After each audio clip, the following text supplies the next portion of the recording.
Where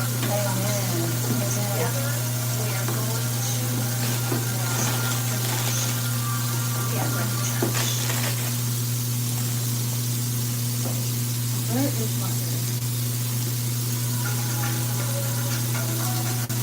Hold on, because here comes some music. And I'm trying to get copyright.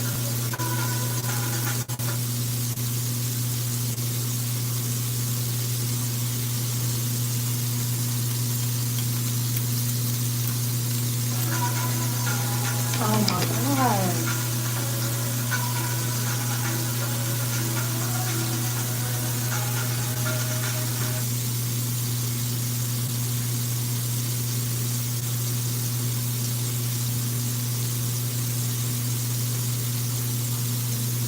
Okay, I'm trying to clean my freaking brush out.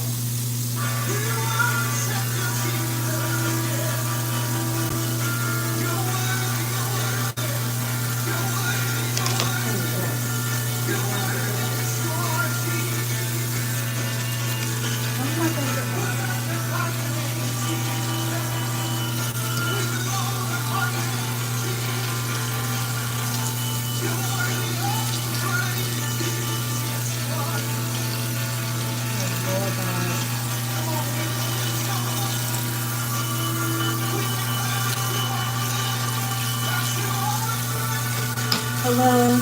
Hi. I'm just cleaning my brush out so I can use it. And this is not working.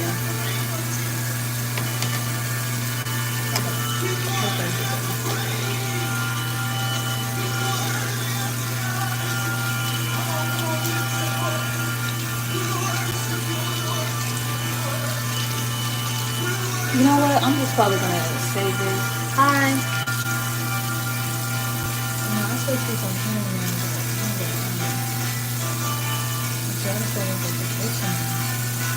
You know what? It's okay.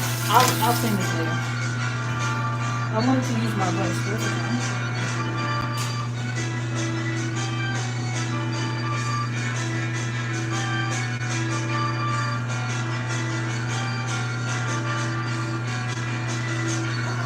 Okay. Hello. I'm here. Okay. Just got out the shower. Just washed my... Alright, so I just got out the shower. Just washed my hair. So now I'm just about to moisturize it.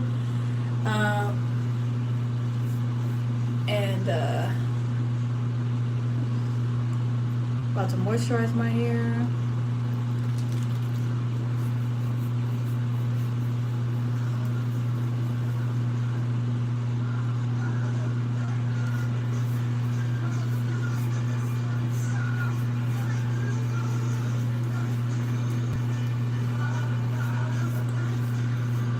Thank you guys for the likes, the comments.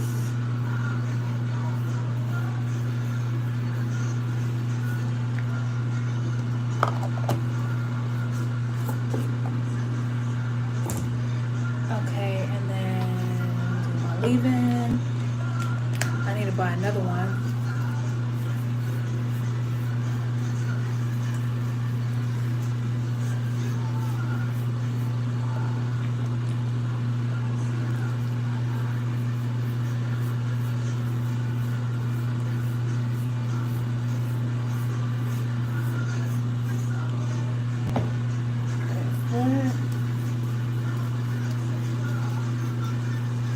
And now I'm gonna do my heat protectant.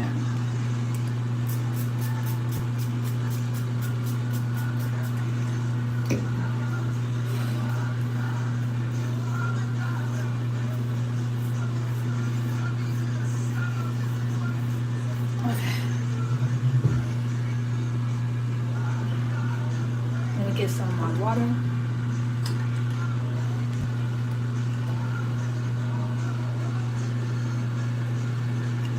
Okay, let's go. I got my vented brush. This brush is so good for detangling, no lie. And then of course I got my good old Knot Doctor. The brush attachment, I gotta wash that, so I'm not gonna be using that. And I have my good old clips. So I'm gonna take 4 out. Hold on, I need to put my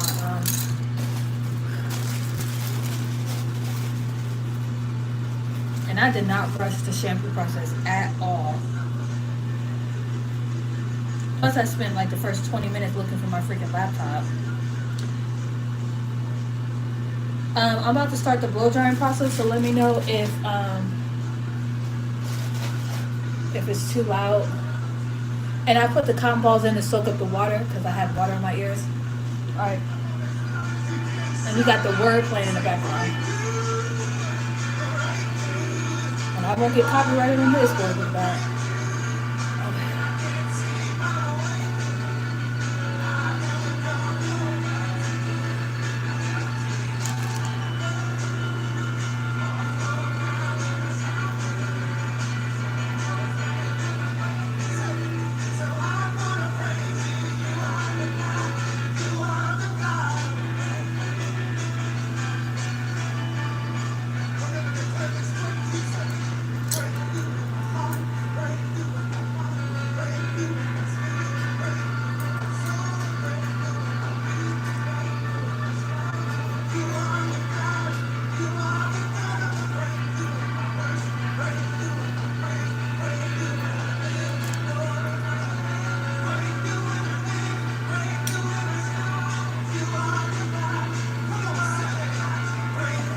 Thank God because I gotta get them out the way.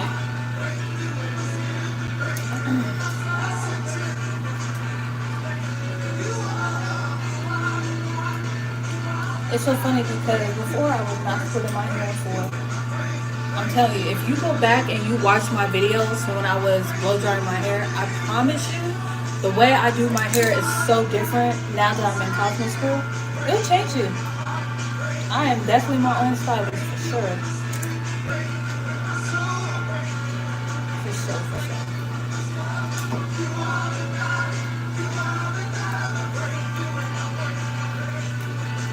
Alright. Let me go ahead and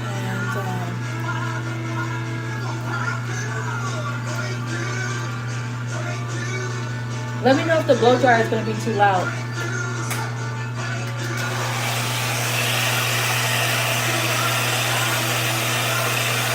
This one's a little quiet. Quieter than other ones. Oh, thank you so much.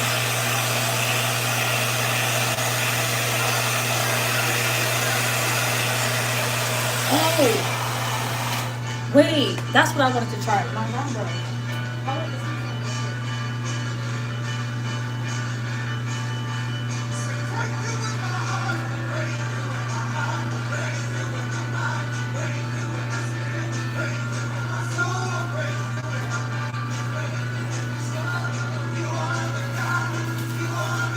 That's what I wanted to do. I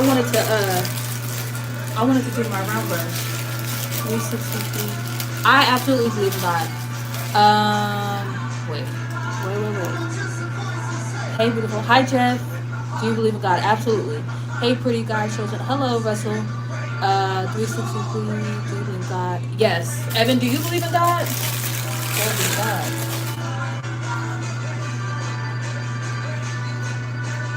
Okay. Real quick. Hey, get up and go to the kitchen and make some. Oh, okay.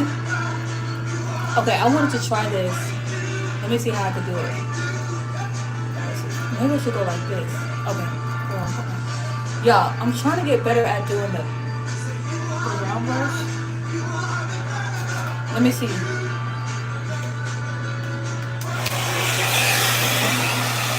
Oh, hold on. I was just thinking like, I think I want to try doing the round brush.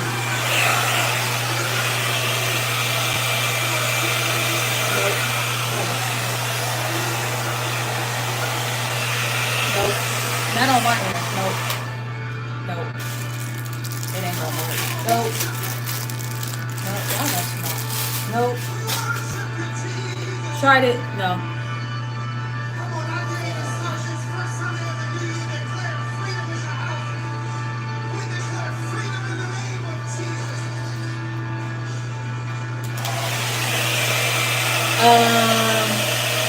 Amir, I would block you if you don't act right.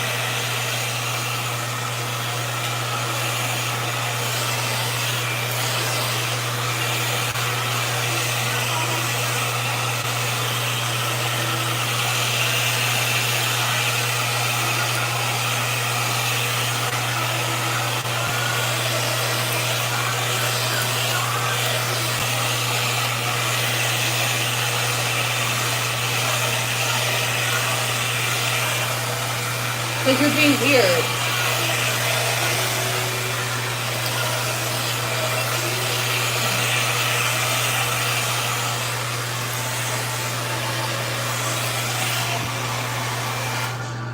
Because you're being weird, Amir.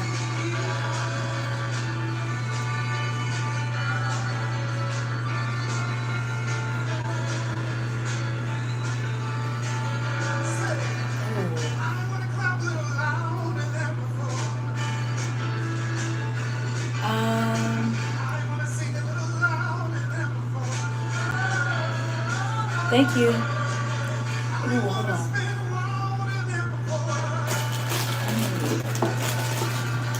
Ooh, I'm gonna try to do it like this, but I'm just gonna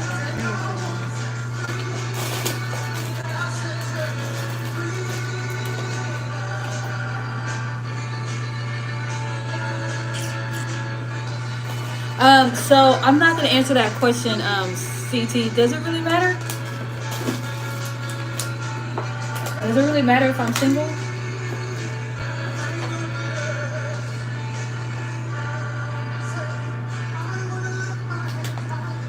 You know what? I know. Do I have another comb? Oh, yes. I love your pouch. Wait, what? You mean my braces? See, I don't want my hair to be. Oh my God.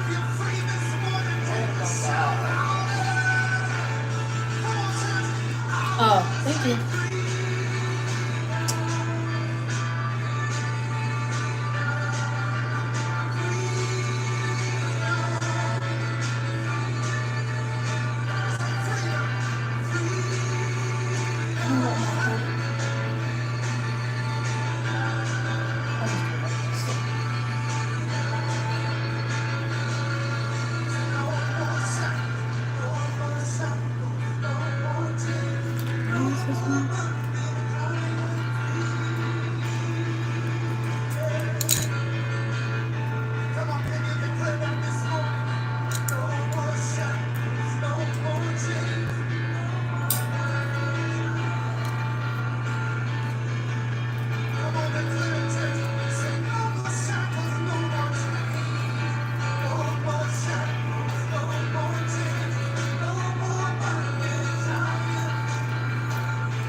Oh, thank you so much.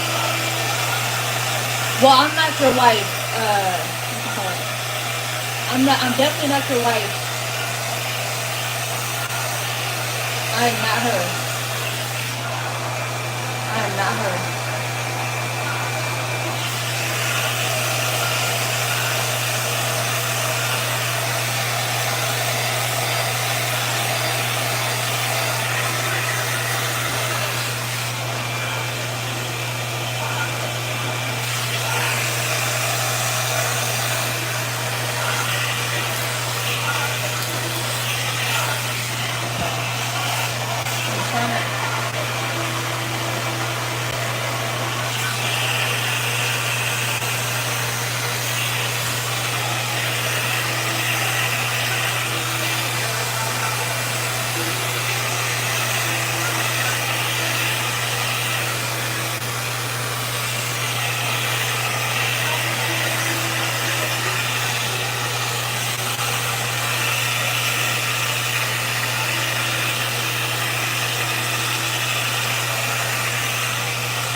Okay, so I can tell you guys are new on my channel. So check this out. I don't answer any dating questions.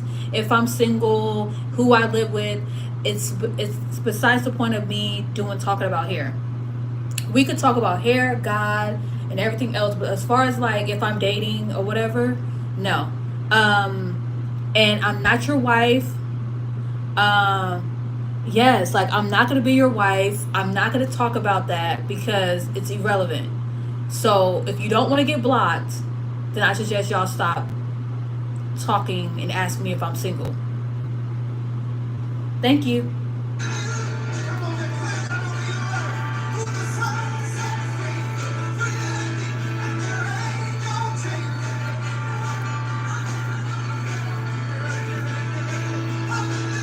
Yeah, I could definitely tell the difference between.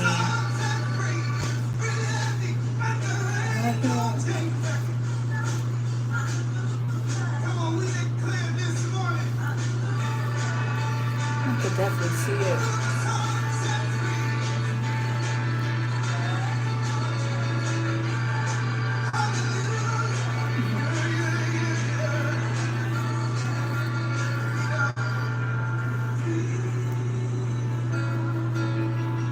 Yeah, I could definitely tell that. Okay, so my hair is not completely dry. Yeah, I could definitely tell the difference between. Sorry, you guys. Well, I'm not her. Thank you so much, Yolanda.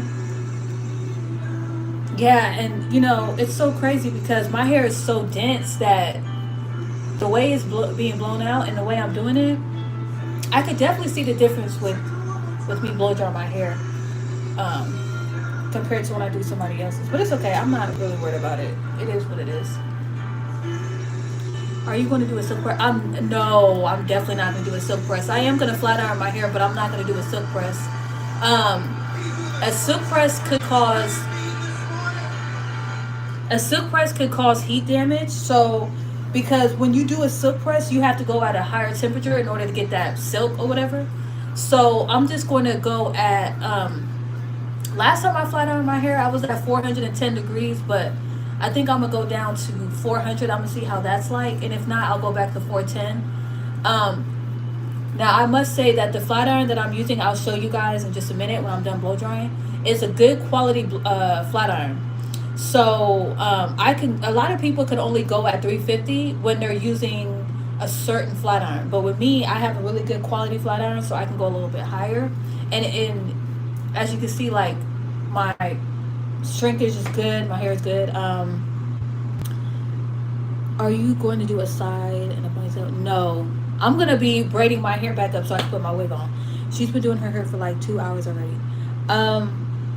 So yeah, when I detangled my hair, and after I got off live the first time, it took me. I was trying to find my laptop, so it took me 20 minutes just to find my laptop. Well, it felt like 20 minutes. And then I don't rush when it comes to me washing my hair. I don't at all. Um, and my wash days last between, well, it used to be like 5 hours, but then it went down to like 2 hours. But on average, if I'm not on live, I can do my hair in 2 hours. And that's about the average time it takes to at the salon, because they should detangle your hair, no charge.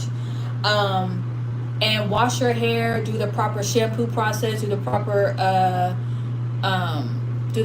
shampoo, do the proper conditioning, blow drying, and if they give you a flat iron or whatever, and a proper trim.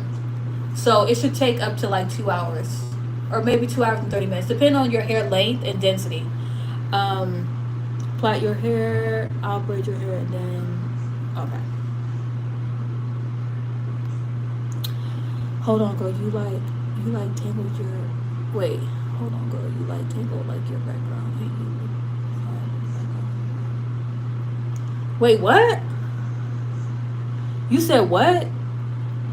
Hold on, girl. You like tangled like your background.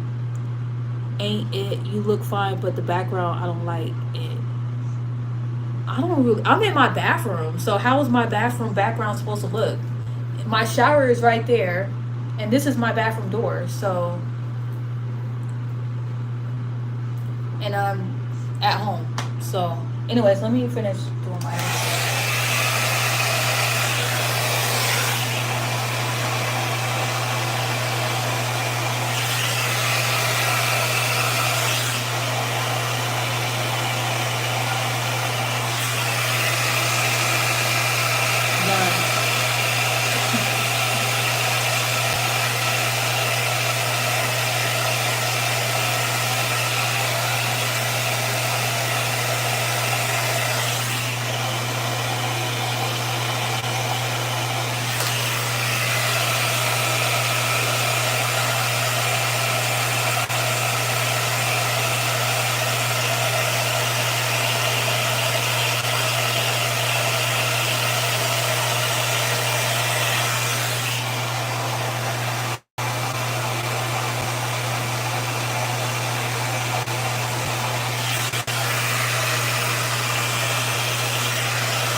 It is so different doing blow dry my hair when I don't have my brush attachment. Let me tell you something.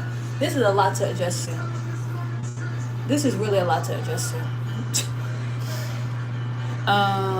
So how is it gonna take? You're gonna braid your hair nice. It's supposed to be a little late, girl. Like I can't even stand if you've been standing in your hair for like 2 hours. We need to tell you what you look like about. I don't even know.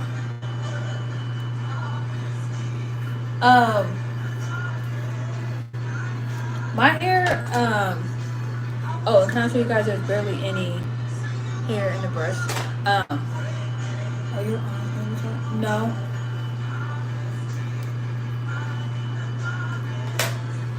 No, my arms aren't gonna be tired.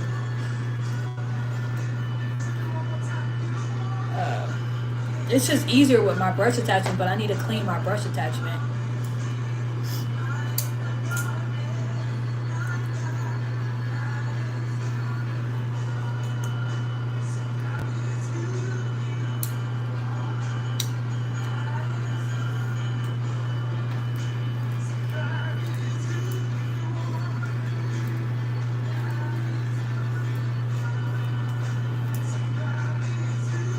I would take.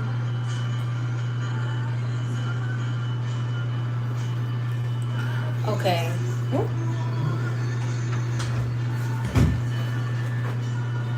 I'm gonna tell you something. Do you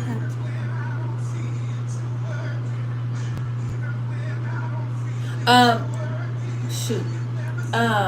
If you go back to my first live, I show like the shampoos and stuff that I use, or the shampoo that I use, and the conditioner. And I can definitely tell you since I started using that, I like the combination.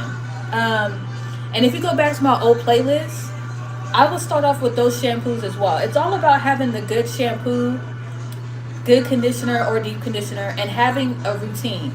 Also too, go to find my playlist of my herbal oils, of how you can make herbal oil at home, and start doing that. And then also your diet. Make sure you eat healthy. Drink plenty of water. Drink your herbs. Clean your gut, and your hair will be so healthy.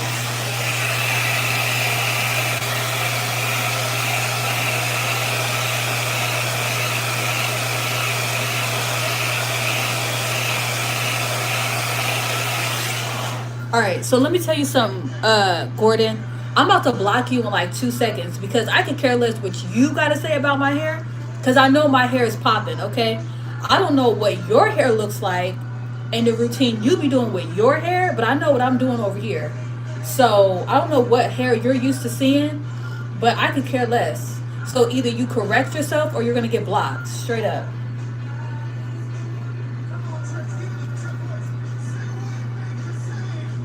No problem.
Siete, let me tell you something. Mention something about kids and marriage again, and I'm blocking you.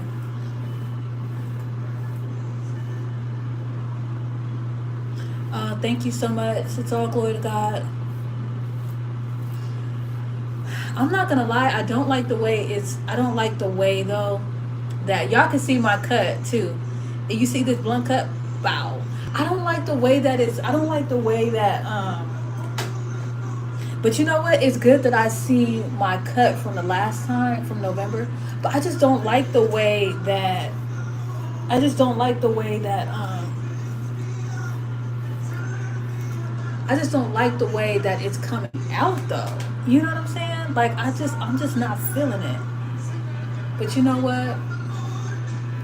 Yeah. It is not looking like how I did it the last time. Um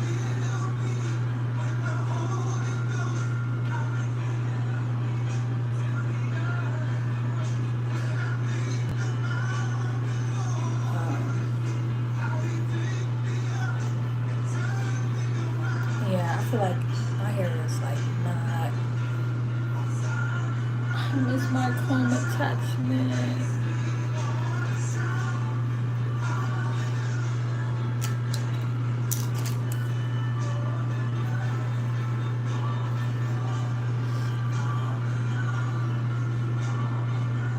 Thank you so much. Yeah, my hair. Yeah, it is. That's the thing. Like, yeah, that's the thing. My hair when I cut it, I did it in I want to say necessary layers, but I just cut off what needs to go. So some of it's a little longer than other parts. Um, and what my plan was or what my plan is, should I say, is the longer my hair gets, I'm gonna eventually cut it to where it's all one length over time. That's why I kind of want to see where it's at now. So that's why I wanted to flat iron my hair today. Um,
See, when it comes to my hair, the brush attachment is where it's at.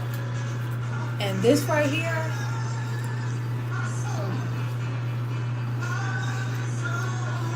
I mean, my hair is still being like, it's still being blowed out straight, but it's just like, it's very stiff.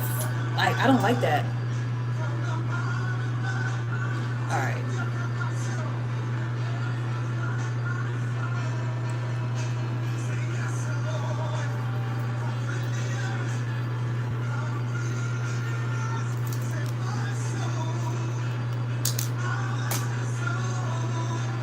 Yeah, I am.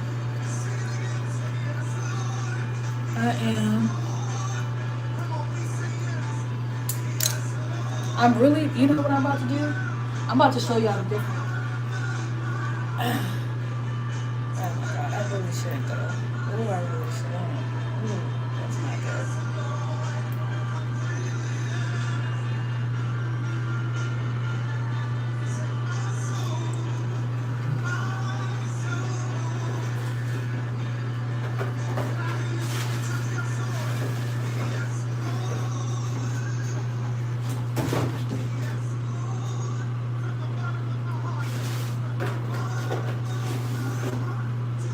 I'm about to show y'all the difference. Let's see. Oh my god. Oh shoot. I hit the wrong freaking person. Oh my god. Dang it.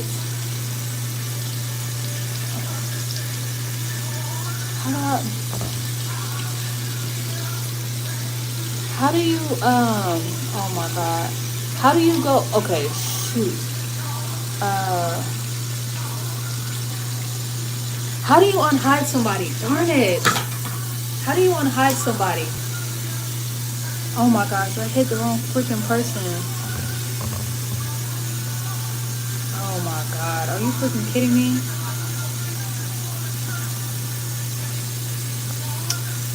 That's irritating. Oh my god. Oh shoot. Okay, you know what? I'm just gonna screenshot the name. Oh my god.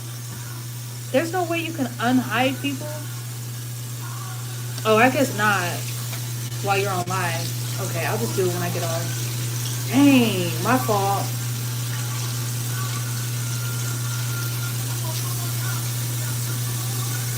But I'm gonna show you guys the difference between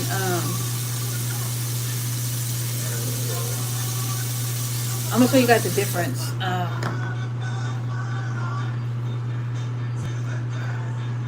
Does anybody know how to unhide people on live? I wonder if I could do it. Oh no, I gotta be on Monday. Shoot. Oh, but ain't I a moderator? It's okay. I gotta finish doing my hair. Okay, I'm gonna finish this side, and I'm gonna show y'all the difference between my hair because I am just not like this at all.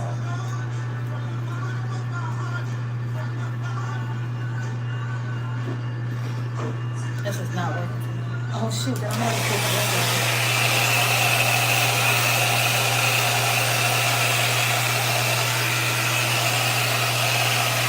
This is not hitting. I love the not doctor, but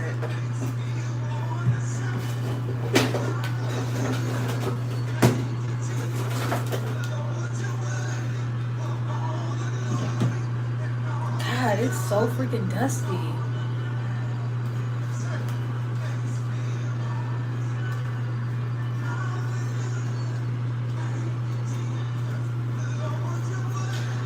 I would do your hair, but after how you were talking to me today, I would just have to refer you to somebody.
Whatever you were trying to do, happy birthday to me. Nobody likes me. I look. Okay.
This was not.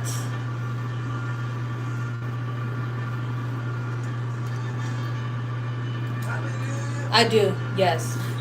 I do use heat protectant, and normally I do not go over it. See, I try. Usually I do my comb attachment or my brush attachment, but I'm like, let me just do this because I'm so used to using it on my mannequin or whatever. No, so I would not be going over it this many times.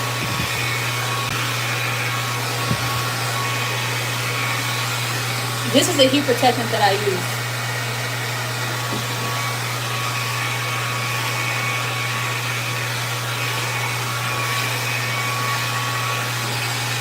And the heat, I mean, I have it on warm, on high speed.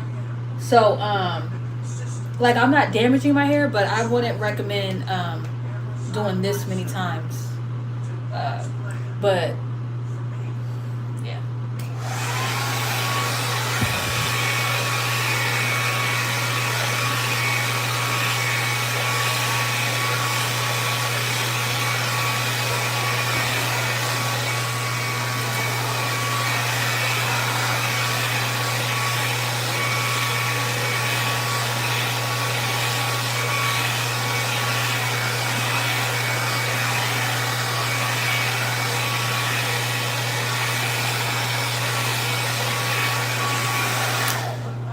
It's already starting to lay better.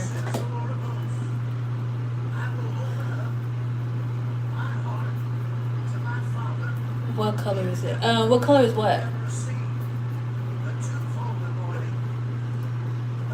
And I'm just going back over the parts that I blow dried because I wanted to get it. I want to get it more. I won't say more straight, but I want to get it to where when I do run the flat iron through it, it's a nice pass.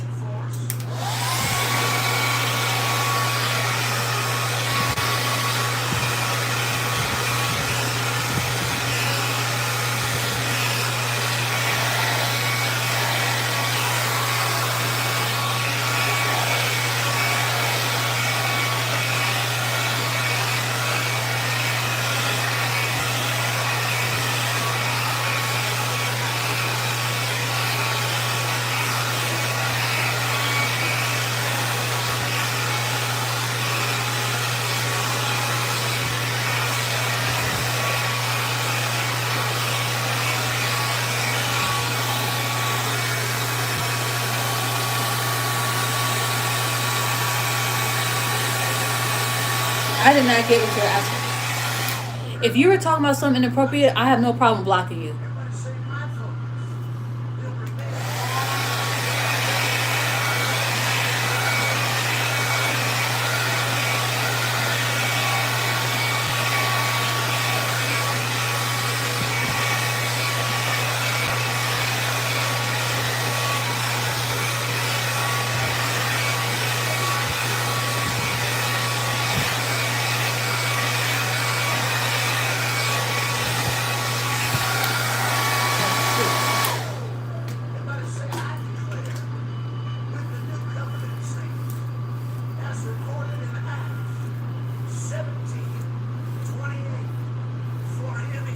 Now can you guys see how like it's already starting to lay down? Hold on. Can y'all see how it's kind of starting to lay down already? It's starting to lay down better. It's starting to lay down better.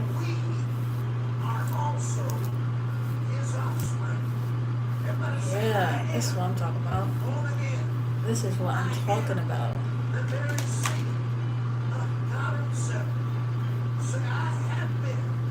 Now, you don't want to go this many times. But if you have to, just do whatever blow dryer you switch to. Because anything could happen. The power could go out, your blow dryer could stop working, and you may need to switch blow dryers. You want to use your second blow dryer on medium heat on the parts that you already blow dried.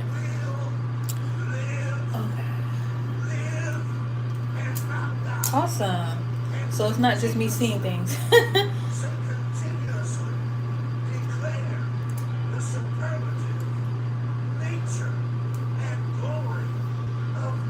See, there's just certain things that you could do on other people's hair, but on your hair, well, my texture hair, a brush attachment, comb attachment is the way to go.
When you are blow drying your hair, you want to just do it once.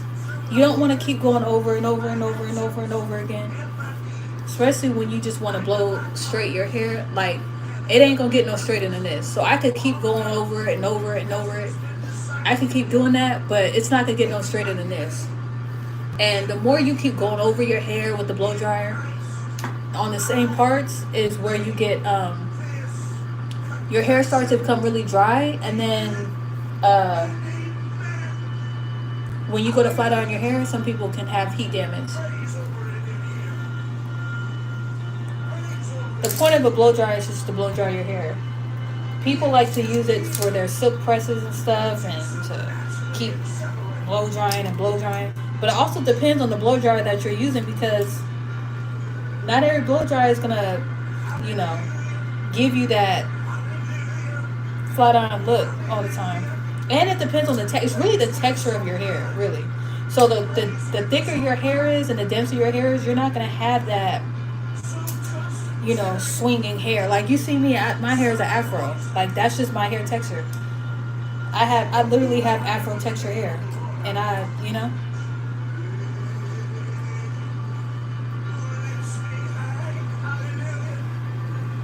right. So now this part is still wet, so I'm gonna go on hot.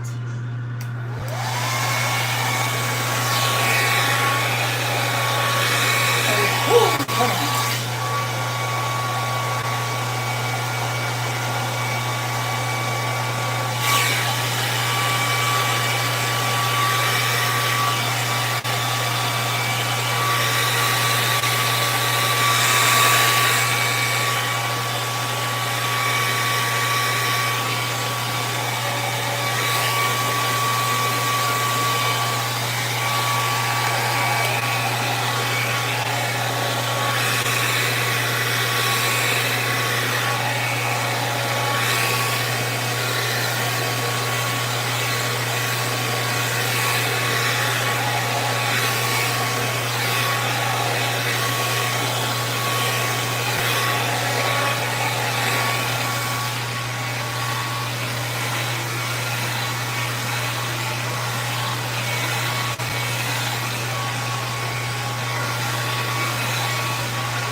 And I put it on hot because it just makes the process go faster, and I get a straighter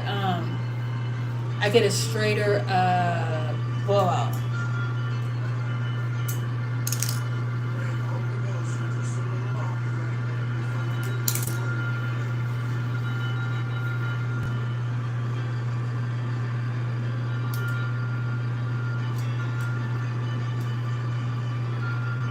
Okay, you know what? I be trying to use my clips for my hair. I need to wash this.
Like, so I put it on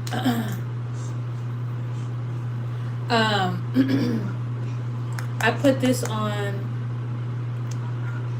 warm because the hot was getting too hot.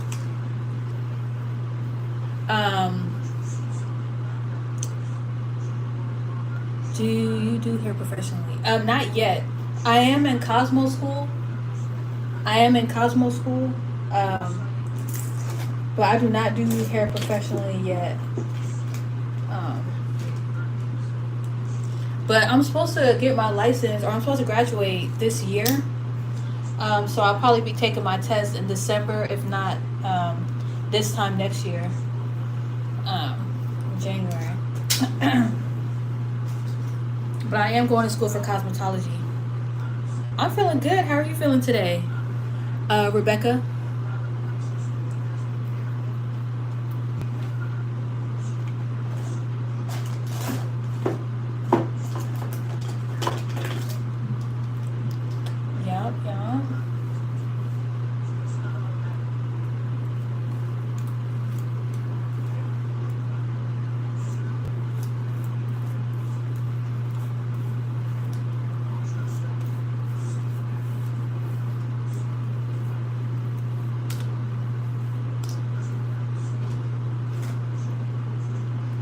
Hello.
Y'all see how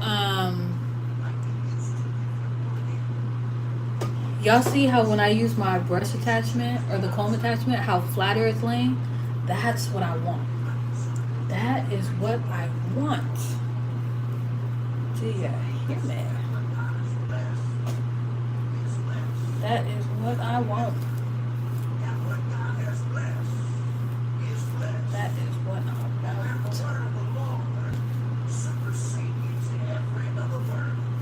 I declare in Jesus' name that 2025 is your year for promotion and acceleration in the Holy Ghost. I declare that in this house there is an anointing to lift you. Good evening, darling. Good evening. Man, I'm getting some weird freaking people. Like, golly. The Trolls is out today. And this ain't nothing new. Thank you so much.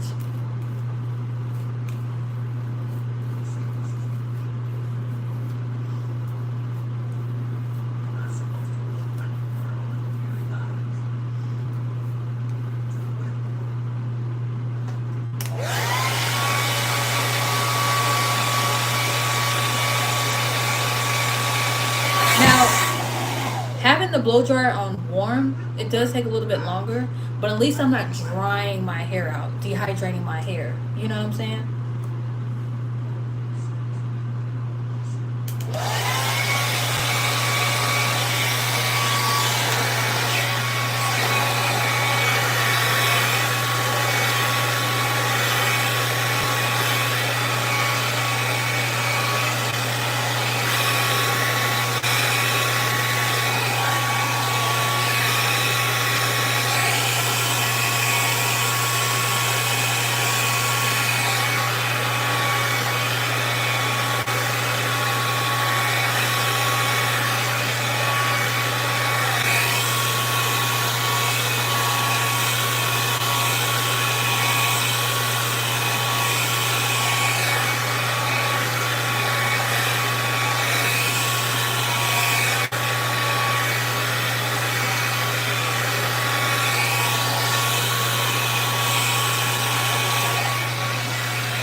Wait, what?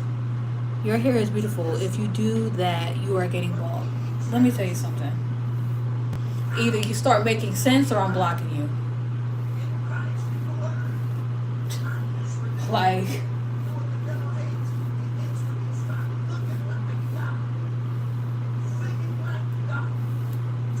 okay. Zare, however you say your name, is you listen. You either start making sense. Yeah, so before this part right here was down here. This part right here was down here. I'll put a picture what my hair looked like before.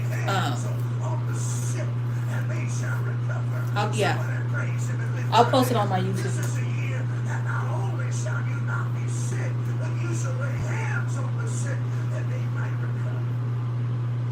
But even though it was long, it wasn't healthy ends. Like, my hair was dry. It was the hair, my ends was trash. So I had to do it. And it was only because I braided my hair last year for a certain period of time and it messed my hair up. And I was only cutting a little bit. I wasn't cutting the necessary. And it's only because I didn't really know about, I knew about split ends. I just didn't know what they looked like. And I didn't know You know, I just didn't know what I know now when it comes to hair. So, I'm gonna go now.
First off, thank you first, last, and Hawk.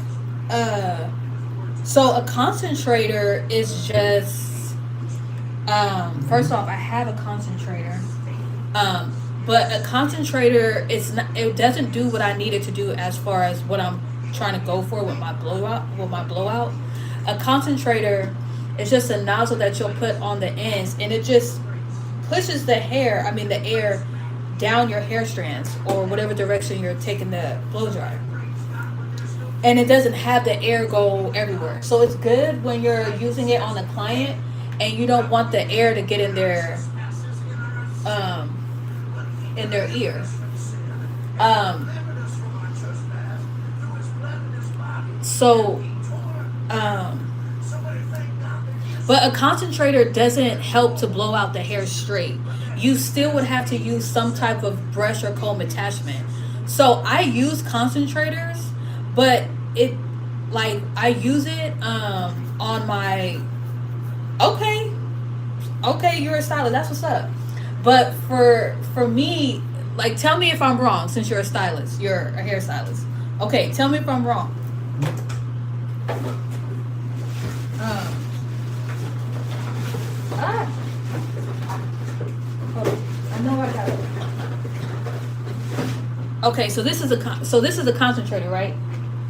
So I put the concentrator on the blow dryer, right? I know you know the difference. I can't get what I'm trying to get with this. So I would have to use this. I would have to do this to go like that, right? But I'm still gonna be at this. It's like I didn't have that, you know. So I could take this off and just use just this, and I'll still get that puffy result. Versus if I use this, I'm gonna do one smooth pass with my blow dryer, and I can get my hair straight. I can't get my hair straight with this. You know what I'm saying? So you do need the brush. Right. So I would have to use this, but this wasn't doing what I needed to do earlier, so I switched over to my comb, which I usually use the comb or the brush anyway, but you know, I just wanted to try something different. You know, I'm just trying to, I was even about to try the round brush. No. This I can use good when I do it on my mannequins with straighter hair. Um, I'm about to do that next. I'm about to do that. I'm about to do my flat iron. Not the kind of brush. So my whole point was I'm trying to get my hair straight, right? I'm trying to blow out my hair straight. I'm trying to have the straightest possible blowout.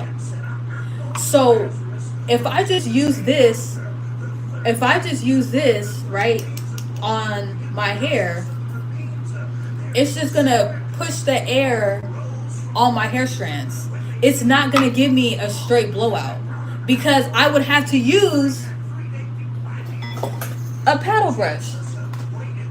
But either way, I'm using a brush. So why not just use a comb and call it a day? That was my point. Like, either way, I'm gonna have to use, with all due respect, sir or ma'am, I would have to use some type of brush. And a paddle brush is cool. I've used a paddle brush before. But it still left my hair. I mean, my hair is still puffy regardless because that's just my hair texture. But the venter brush, it helps the hot air, not get trapped, you know? And you're not putting all that heat on your hair. I'm just trying to blow out my hair. I'm not trying to lock in heat on my hair strands. So, but I mean, if you on your YouTube, I'll go to your YouTube channel, and if you have on your YouTube where you have texture hair like mine and you use a concentrator and a paddle brush and their hair gets more blown out than mine, I'll take you up on your word. But for right now, like, this is where it's at for me. And honestly, the first client that I used this on, they were also recommending a brush attachment, comb attachment, blow dryer. And at the time, I obviously use this for my hair, so I'm not gonna use it on my clients. So at my school, I had my own separate blow dryer, but it doesn't have a comb attachment. And she had afro hair just like me. So even she said, why don't you use a brush attachment? Why don't you use a comb attachment? And so I was like, okay, you know, I use that anyway with my what you call it, my teacher. My teacher doesn't have that, so I just gotta use what, you know what I'm saying. So I just used the paddle brush, but it took longer and it didn't get her hair as blown out as I wanted to. Plus, on top of that, her roots were still a little bit wet. So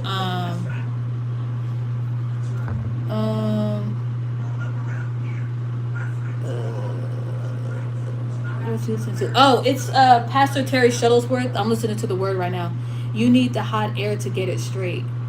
Right, but I'm not trying to get heat damage. I'm not trying to do a silk press.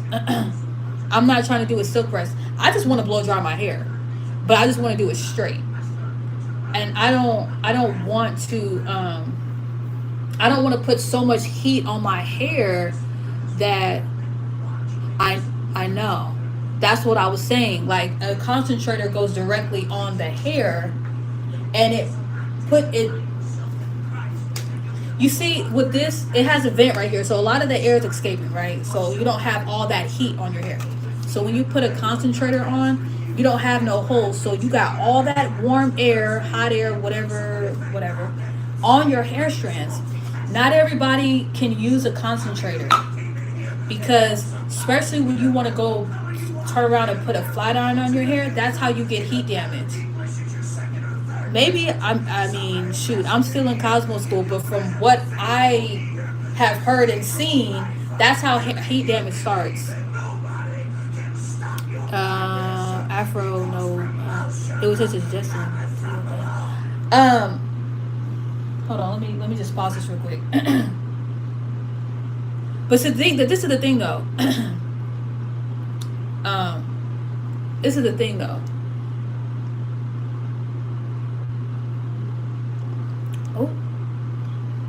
I'm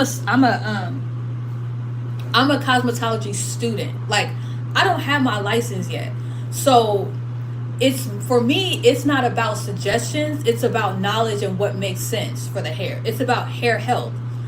And that's the problem with YouTube and people out there that are cosmetologists or whatever. They like to throw out suggestions. It's either you're right or you're wrong.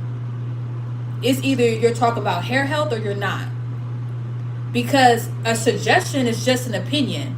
But there's a difference between having an opinion and having the truth. So if what you're suggesting is the truth, then it's not a suggestion. It's, girl, this is what you need to do, or you gonna cause heat damage. You feel me? So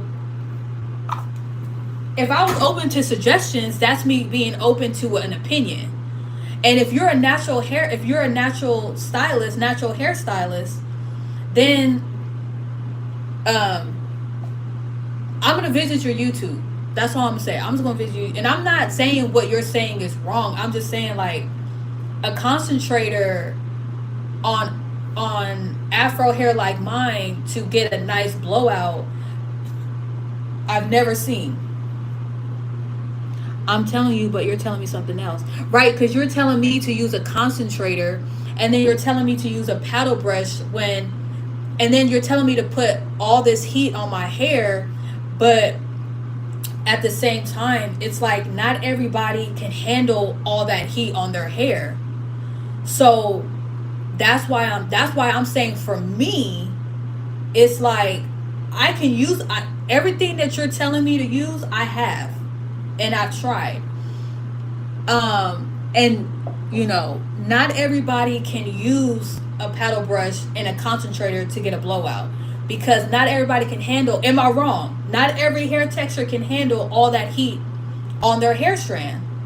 Am I wrong though?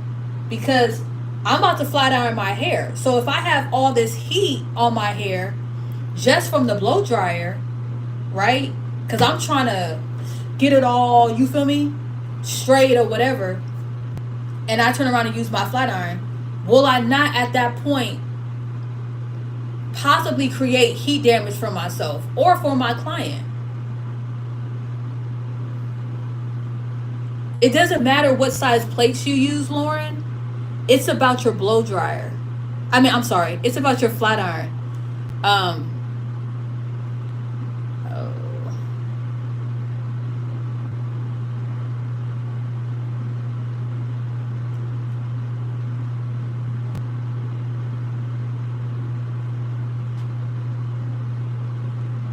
I could really fix it. No, thank you.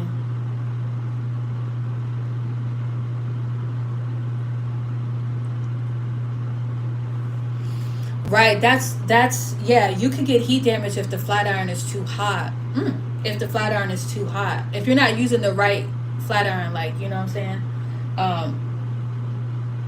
But your first contact with heat is the blow dryer. So if I'm using a concentrator and say I got it, let's just say, let me not be a smart aleck and say, I'm gonna put it on hot. I'm gonna put it on warm, I don't know, high speed on warm, and I use my concentrator. It's probably, for my hair texture, that's probably gonna be cool. Like, let me shut my mouth and just use it. Where's that? Where did I put my concentrator? Did I put my concentrator? Let me just do it, right? The concentrator from the dryer is different. But this is a concentrator that's attached to the blow dryer. By itself, it's pointless. So without the concentrator, I need my blow dryer. When I turn it on, that's low heat. That's low speed, high speed, on warm. My concentrator without my blow dryer is not going to do anything. So I need my blow dryer. All right, tell me if I'm wrong, Mr. Hawk, Mrs. Hawk. I'm sorry. I think you told me. You're a female or a male. Listen, stylists. Not every blow dryer is created equal. So you got to make sure you're having a good blow dryer. All right. Now this one, I ain't gonna lie, is a $20 one. Whatever. Okay. Now, I'm gonna do the concentrator and I'm gonna do the paddle brush. Now, ooh, I probably won't do the paddle brush because I need to clean my brush. Yeah, I ain't gonna. I ain't gonna do the paddle brush because I need to clean my brush. So I'm just gonna use, because it's one and the same. It's, whatever. I'm gonna use this one. So let's just do it. Let's do it. Let's do it.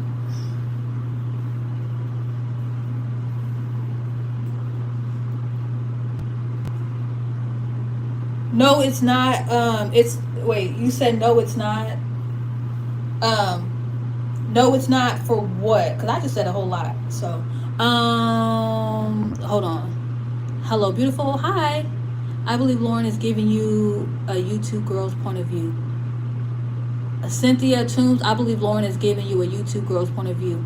Right, but I don't want a YouTube girl point of view. I need a hairstylist point of view.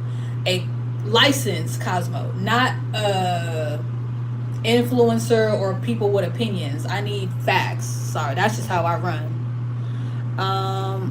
Lauren, I'm gonna leave you just tease and always continue on that. At least once a week. Okay. Oh, thank you so much.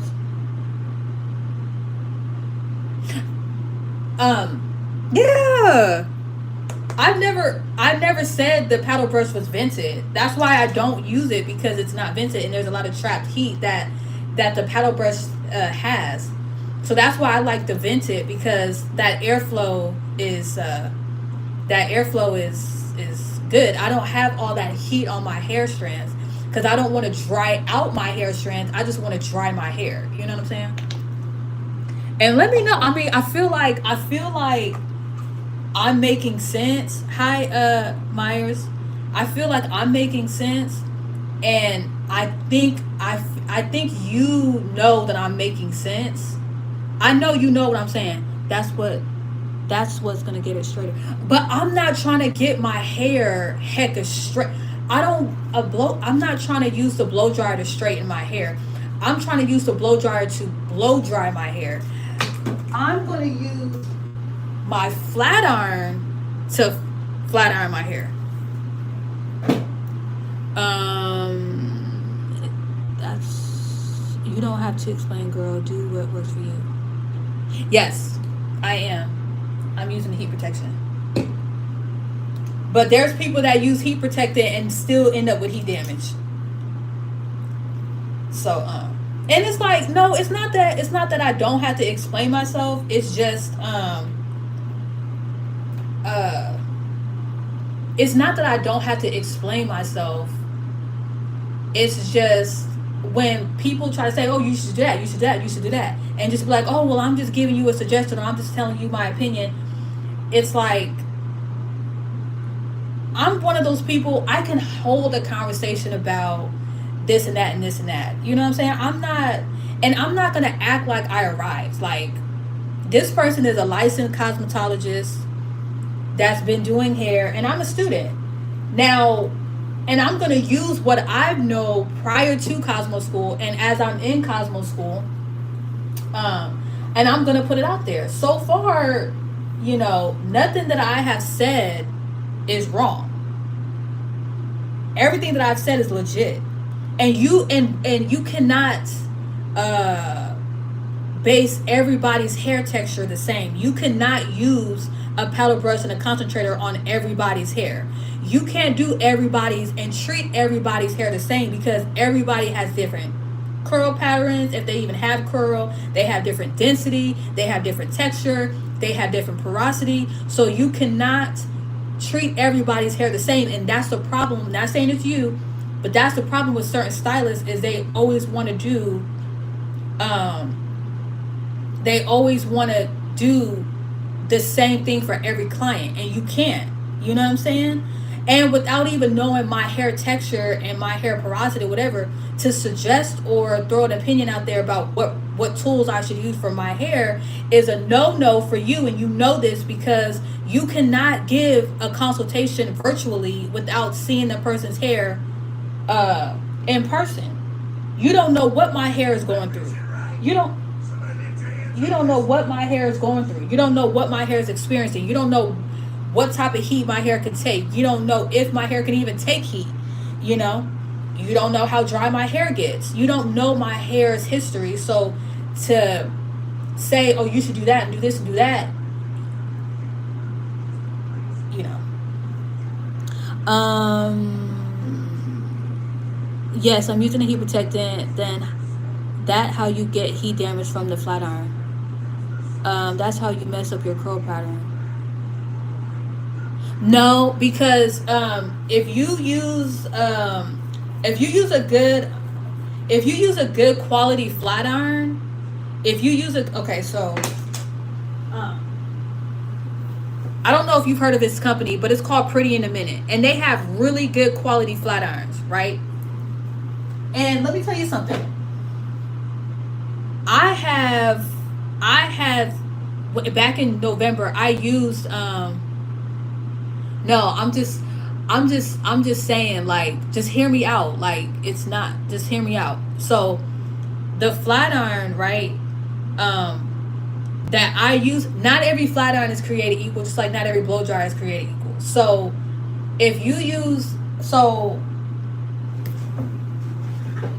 this little cute little flat iron, right? This could probably give me heat damage. Now, I've tried it before and it didn't, but let's just say I wasn't taking good care of my hair, but I didn't know it or whatever, and I use this flat iron. It's trash. That's a $20. That's a $20 flat iron versus this is over $100 flat iron. It's the same, right? They're both flat irons. They're both half an inch or whatever the case is, right? It's just the quality of the flat iron. So it's about what are you willing to invest in when it comes to your tools, okay? So a flat iron necessarily won't give you heat damage or will mess your curl pattern up. It's how you're using it, and are you prepping your hair for the flat iron, for that silk press, for the blowout? You know what I'm saying? Are you using the right heat protectant? Because honestly, you should not be using heat protectant that has alcohol, because alcohol burns. Okay, so this heat protectant. Okay, I'm about to block you.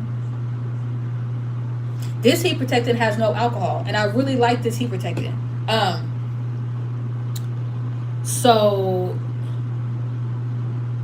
anything you use when it comes to heat is going to be direct heat on your hair strands. That's inevitable. You know, that's like saying a shampoo is bad for your hair, like, because it's directly going on your hair strands and it's going to dry your hair strands out. You know, it's like if you haven't invested in a good quality flat iron, I would say you could just try it on a mannequin. You could just literally try it on a mannequin. Like, even though, but a mannequin has like synthetic. I mean, you can buy a mannequin that has human hair, but we gonna see. I'm over here talking hypothetical. Let's do the concentrator first, and please don't take it so personal. Like, oh, everything I say to you, you object to.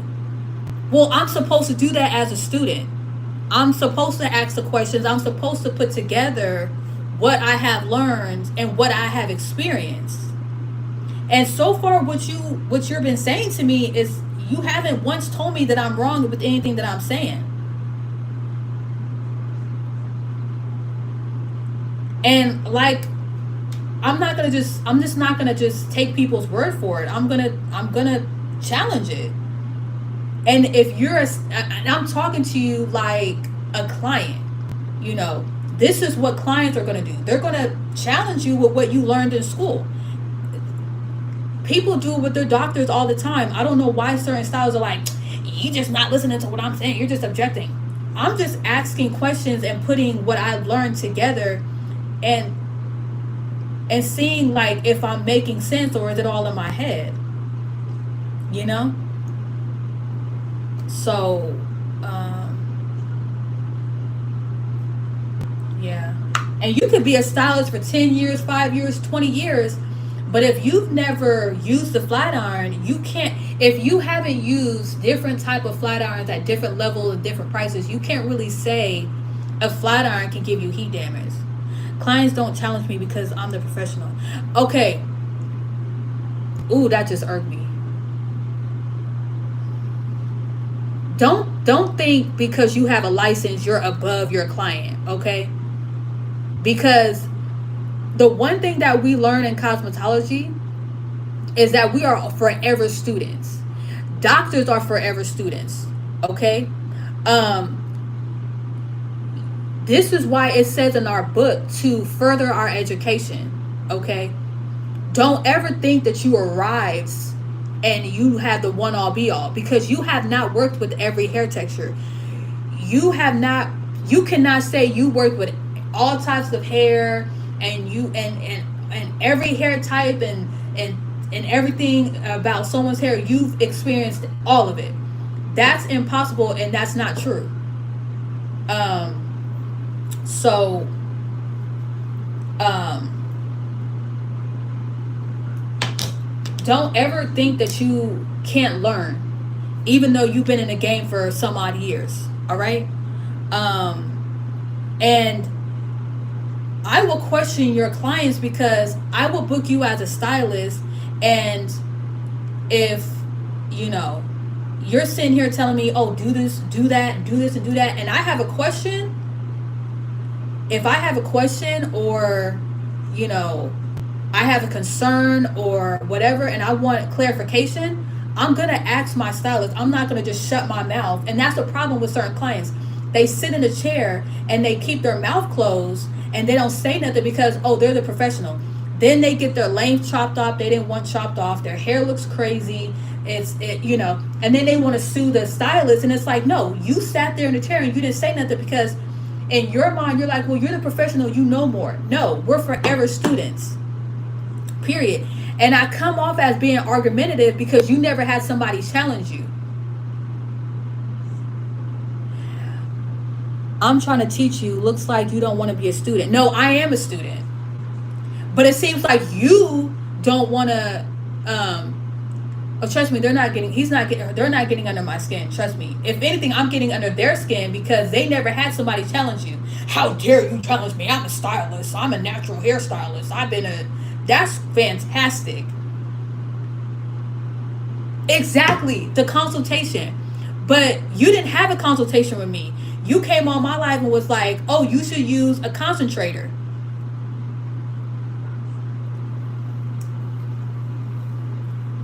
You didn't have a consultation with me. You came up on my live telling me what I need to be doing. And because I challenged you on what you're telling me I need to be doing, you're calling me argumentative. I'm not being argumentative. I'm not. I'm just saying, okay, you're telling me to do this, but isn't a paddle brush this, and isn't a concentrator that, and this and that and this and that, and this is what I'm trying to achieve. I just want to blow dry my hair straight. I'm not trying to get it straighter than a flat iron, because the purpose of a blow dryer is to blow dry the hair. The purpose of a blow dryer is to blow dry the hair. The purpose of a flat iron is to flat iron the hair, to make the hair go from puffy to flat. And a concentrator is, okay, let me just, okay. My hair is at this point already dry.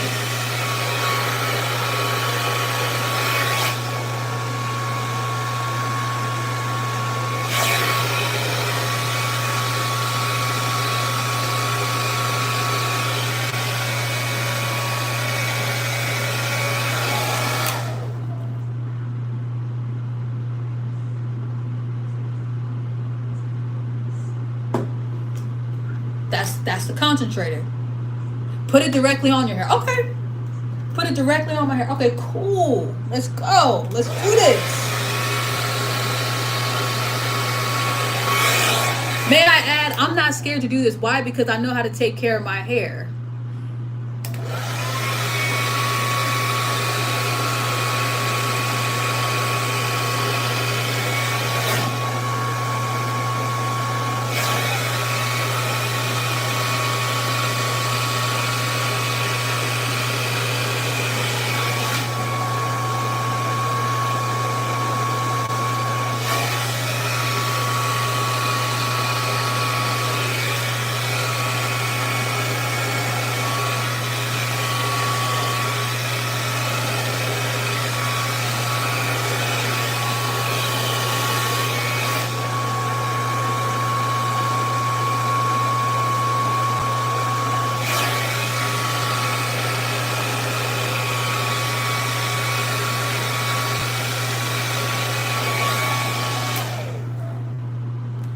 Use the brim of the brush. The brim of the brush. What's the brim of the brush? What's the brim of the brim? Okay, is it like you're talking about this part, or you talking about like the sides or something?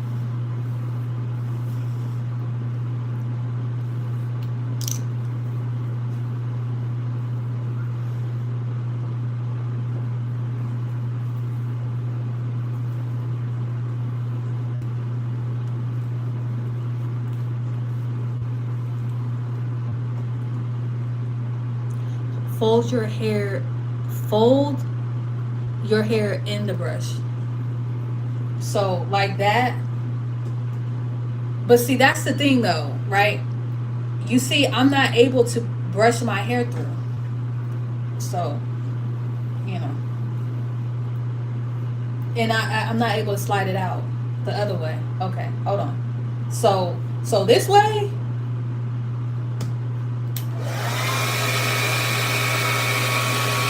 It's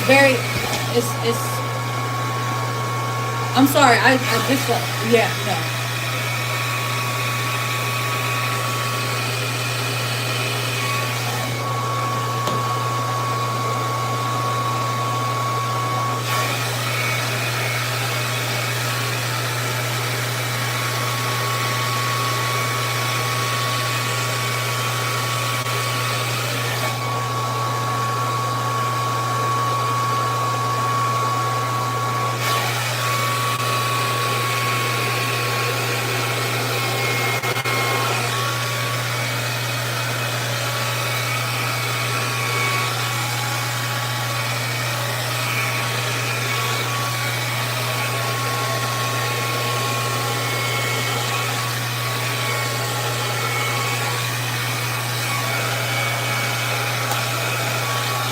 Okay, put the concentrator directly and pull down. Boom. Now you're getting it.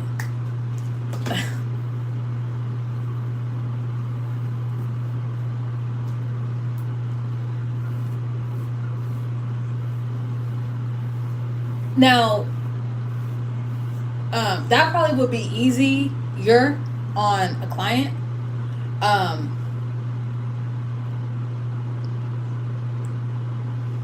But oh shoot, hold on. Where's my? Hold on. Now we gonna check the sides. You see, it is easier. See, it's definitely gonna be okay. So we gonna check the sides. Now this is the side with the concentrator. This is the side with the comb. This is the side with the concentrator, and this is the side with the concentrator, and this is the side with the comb. You know what I'm saying?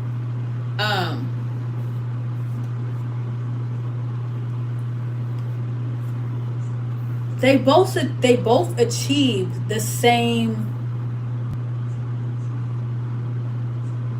No, I'm talking about if we're comparing this right here. It doesn't matter how many sections I did. We comparing the concentrator to the comb. So, you know, now, but then also too at the same time, don't mind the length because I did a cut. I just did the cut, and that's what we're gonna do today. So, it's yeah. Anyways, so they both. My whole point being is that they both achieved a straight look. Okay, so have I seen people use a concentrator to straighten somebody's hair? Yes, I have. When the person wants to get a silk press, can everybody get that? No, it's not. The next time I wash my hair, I'll do the whatchamacallit. And the reason why I'm not scared to do it is because I know how my hair is coming, and I know my hair and I know how my hair is coming, and I know that my hair, I won't say it can take a lot of heat, but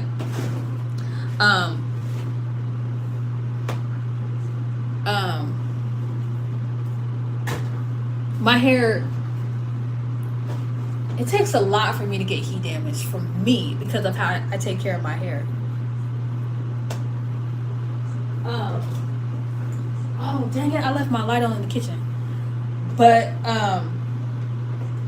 and bruh, I mean, whoever you are, I want you to go watch Jennifer Cynthia on here on YouTube. Her name's Jennifer Cynthia. And I'm also going to go check your YouTube. You know what I'm saying? But I want you to go. Oh shoot! I need my. Hold on.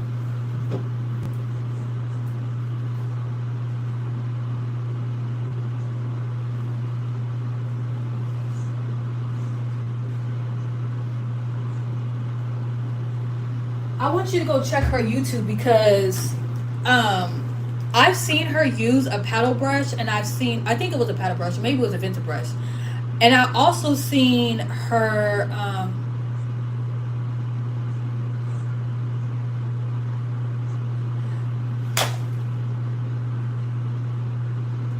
you said you don't have a YouTube? Wait a minute. Time out. You don't have a YouTube. Wait a minute. Stop. You don't have a YouTube channel, but you're a stylist and you want to comment on people doing their hair? That's backwards. See, that's what I'm saying. Like, you got to put your money where your mouth is. You can't just go up on somebody's live and be like, oh, do it like this, do it like that. And you don't have repeated results. Like, you know people are going to fact check you. Come on now. Come on now. You got to... Come on now. You need to make a YouTube. If you don't have a YouTube, you need to make a YouTube. They're about to get rid of TikTok, so I won't say TikTok. But you need to make a professional YouTube channel, and you need to make a professional Instagram channel and showcase your work. So when you have people like me that want to challenge you on what you're talking about, and not just some YouTuber that has an opinion, you could be like, boom, check out my channel. Or I could go check your channel and boom, I'm like, okay. I could be like, okay, they know what they're talking about. They're just not pulling stuff out of their butt. Because anybody can sit there and type that they're a freaking hairstylist. And ain't nobody really going to take you serious that you're a hairstylist if you don't even have a professional YouTube channel.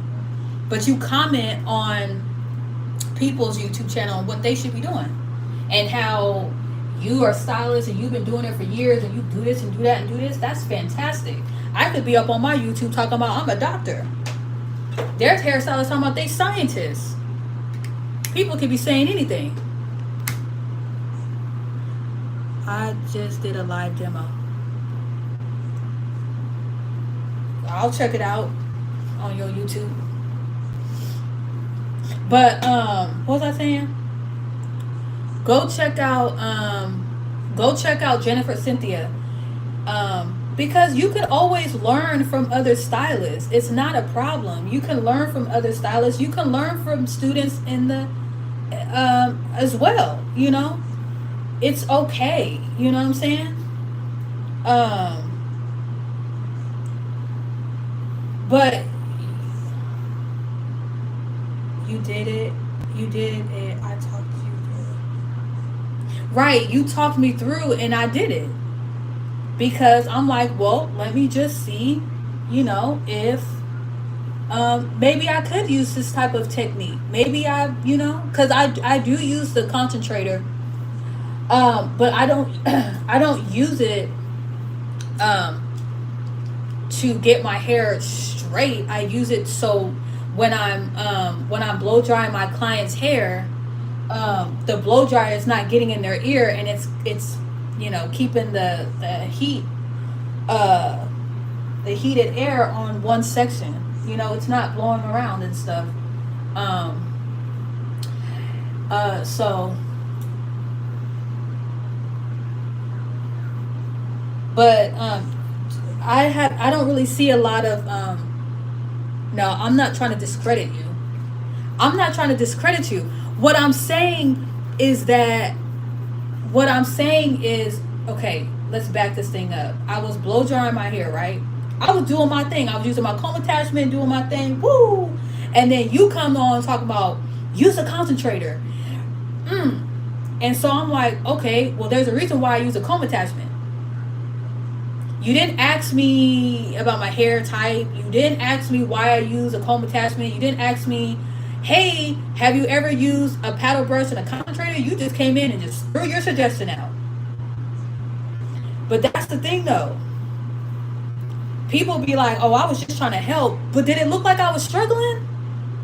I mean, did it look like I was struggling? Tell a sister, was it look like I was needing help? Did it look like, girl, you need some saving right now? It looked like that because, my God, I wasn't trying to give off that impression. But if it did, then Lord help me. You know what I'm saying? You know what I mean. And not everybody likes to, you funny.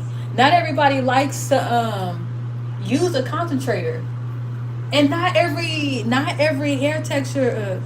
I do remember you, Paris. Listen, I want to give you a better way, Hawk. I want to give you to the count of 3 to make your YouTube, make your Instagram, and I want you to show the different clientele you have where you use your paddle brush and your concentrator on their hair strands to get their hair slickety slick. And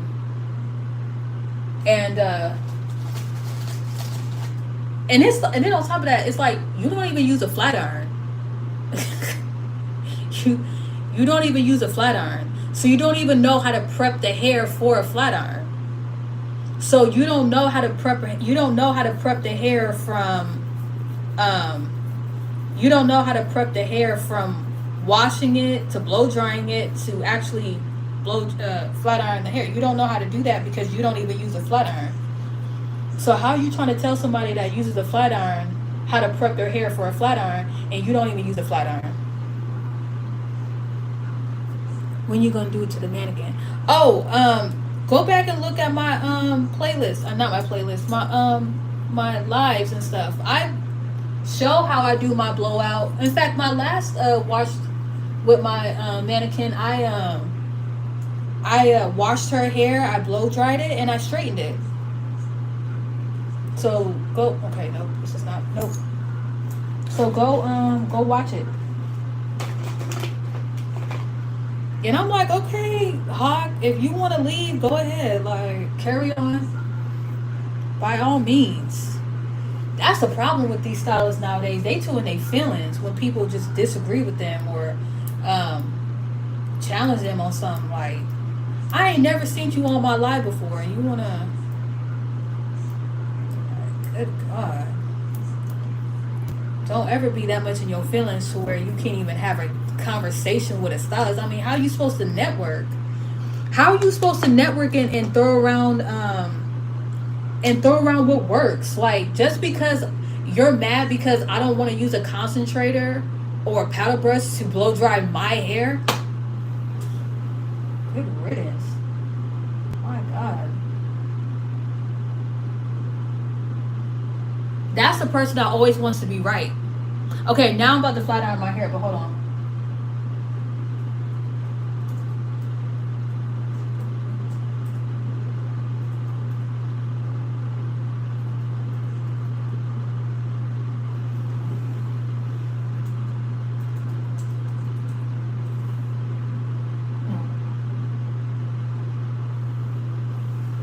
Okay, so I just looked up what's the concentration for a blow dryer, right? And it said, oh, so y'all don't think I'm lying and trying to make up my own words. Don't mind the hair. So it says the concentrator is used for exactly what you're thinking. Concentrated focus blow drying. It gives you more control as to the specific area you want to blow dry and the direction you want the air to blow, as opposed to having your strands flying each and every way. This is ideal for blow drying hair straight. Okay. Now, when you use a concentrator, it's gonna get your hair straight. When you use it with a paddle brush or whatever brush attachment you're using or whatever. But exactly what the definition says about a concentrator is it concentrates. So when you have your concentrator, it's focused on the hair strand. So you don't have hair, you don't have the air coming out this way or this way. It focuses right on that hair strand, right? which is great. So that's why you should really use a vented, whatchamacallit, so that hair, that hot air is not trapped in your hair strands.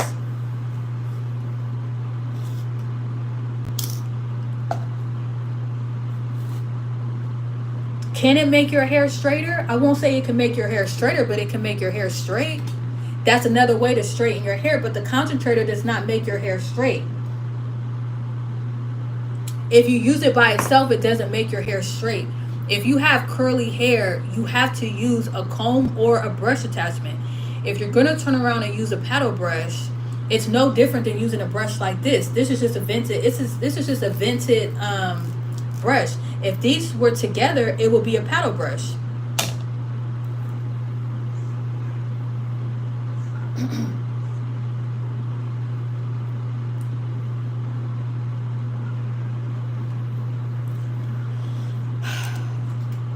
But anyways, that's for anybody that's like, you know, wanting to know the difference between the different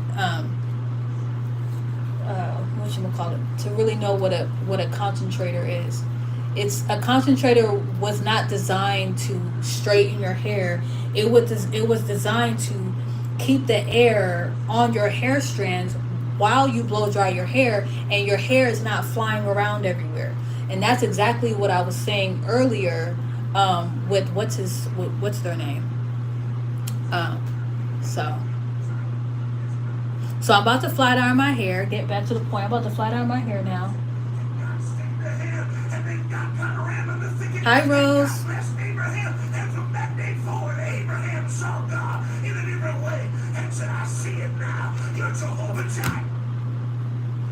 We are already friends, Paris. Now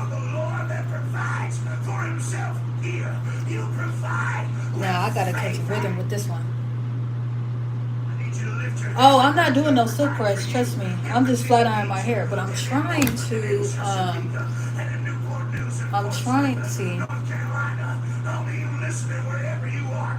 I'm trying to do the chase method, but it's definitely easier. Oh wait. Oh yeah, see? And that was just, see, now that's on 410. Let me see.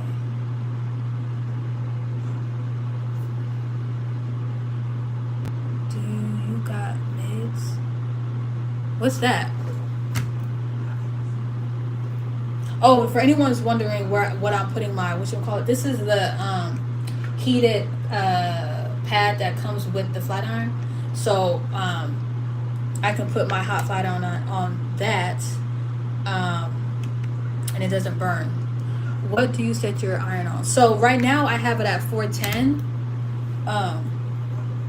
and I'm trying to do the chase method. So y'all, I'm trying to do the chase method, but here we go. But I don't think, oh, here we go. I just don't think that I'm gonna be able to do that. So I'm just gonna go like this. And I like to do the chase method because I like to do the chase method. I like to go over one pass, and I like to do the chase method so it can keep the comb, it can keep my hair straight while I, it.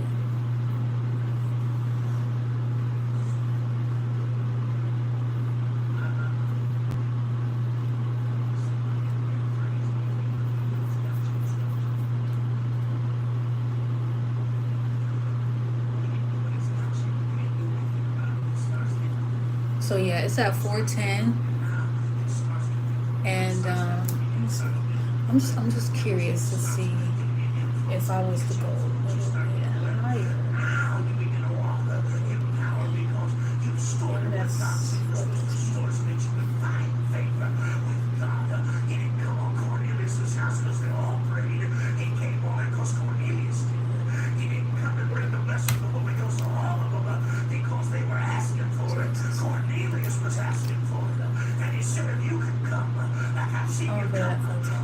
ain't gonna go higher.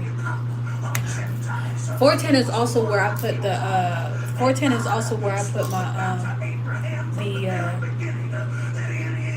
when I flat iron my mannequins hair. Of the earth be blessed. It hadn't happened yet. They were seeking Jesus before he died, but they couldn't come in the covenant until they fully established it. But after his death and resurrection, he said, behold, I'm sending another. He came on 120. They come from those that were burned and born and created out of Eden, the eighth day man, the man of new beginning.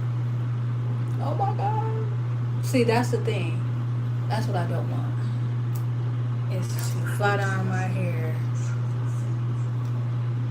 I like to go in with one pass. Hey, I don't care. I just believe what I know to be true. Say what God tells me to say. Oh my God.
It is so hard to chase your freaking hair. It's so freaking hard. It's so freaking hard. I'm not even gonna act like I'm freaking. It's so freaking hard. No, I'm serious. It is so freaking hard. Joseph was the connection of the origin of the house of Judah. It is so much easier. He was the origin today. Virtual, but the man needed to be right. While somebody shout hallelujah in here, favor doesn't just come automatic. And the next time I wash my hair, we're gonna see if I got heat damage, but I don't. What is that? Oh my gosh, and I gotta hurry up. Now, you see my hair? Ain't no. I'm not silk pressing my hair.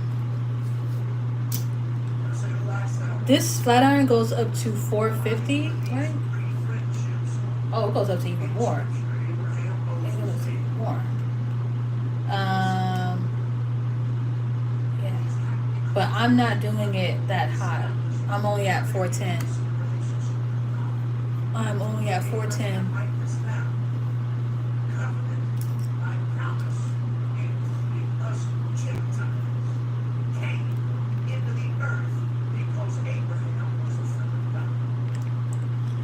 Thank you so much, Kyle.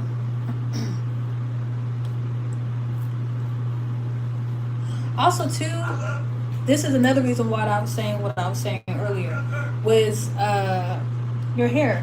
You know, don't try to go for the silk press. You know what I'm saying? Because it depends on your hair texture. Okay, not every hair texture can do a silk press, you know. So you can flat iron your hair and it's straight, don't get me wrong, but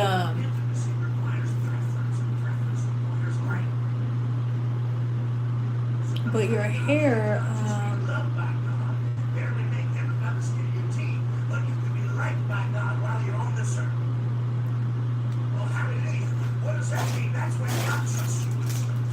so just flat iron your hair at the appropriate, I would say start off with 350 and then go from there. Don't try to silk press your hair and do all this other stuff. No. Especially if you don't flat iron you don't flat iron your hair like that. You know what I'm saying? And don't try to heat train your hair. If you want to listen, if you want that silk price and you wanted that, you're gonna have to sacrifice your curls. All right,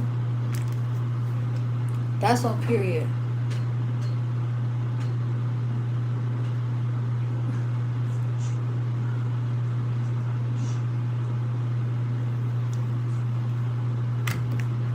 That is on period.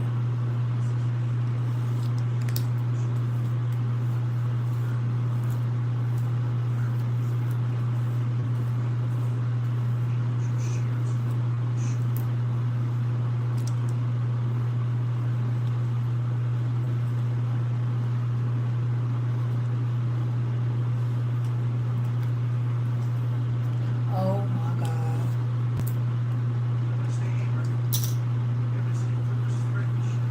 And the more I flat iron my hair, I'm gonna tell you right now, the more I'll get used to, it'll be better.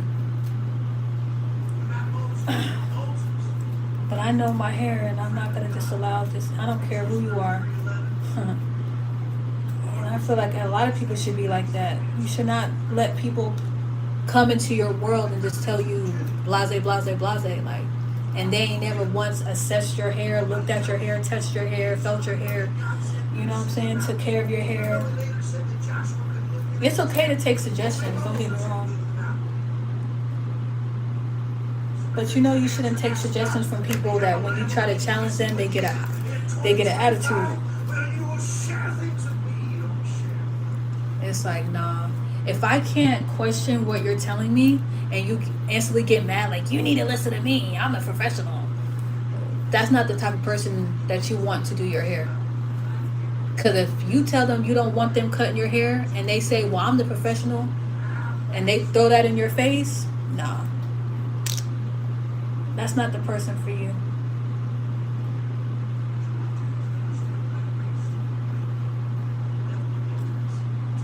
You should be able to openly express your concern, your questions, your doubt.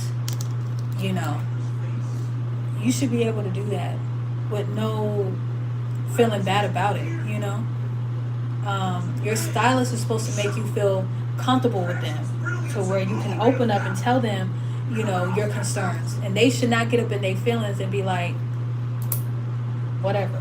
You know.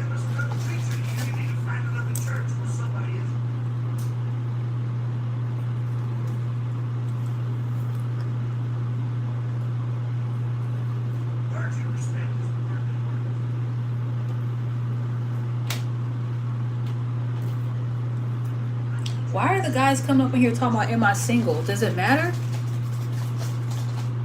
Who cares if I'm single or not? Do you like to talk about hair? Shoot, let's talk about that.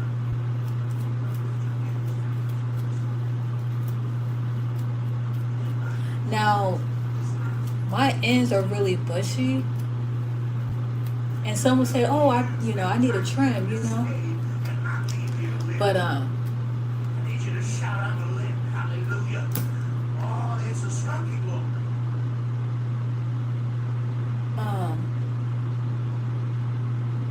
no, I don't need a trim. That's just how my hair is. It just I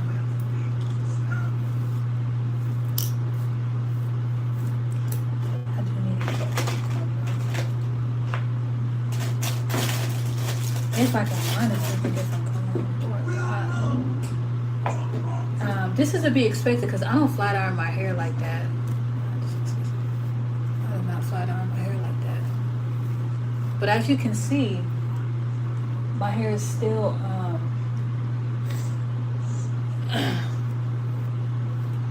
my hair is definitely flatter, but it's not like silky, you know, whatever, because I don't flat iron my hair like that. So if your hair is like this, that's okay. That's okay. You know? That is okay. Okay, Kyle, you have like 2.2 seconds to like straighten up, or I'm blocking you. So, wait, no,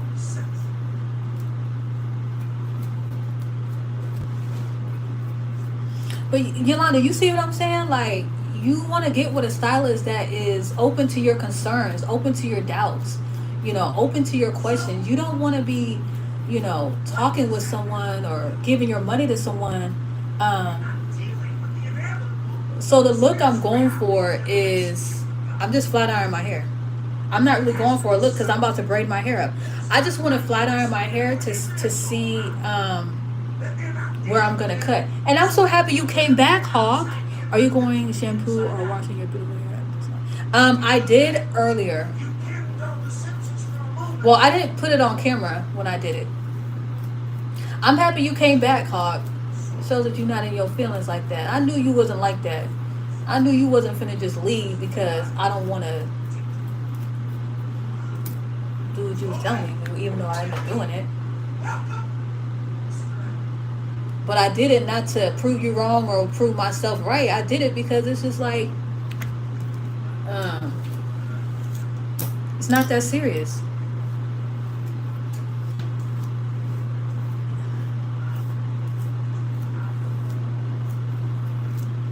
And please don't tell me I could be doing this with my flat iron because unless you do my hair or like I book a consultation with you, please do not tell me that I could be doing this and doing that and doing this. No, because my hair texture is very dense, um, very dense, and I have low porosity hair. I'm not.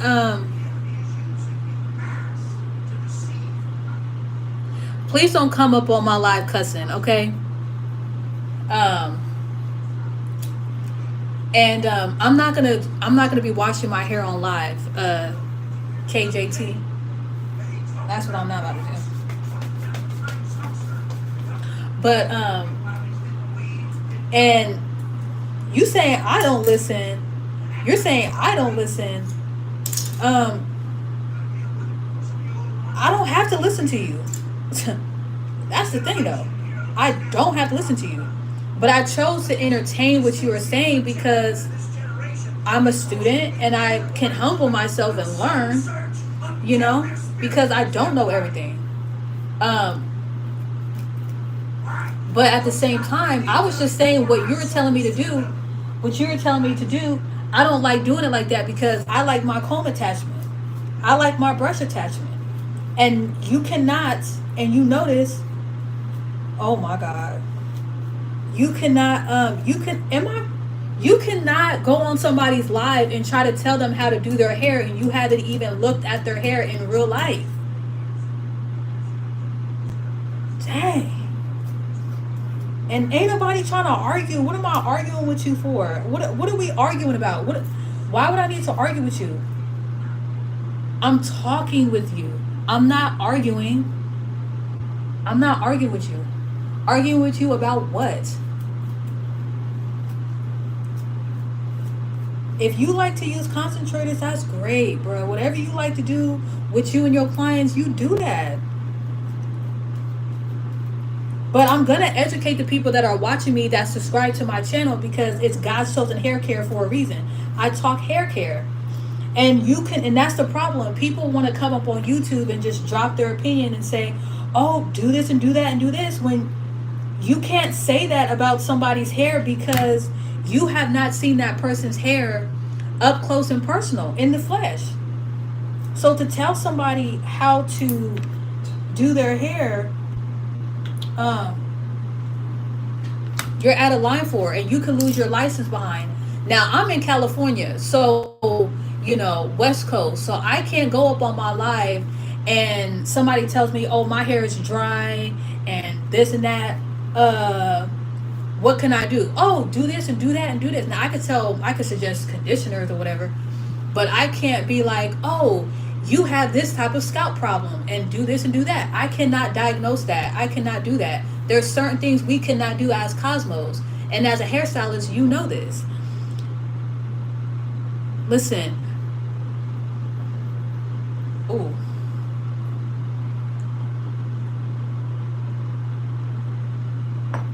I can't stand when people be like, I don't argue.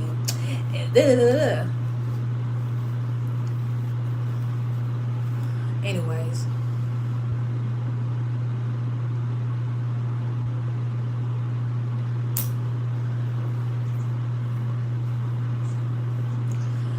you're telling me I act like I'm mad, but you're the one that said you were going to leave my life because I didn't want to do what you were suggesting for me to do. And then you want to come back and be like, you sound like you're mad. Why are you back if you think I'm mad? And you still have yet to say I'm wrong in anything that I'm saying. So, but anyways. Ooh. For someone who don't argue, you sure like to go back and forth with someone who you say is arguing, and that's bad. So, and I'm not mad. I'm just passionate about hair. You acted like you were happy I came back. Oh my gosh, Hawk, you came back so we can argue some more. Oh my god. Yes. How did you know? Oh my, you always be reading through me. Dang. You wasn't supposed to say that out loud. Gosh. Okay, so I'm gonna go back acting like I'm mad. So hold on. So I'm not using no concentrator. You over here wanna, you know what? I'm not even gonna give you no more attention because you know what? It's 2025. I'm in my bag. You know what I'm saying? I am very sad and would like advice. Oh, why? Why are you sad, Marion? Hawk likes to argue. I mean, can you say it again for the people in the back? I make this whack. My life is whack, but yet you came back. Oh, that's a rhyme. My life is whack, but you came back. But no, you came to my live. You stayed on, dropped your suggestion. Then you talk about I'm leaving or whatever, just to come back and call my live whack. Okay. Glory be to God. You just full of your opinions tonight, aren't you? Well, I'm thank God my life is whack for you. To you, it's whack because of some people. Ooh. Clearly, you had no clients today. Ooh. Clearly, you had no clients today. Yeah, Amir, why are you sad?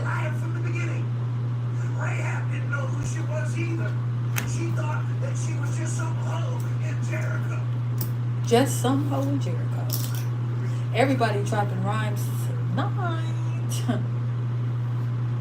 Because who she thought? She didn't know who she was. But the Bible says that God somehow reached through earth and time, through the pages back to Genesis 38. And got a hold of the since we throwing out suggestions, what's his name? Is Hawk still here? Since we giving out suggestions, do you have any suggestions on how I should flat iron my hair?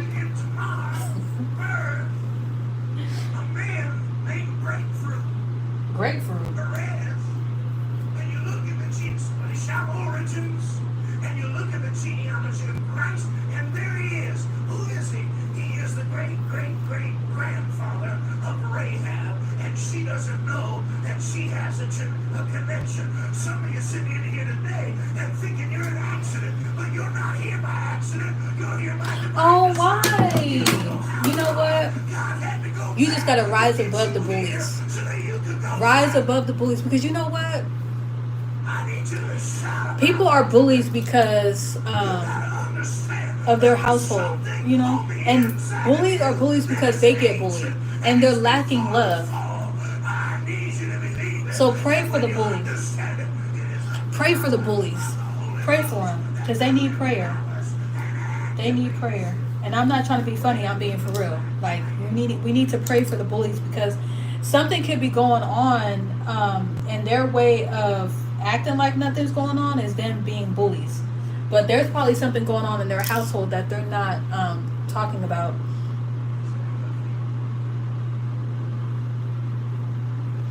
Oh, I just wanted to see if you were still here, Hog. So yeah, we gotta pray for the bullies. You know, we gotta pray for the bullies. We gotta pray for them.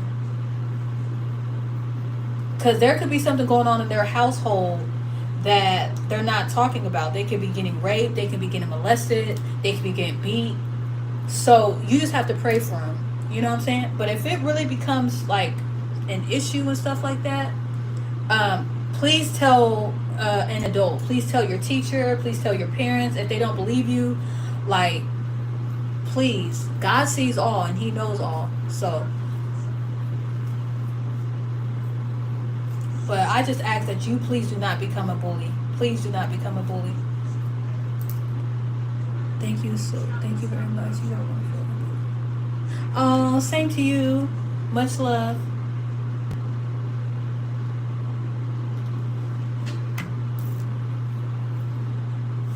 I know. I used to bully boys in school. Oh, okay. Well, I used to get bullied in school, and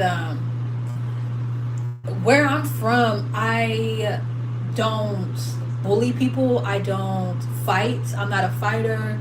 Um, I do have a way with my words, but when I was getting bullied in school, I didn't talk back to the bully. I mean, though, I was afraid. I'm not gonna lie, I was scared. You know, I wasn't big and bad and bold and none of that. I was scared for my life. Um, so, and that's just the environment that I came from. I came from an environment where I didn't know about fighting, and I grew up in a Catholic school when I was younger, and I was going to Catholic school, so I didn't have to worry about fighting. It's not until I went to a public school. Uh, Look at you, how. What you call it? Um, I went to a so I when I went to a public school, that's when I first witnessed like bullies and stuff like that, and I'm like, oh my gosh. Now, of course, I got made fun of when I was in Catholic school, but it wasn't to the point where I had people trying to fight me and jump me, and whew, I didn't have that. Glory be to God, I did not have that. Mm-mm.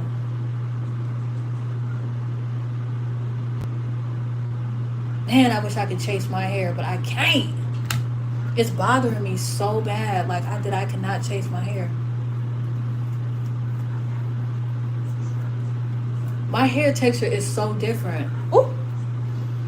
Um, and I am not trying to get the silky silky. I am not trying to do that. And I'm just looking at my ends too. Ooh, hold on. Wait a minute.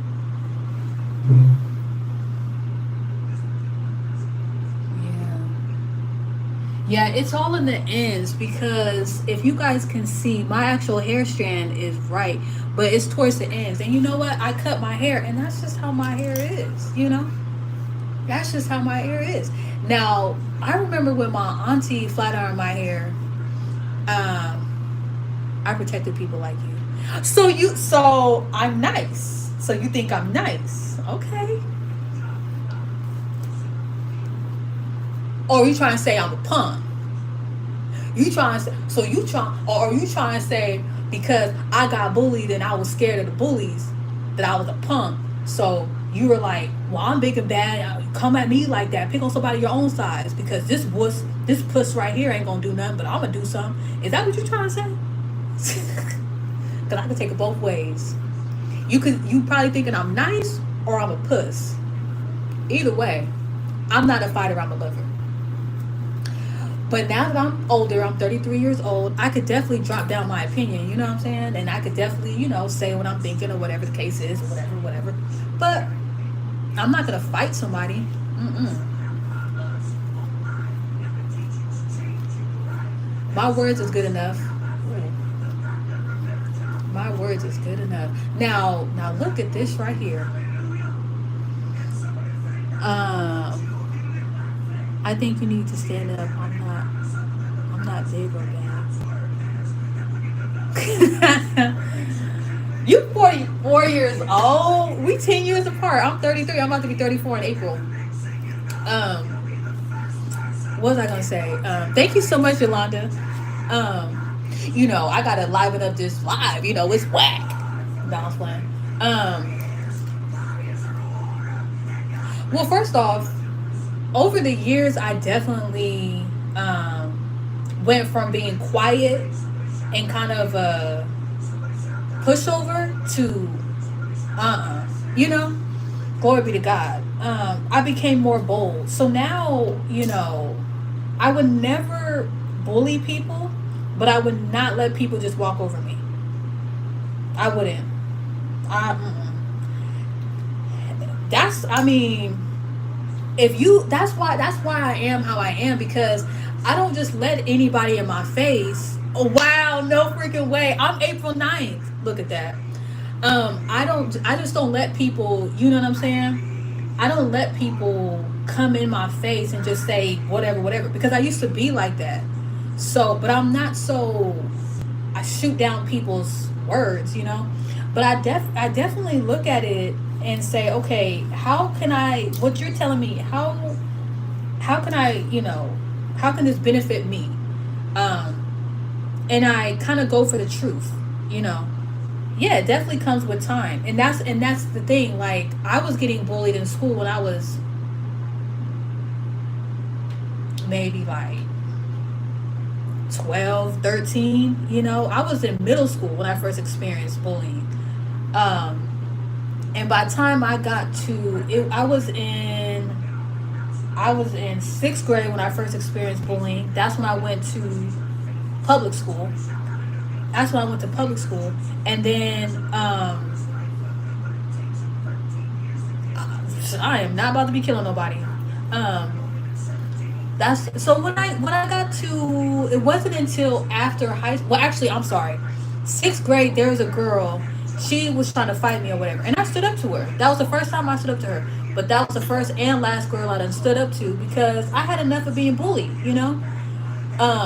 But when this other girl named Jessica, ooh, she was bigger than me. She was big body. I mean, I'm small, but she was big body, and she had the whole school like with her. You know, I mean, I remember I was in 7th grade and I was in middle school, and it was the beginning of the school, and freaking, they had the grass area in the middle of the school like blocked off.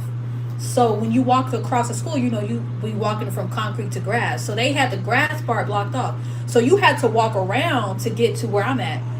Man, when I tell y'all there was I promise y'all, I would think it was the whole school that came behind her. You see her in the front going like, and then you just see everybody in the background. All the people that want to be messy and watch the fight. It was a mob of people with her. I was like, oh Lord. Man. Ooh, and early that morning I was hiding out in the principal's office. So when I had to go to class, because the bell rang, they're like, okay, Monica, you got to go to class now. I was like, oh no. But I was able to kind of like, you know, get to where my class was. And when I so happened to turn around and I seen all those people, I said, oh Lord. I ran up in my classroom so fast. My teacher was like, Monica, what's going on? I'm like, I'm going to get jumped today. Ooh. But it didn't happen. And mind you, we never fought. She knew I wasn't about that life. You know what I'm saying? She knew I was not about that life. And she just punked me. That's it. It was all words. You know what I'm saying? It was all words. But nowadays, it's sad because students aren't getting bullied the way they used to get bullied. Now students are bringing guns up to the school. It's, you know, that's why it's like bullying ain't nothing to play with. And it's honestly, it's a demonic spirit. You know, it's a demonic spirit.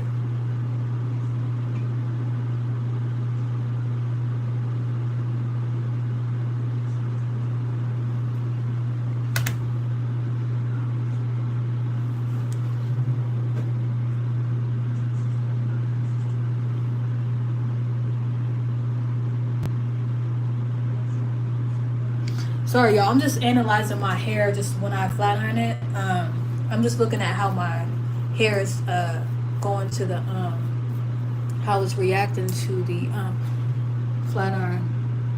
Ooh, yes. So again, when it comes to my, not to change subject, but when it comes to my hair is great. It's just the ends. And that's the thing. I'm not trying to, when it comes to my hair, I'm not trying to get it all silky, silky. I just want it to get straight. And the flat iron is doing its job. And I know y'all probably like, dang, this live is taking forever. And I know. And it's because I'm on live. But this is what you need to be doing. If I was, this would have gone much faster if this was a client. It would definitely go. But I'm really looking at my hair, seeing how it's behaving. Um,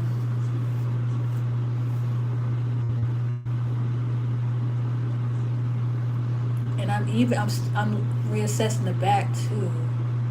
You would not think that this was a flat iron. I mean, you probably would, but then you'd probably be like, girl, you got to turn the heat up. You got to get it bone straight. And it's like, no, I'm not trying to do that. You got to get it silky. People think that your hair, like you didn't do it right if your hair's not, you know? And it's like, not everybody's hair can do that. Not everybody's hair can do that. And not everybody wants that. Demonic spirits are heavy. They are. They really are. You know, they really are. So it's very important to stay close to God and pray. You know, pray for people for real, and their minds. Oh, see, I gotta cut that right there. If this is even, see that right here, see this right here. Oh, shit, that right there, we gotta cut that. If my hair is even, I'm just kind of, my hair flat ironing it. It's not straight, so it's probably not even honestly. That's the thing. When you flat iron your hair, you really don't have to worry about your hair being straight because it's you know, it's whatever. But yeah.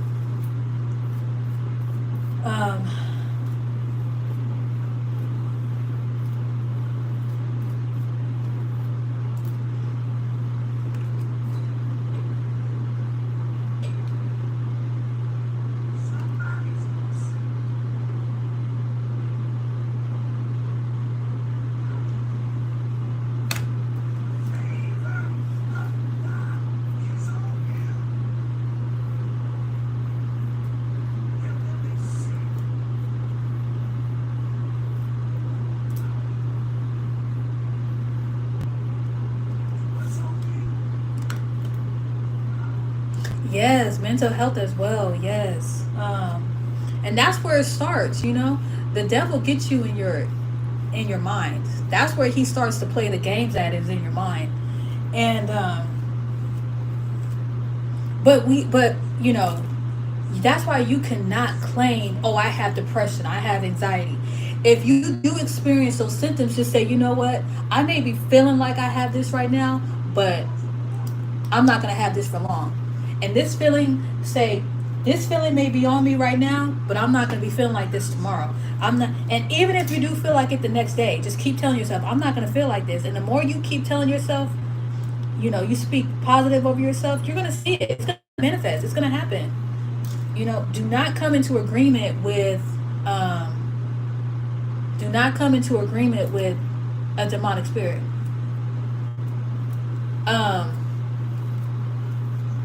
I trimmed my hair. Well, I didn't trim it. I actually cut it back in November. And I'm gonna post the pictures of what it was. And it was a lot of. Ooh, it was. Okay, so.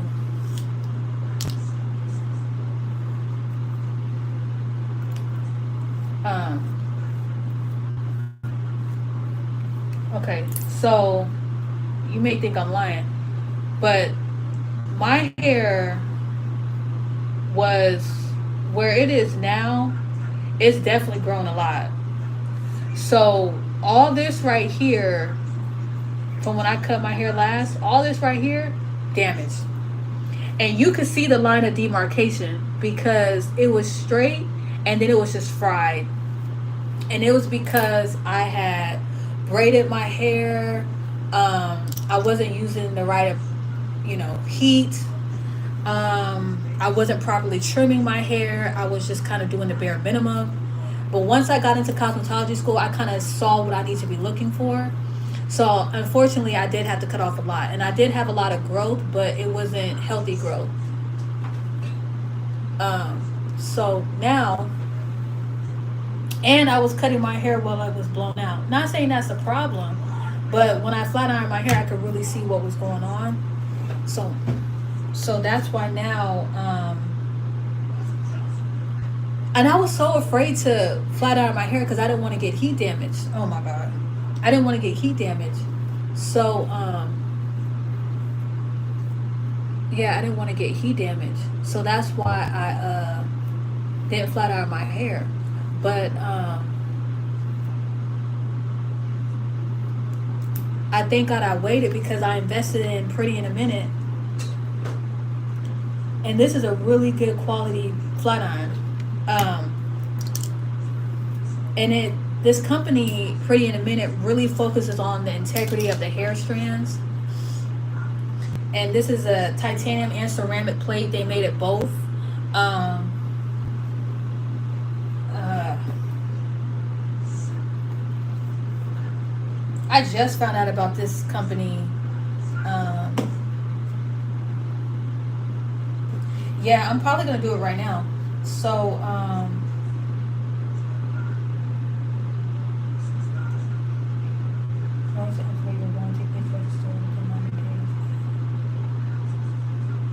what? Oh my gosh. So I got this back in. Oh shoot. Oh my gosh, it's probably past 90 days.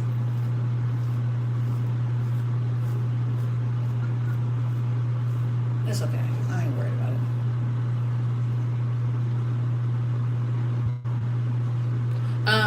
Yeah, but you said every 6 to 8 weeks probably need to trim again soon. Yeah. So yeah. So what I was gonna do was I was gonna flat iron my hair quarterly, and that's when I was gonna do like my trims and stuff like that. But I wanted to just do it tonight because I wanted to see where my hair was at right now. Shoot, this is not air. I wanted to see where my hair was at, so that's why tonight I want to flat iron my hair. I was gonna do it next month, but I just want to see where my hair is at and see if we're making progress. And so far it's good. Now, I would see it once my hair is all done and I look at the back and stuff. But so far, it is doing great. The only thing I would say is my ends. Though that's the only thing I would say is my ends. Um, Heat damage comes over time, so straightening every once in a while for a good trim is okay. Yeah, but that's the thing though. Like I don't want to, and that's what you call mechanical damage or whatever, and hair weathering. And I don't want to, over time, what I'm doing right now, over time, cause my hair to get heat damage. But heat damage can also come within minutes. It could come, you know, one false move. You know what I'm saying? No, I literally live your ears. Oh, thank you so much. Now you could kind of see the. Now look at this. Now look at that. Now that's blown out, and then this is it flat ironed. So you could definitely see the difference. But it would look like, girl, you flat iron your hair. You did not flat iron your hair because some people are used to seeing, that silk press. And so when they're not seeing that silkety silk, they're like, girl, you didn't flat iron your hair, this and that, and this and that. But it's like, but I did. But I did. You're just used to seeing it a certain way that when it's not silkety silkety, you would think I didn't do it right. But I did do it right. Did I want the silkety silkety? Yes. But I also don't like when I do see people with thick hair silk press their hair and how flat and thin it gets. Ooh. And like Hawk said, over time it, whatchamacallit, it gives you that heat damage. It's like, yeah, no. But do y'all see? Look how nice. Yes. And like I said, when I get down to the bottom of it is where I would see my hair, the ends. I just think, honestly, because that's the reason why I cut my hair from the jump, was because of my ends. Um, I just feel like it's just because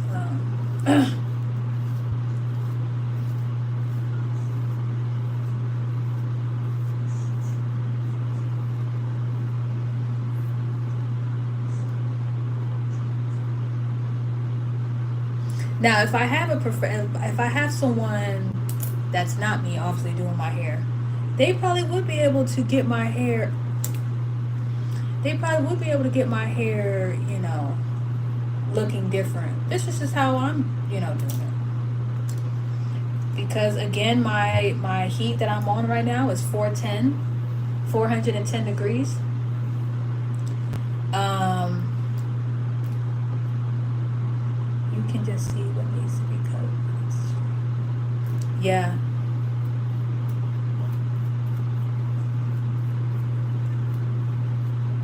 But some stylists may look at this and be like, "Oh, girl, you need to go a little bit straighter," you know. But when your hair is not used to being flat iron like mine, and you have virgin hair pretty much, and correct me if I'm wrong, Hawk. Hi, Scobie. Hey. Um, when your hair is a virgin and it's not used to being heat, I won't even say heat trained, but it's not used to taking heat or whatever. Um, would it not? What city are you? I'm in California. Hawk, you trying to do my hair? I've been doing good. I've been passing all my tests. Glory be to God. All glory to God at school. Hair is doing fantastic. Glory be to God.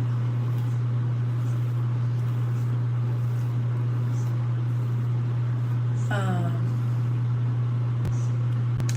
see, I know, long time no see, right, Scobie? See, Hawk, this is why I don't, we have a lot in common. You got your passport? That's so good. How's your fiance? Did you guys get married yet? See, Hawk, we have a lot in common. We have a lot in common. Oh shoot. Oh my god.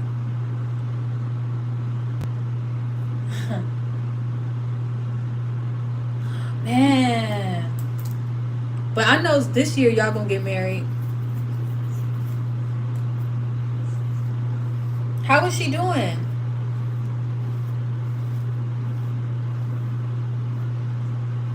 Now you can see where I cut. You see, right? You can see the line of demarc. I won't even say the line of demarcation because it's not really a line. But you can see how it's like cut right here. You got this, and then you got down here. This is kind of how I cut it before, if that's even a word. How I cut it before was whatever was like damaged, I just chopped it, and it made my hair kind of look like it was layered, but obviously it's not. I mean, it looks layered, but it's really not. So what I'm gonna do is, eventually I'm not gonna cut all my hair this length, but I'm just going to let it grow and just eventually chop it to where, you know, I need it to be. Yes, good. I would definitely oh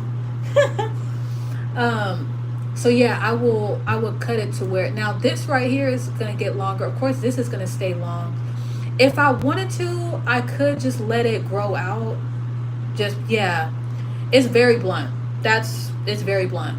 Now this will eventually grow to where this is at and to where this is at, but this obviously is gonna get longer.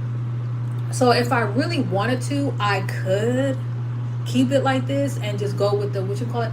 But the thing about it, it's not even on the same side. So y'all would see the more I flat iron my hair. And I'm just gonna let it grow out and eventually just cut it. And I like it to be all one length, but I mean I might, but it just depends. It just depends. I just have to cut, but I just have to cut what I need to cut. She is. Wow, that's what's up. That is what's up.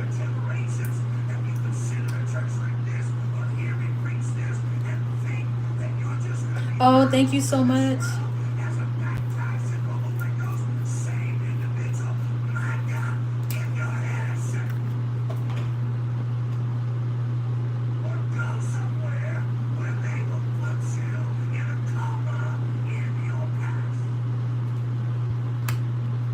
Yeah, it's definitely having that layered effect. I mean, that's not what I was going for when I was cutting my hair. I literally just only cut off.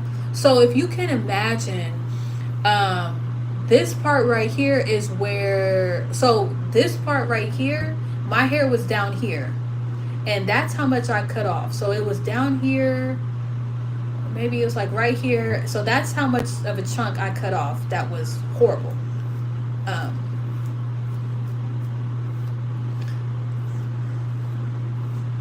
And my hair at one point was all one length. She is also 33. Nice. So like I said, I'm just gonna, kind of see how it goes. But I'm just gonna cut little by little. Definitely gonna continue to trim. I just don't know how, if I want it to all be one length or if I do want to keep the layers. But the layered look, should I say.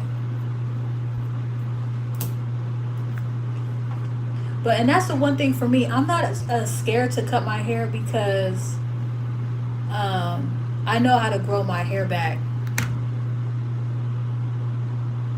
I've been great. Glory be to God. God has been showing me a lot. Life has been, it has its downs, but mostly ups. Glory be to God. Have you ever used a straightening comb? Like a Marcel iron straightening comb? Cause I would so I've never tried it on my hair, and that I don't think I would want to do because it's gonna be the same like using a flat iron for me. 90 degrees is normally the first cut in the school. Get on the students that's already on the floor to give you a haircut. So let me tell you this right now. At my school, we all on the floor. My school, unfortunately, is not like that type of school. So my school, we do 2 hours of book work, and then we instantly go on the floor where we practice on our mannequins. So, and my instructor has taught us how to, she taught us how to cut blunt. So the only thing that we're learning right now as far as hair cutting is like cutting off an inch, cutting off half an inch, cutting here, cutting there. So we haven't really learned to cut the 90 degrees yet because she wants us to be at 0 degrees right now. She wants us to cut like half an inch to an inch. So we only have done blunt cuts.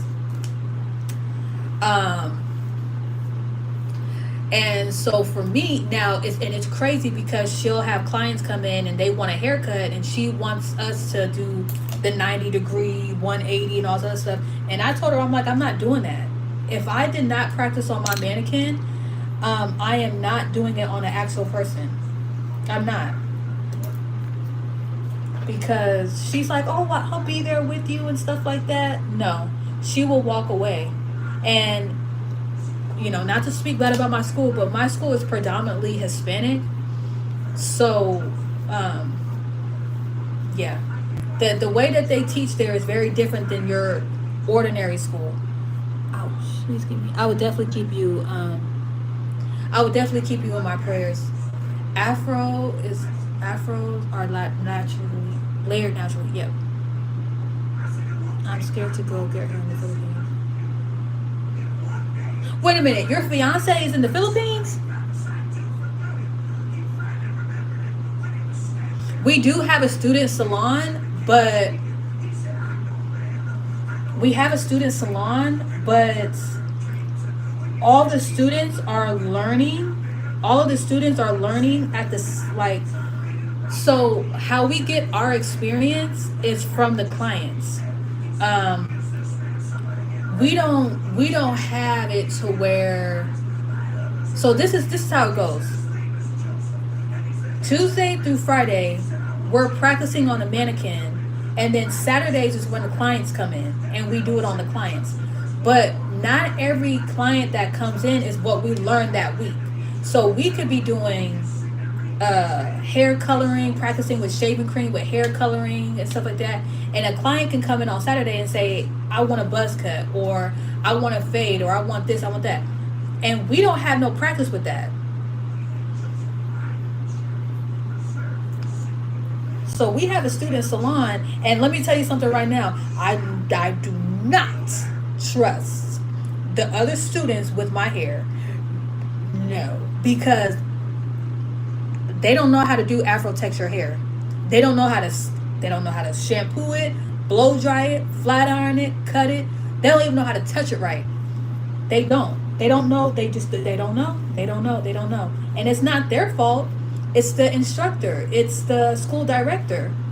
And we don't have a proper school instructor. Our school instructor is also the school director.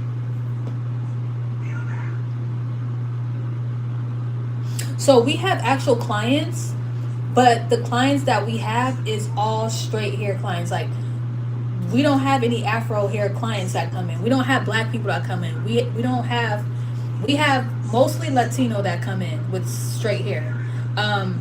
So the practice that I get on my texture hair, I only have one client that has my texture hair.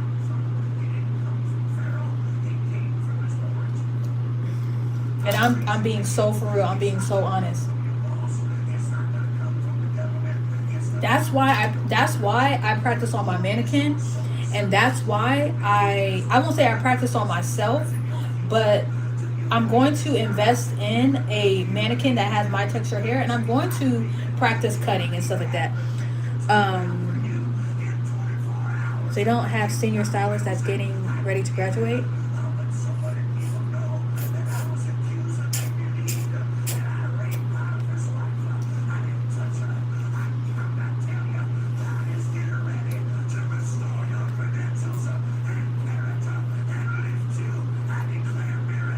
I mean, there is students that's ready to graduate and take their state board. Like, we just had a barber take his state board, and he passed, and he got his license, glory be to God.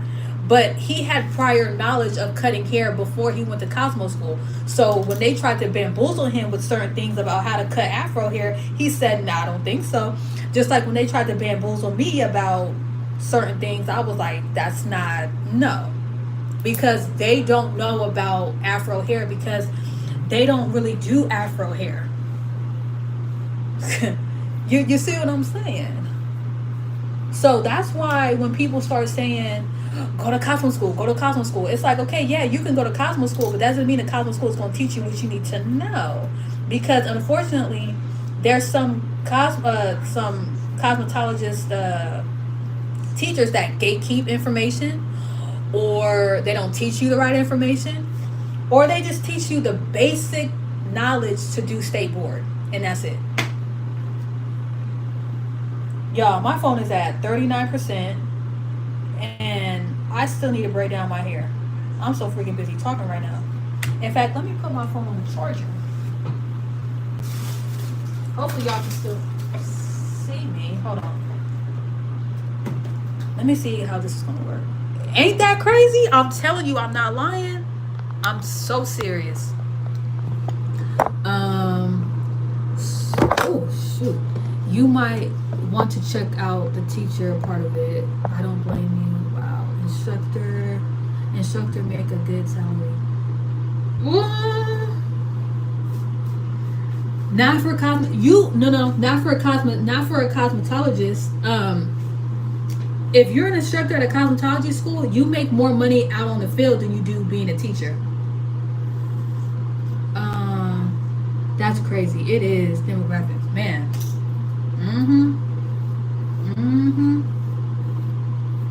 It's crazy. It is cray cray. But that's okay, because glory be to God, He lets me know what's going on. He lets me know what I need to know. And I, like I said, I thank God I had knowledge. Oh my goodness, you need, look, my phone's on the charger right now. Okay, how do I want to do this? God lets me know, He lets me know. He lets me know what's up. And to be really honest with you, like, okay, that's not what I wanted to do. To be honest with you, like,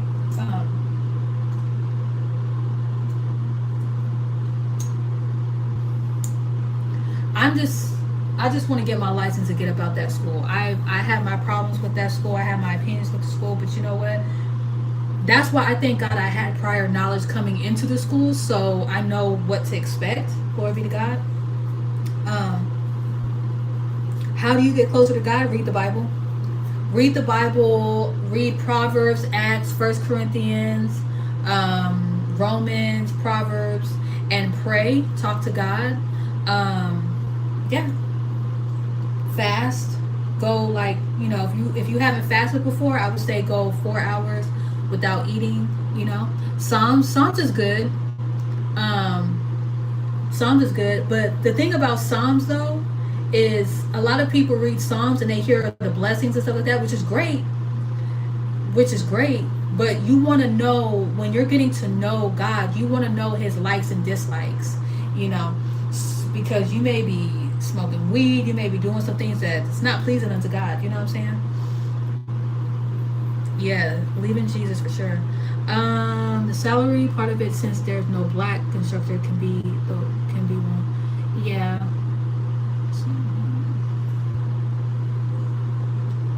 Let me tell you something. If I wanted to go work at a school that's predominantly Mexican, they will not pay me my worth. They will not pay me a good amount of salary. Trust me, they won't. They won't. I will make more money.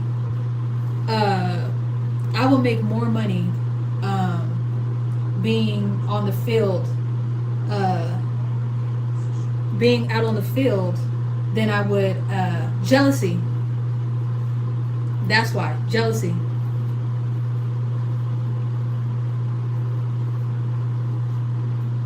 And let me tell you something. When the Latinos and the Latinas come in, and they start talking up, and they see that I'm about to do their hair. Some of them are cool, but the older ones, and it's the black people are the same way. When they see a black person's about to do their hair, they're like, no. They will change their mind so quick. They would change their mind so quick and say, never mind. They'll still let me do their hair, but they would, and I know how to handle them. I know how to make them comfortable. I just get my instructor or my school director next to me, and I call her every 5 minutes, every 5 seconds. Can you come here? Can you come here? And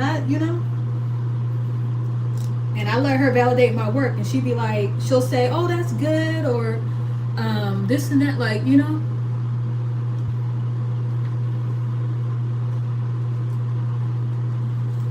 That's what's up. Psalms is your favorite. My book in the Bible is Proverbs. I love Proverbs. Oh my God, the book of wisdom. Ooh, I love Proverbs.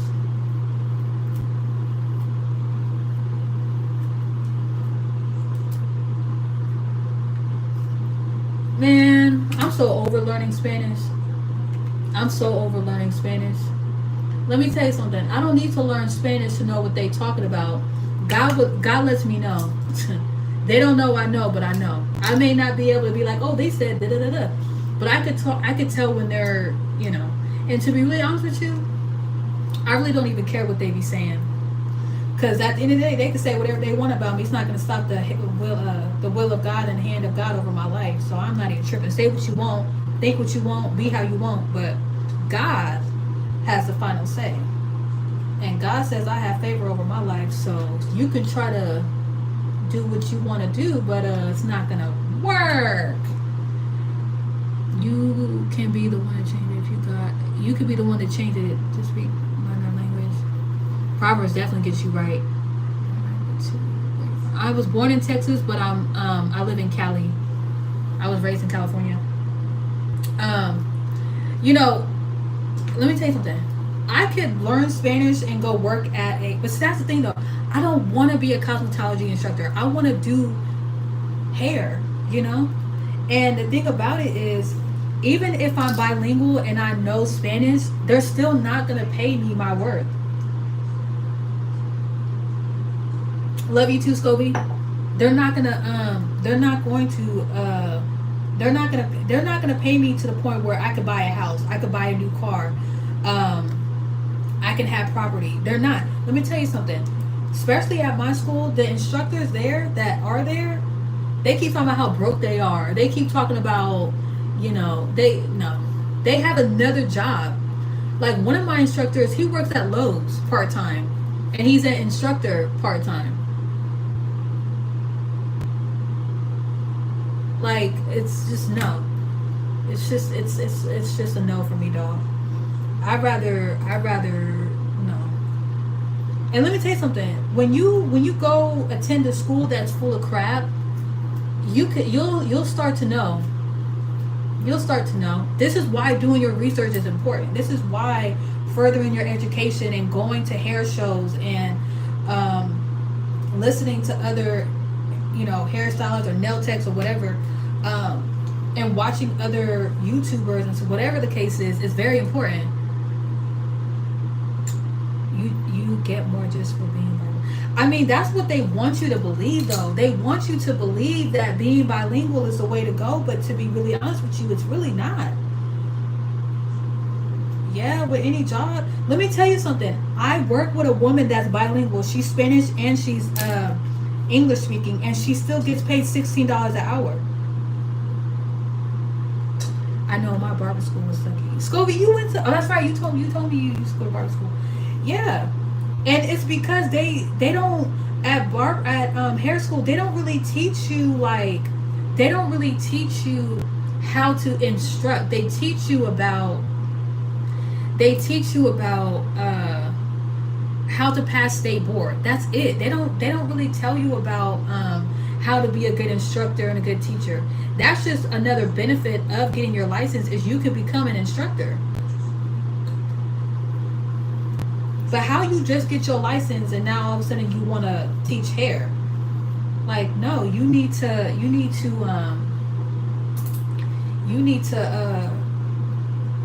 yeah. That's just for me. I just couldn't do it. But you said makes you more marketable. In the corporate world, it makes you more marketable. But you still get paid crap though. 2 part-time jobs make a full-time. Let me tell you something right now. 2 part-time jobs makes you stressed out. And you can't buy a house or a car with that. You still get paid minimum wage with those 2 part-time jobs.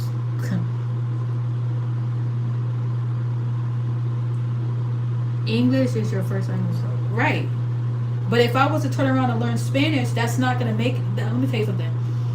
That's not going to make... Why is it Spanish? How come it's not French? How come nobody want to learn how to speak French? Why is it always Spanish? Why is it always Spanish?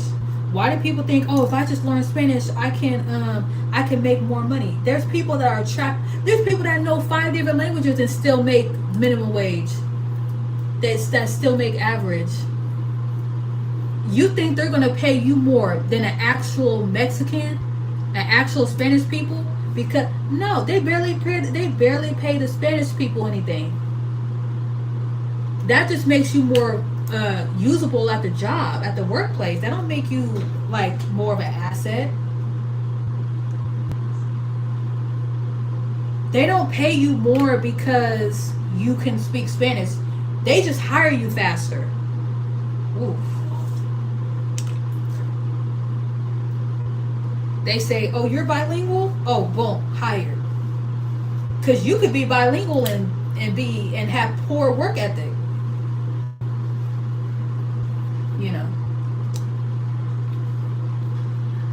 in the entire world. They keep forgetting that we are black, cousin. Man, yeah, they could. Let me tell you something. These corporate jobs can care less if you're bilingual.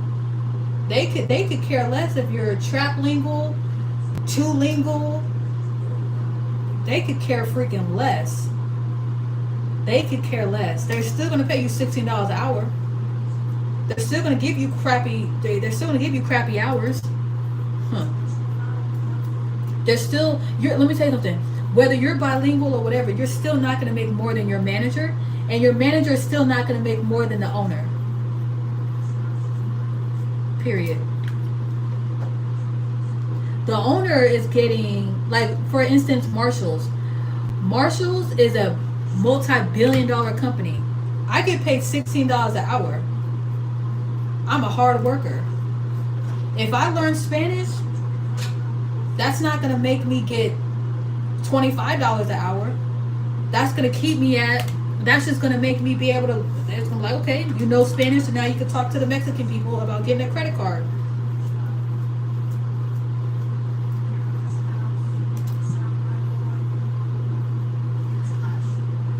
And I know it sounds harsh and it sounds like, you know, whatever, but it's the truth. It really is. It really is. Okay, see, here you go, debating everything again. Maybe it's an avenue for God to use you. Okay, I'm not debating anything. No, let me tell you something. I don't have to use Spanish. I mean, I don't have to learn Spanish to get Spanish clientele, if that's what you're saying. I don't.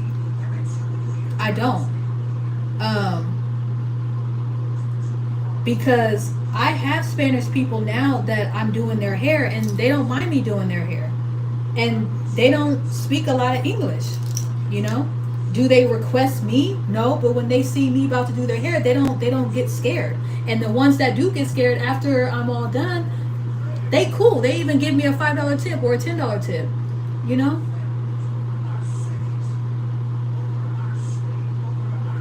And the reason why I'm saying what I'm saying is because when you're talking about corporation and you're talking about corporation versus being an entrepreneur, you will forever make more money being an entrepreneur and working for a company that can pay you your worth, or working for yourself, than you would in any corporation. I don't care if you're at fast food and they're paying $20 an hour.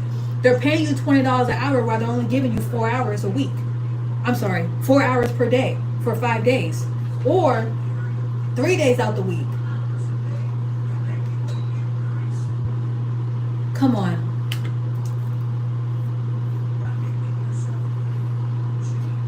You know.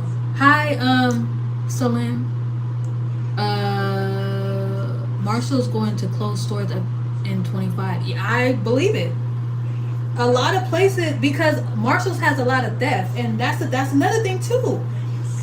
What is the point of being bilingual and going and getting, you know, and becoming bilingual for these corporation jobs that are freaking closing their doors? They don't care nowadays that you're bilingual, because let's talk retail. Retail is closing their stores because of the theft that's happening. So you think they're about to pay you more because, now let's talk in the medical field. Okay, you work at a doctor's office, you're a medical assistant, and you're bilingual. You probably would get paid maybe $1 more, maybe $2 more. You will never get paid between $10 to $50 more than the person who's not bilingual, and that's a bet. That's a bet. And I'm gonna promise you right now, you will only stay at that job because of the money that you're making, not because of the passion. You will stay because it's paying your bills, not because that's what you love to do.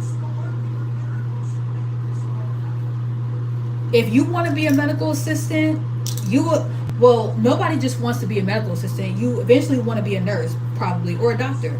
So you start off as a medical assistant. Cool. But there's still levels to it. You still gotta pay you still gotta pay to go to school to be a doctor. It's thousands of dollars, years of school, you know?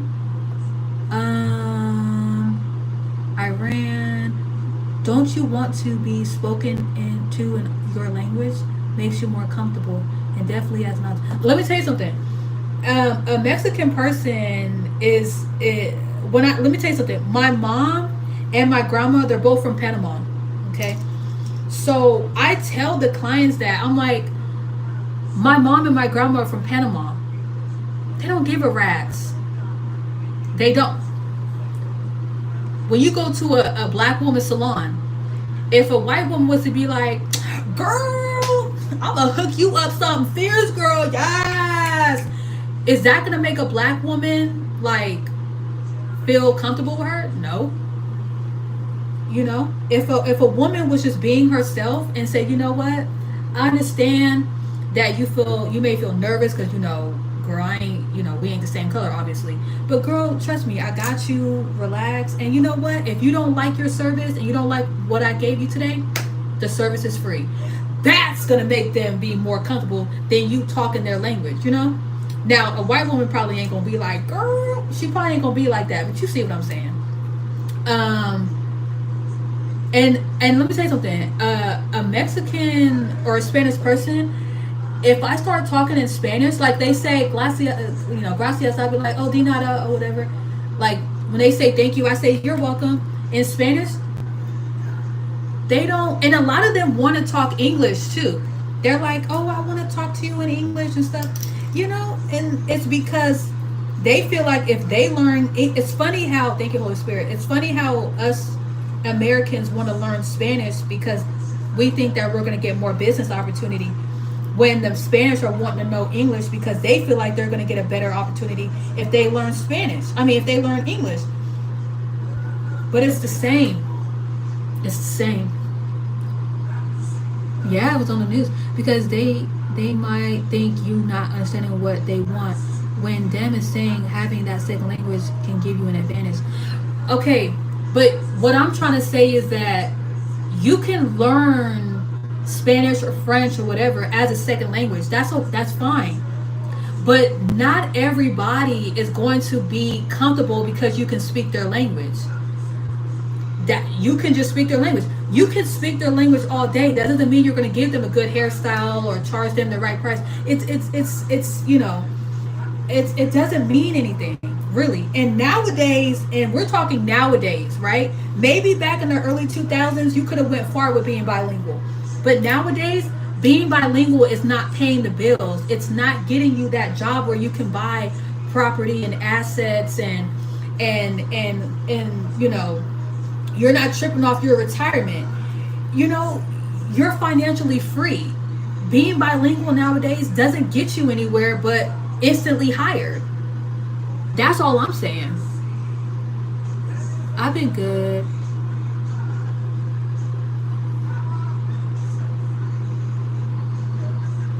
As an entrepreneur, there's more people you can reach. Yeah, but that doesn't mean that the people that you're trying to reach is going to reach back. Like, oh, thank you so much. You are right. I work in medical field. Glory be to God. Yeah. Tell them. Okay, never mind. It actually does. That's right. It means you can't understand this consultation. Well, let me tell you this right now. For me, I'm not going to go out of my way to learn Spanish so I can book Spanish clientele, because for me being in school, seeing the clientele that's Mexican that come in and how very picky, like, let me tell you this. A lot of the women that come in, that they have thin hair, right? And they bring in a picture of a Caucasian woman with silky hair, and they want her hair to look exactly like that in the picture. If you can't give her that, you don't know what you're doing. It doesn't matter that even the women there that speak Spanish, they even give them a hard time. They're like, you don't know what you're doing. You don't know how to do hair. So it doesn't matter what language you speak to them. You could speak English or Spanish. If you don't make them look like that picture, you don't know what you're doing.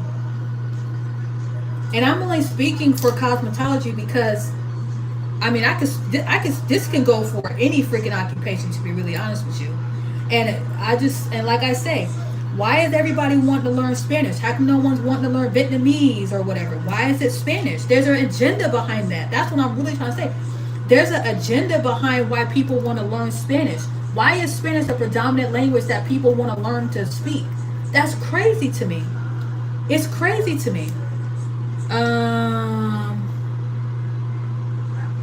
Even though I'm Nepalian citizen, I can get your point. I belong to Nepal. In fact, I should be able to speak focusing on my English. I love your videos. That right there. Do you know how many countries speak Spanish? Panama speak. There's a lot of countries that speak Spanish, but that's not their predominant language. They speak Spanish because of people going there and speaking Spanish, but that's not their primary language. It's very diverse. But it would make it better if you understand the people you are serving in the community. But see, this is the thing though. As a cosmetologist, I'm not going. My focus, my clientele that I'm trying to gain is not Spanish. It's Black. So I could care less about Spanish speaking because I'm not trying to get Spanish clientele. If you're trying to connect with Spanish people, then yeah, you should, you know. But at the same time, while you're trying to learn Spanish, how are you going to make money? Learning a new language costs money. So what job are you doing right now that's going to pay you enough money to go to class to learn Spanish and to pay your bills? And then what is the purpose on why you want to learn Spanish? Is it so you can make more money, or because that's just your passion to reach out and help the Spanish community because of whatever situation you're seeing they're going through? What is the purpose behind it? Because if you're doing it just for the money, you want to learn Spanish just for the money, that's cruel. That's wrong. There should be a purpose behind that, not being money hungry.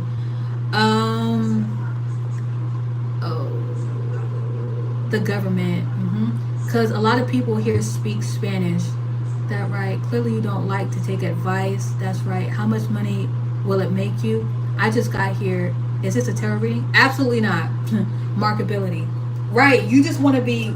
Listen, let me say something. Okay. It's not that I don't like to take advice, but my thing is like, why am I having to be the one to listen to what other people are saying? Now, one of y'all asked me, if we're talking about me, who my clientele is, right? If you want to go and you want to go learn Spanish, by all means, go do that. That doesn't mean I have to do that. Nobody has asked me what my clientele is based on. I'm telling you guys that at my school it's predominantly Spanish. That does not mean that I want to go out and learn Spanish so I can do better in school. I'm passing all my tests. In fact, my books are in English. And my profession is not to connect with more Spanish speaking people, because my thing is like, when I leave that school that's predominantly Spanish, I'm not going to have predominantly Spanish speaking clients. That's what I'm saying. So for me, I'm not worried about taking a Spanish course, because I'm not going to be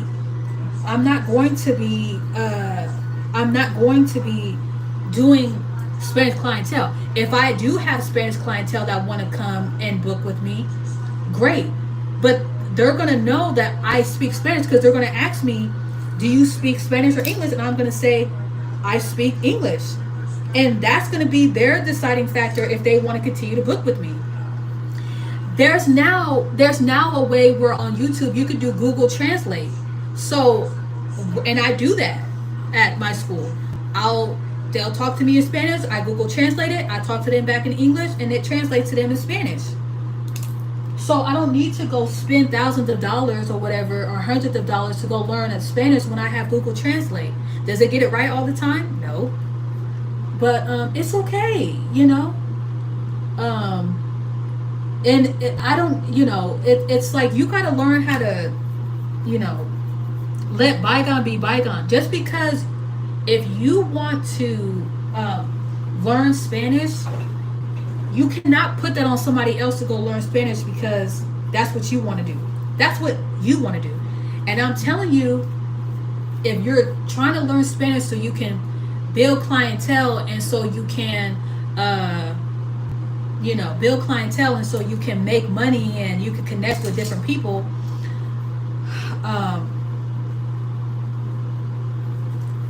by all means do. If you want to do that, do it. But I'm telling you, you're not going to get anywhere. And that's just that. Don't give anybody advice with a door like that. Okay, you're telling me not to give somebody advice with a door like mine? It's a bathroom door. Okay, because you're on the World Wide Web talking to us. Okay, I see where you're going, but if I am a doctor, I wouldn't say only English speaking. I would try to understand the person as I can. Okay, if you're a doctor, right, your intentions may be that you will service any race. That's great, but that does not mean that that race is going to want you to be their doctor. So you can go and get your certificate in Vietnamese, Chinese, Spanish, all these different languages. That does not guarantee that those people that speak that language is going to want you to be their doctor. That's what I'm saying. And if you're doing that so you can reach more people, you should only do that with people with. You should only do that if that's a hobby or that's an interest that you have, or if you have that culture coming to you and you want to expand and learn their language. That's one thing. But to do it just so you can have an opportunity in the workplace world and so you can get a better job, there's no such thing. There was never a such thing. They made it sound so like if you're bilingual, you can get a good job. That's a lie that the corporate industry told everybody for years. If you're bilingual, you can make more money. That's false. The same people that were bilingual in 2002 are not millionaires right now. Straight up, they're not. They make you think that if you go out and get learning a different language is going to get you farther. It's not. It's not. Because how is it that you going out and learning how to speak Spanish is making you more money when these companies that have different cultures coming to shop at their store or to stay at their hotel or eat at the restaurant are closing down? But wait a minute, they have menus that's in their language. They have videos and all these different people working there that speak their language. And they end up closing their doors. Why? Because it's not getting you anywhere. We got 2 ears and 1 mouth for a reason, but hopefully you'll learn. But they will be more comfortable. If I'm saving lives, I don't think they would mind that I am saying it's common sense. Not they make. Okay. I'm thinking about, so Karen, right?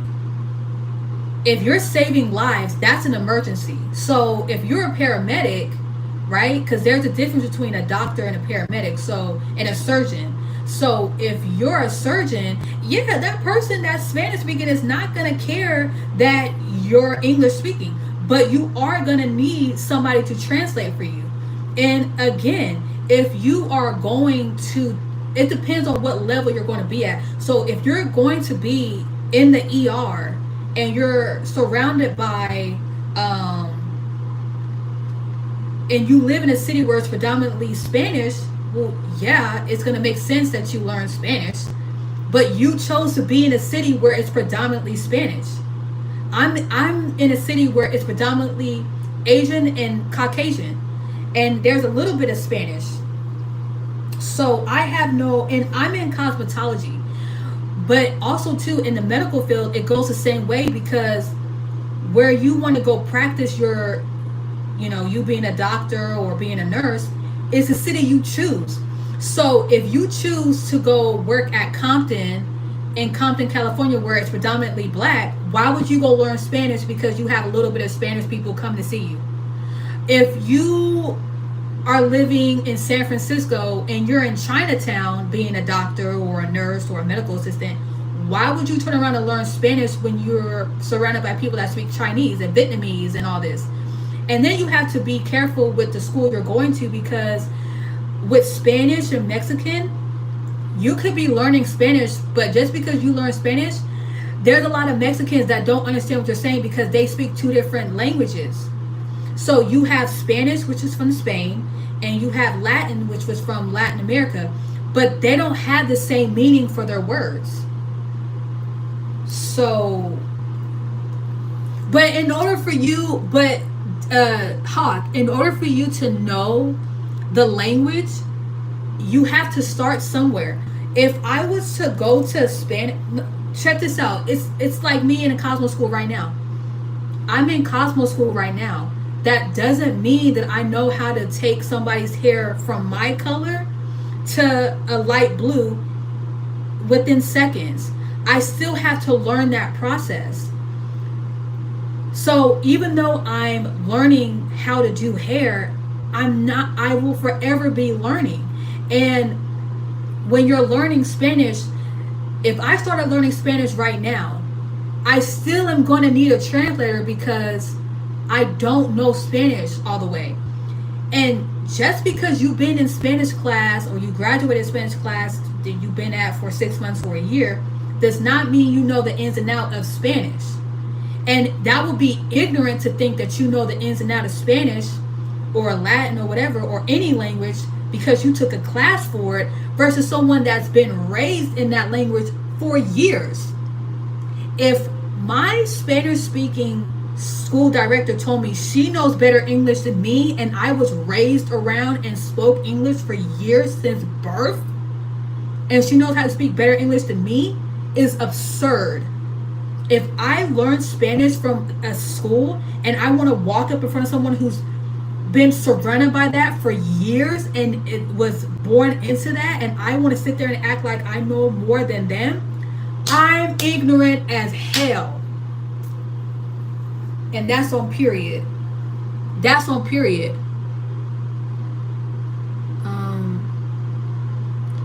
Exactly. So what's wrong learning the extra language to help me?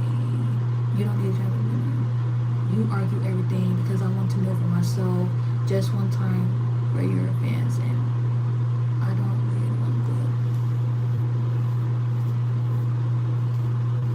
to. The reason why you say I argue with everything is because I make valid points that you don't want to admit that I'm making. And that's okay. I noticed that with certain people. A lot of people, when they see that you're making valid points of what they're saying, they don't want to admit it. And I'm not saying that it's wrong to want to learn another language. I'm not saying it's wrong. But if you're doing it for money, it's wrong. If you're doing it because you feel like you have better opportunities work-wise, it's inaccurate. It's inaccurate. When I'm working in the hospital, if we get someone speaking Spanish, we call for a translator.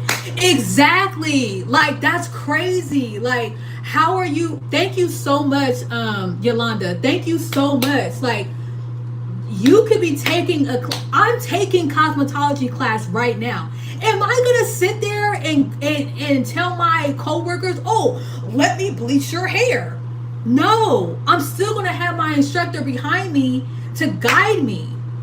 I'm never gonna get beside myself and think I know so much because I'm taking a freaking class. Are you kidding me? No, that's crazy. I would never think that I know more about hair coloring than someone that's been hair coloring for 20 plus years or 5 years, let alone 2 years or a year. That's heck a bomb at it. I'm gonna humble myself. That's where humility comes in. I mean, that's common sense. Like that's like a neurosurgeon or a surgeon just graduating from school, and they have their first surgery, and they're like, no, I don't need nobody telling me what I need to be using because I just graduated yesterday from surgery class, and I don't need nobody telling me what to do because I went to class for it, and I don't need nobody telling me because I just graduated class for it. No, you still need somebody to back you and guide you. You know what I'm saying? Who said you have to know it like that? Just enough to communicate. But in order to communicate, you need to know what you're saying. And what you're not understanding is, if we're talking about Spanish, you have Spaniard and you have Latin. When those two collide, they don't know what each other is saying, right? And I'm telling you, like, my school director, she speaks Spanish. But when she went to go take her driver's license test, it was in Latin. She did not understand what that book was saying. Spanish is not the same as Latin. It's not. And that's disrespectful to say that Spanish is the same as Latin. That's disrespectful to that culture. That's like saying Chinese is the same as Vietnamese. No, that's disrespectful.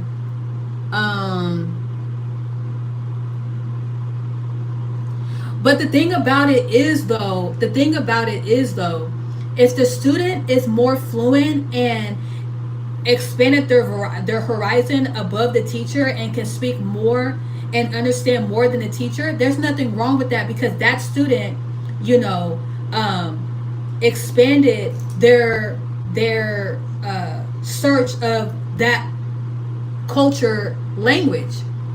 But the student should not walk in front of the teacher and say, ha ha, I know more than you, I'm better than you. No. Because at the end of the day, if it wasn't for that teacher in the first place, you wouldn't have got the education. Even if it was the bare minimum, you still wouldn't have got the basic minimum that you gotten from that teacher to get where you are now. And 9 times out of 10, a teacher is opening doors and hooking you up with connections to better your language search with that language that you're learning. And maybe the teacher didn't want to get so far in depth with that language. It's, I mean, like, it all sounds like you want to argue, but wouldn't it be better to know for yourself? You need a license. That's how you sound, just like the sign language. That's not the point here. Don't stray. You are saying why learn Spanish as a second language. That's what you were saying. I'm saying why learn Spanish as a second language just so you can make money. Why are you learning Spanish as a second language just so you can walk around and talk to a Spanish speaking person and show off how you can speak Spanish too? Look, I can do it too. Who cares? What is your purpose behind wanting to know another language? Is it for the money? Is it for the clout? Or is it because you just want to do it as a hobby? Or because you want to better help that community? Say, for instance, the Blue Cross, I mean, not Blue Cross, Red Cross, right? They want to go to Indonesia and they want to help out the people out there. Well, they're going to have to speak their language, right, in order to communicate. So those people take whatever language they speak, they took that class. That's what I'm talking about. It's a purpose. You're not just doing it because you can say, oh, I speak Spanish too. That's not why you're doing it.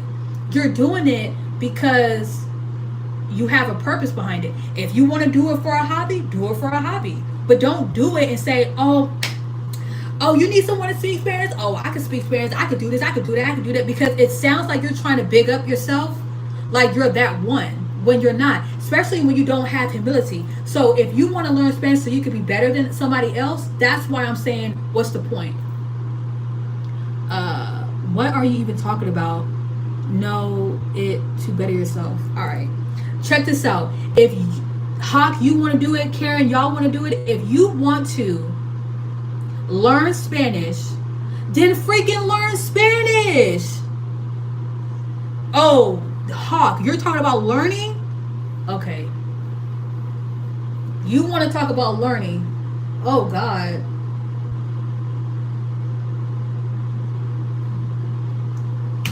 Okay. If y'all want to learn Spanish, by all means, go learn Spanish.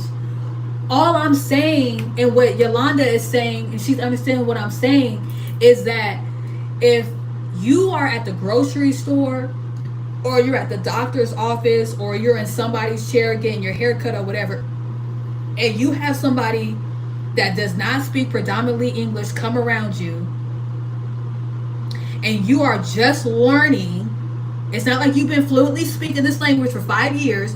You are still learning how to speak that language. You should humble yourself and say, you know what? I can let me try to communicate with this person because I am taking a class for this. Let me try to understand what they're saying. And if you don't know what they're saying, humble yourself and get someone who does. Period. Or pull out your phone and do the Google search. It's as simple as that. But it sounds like you guys just want to be the one all be all for everything.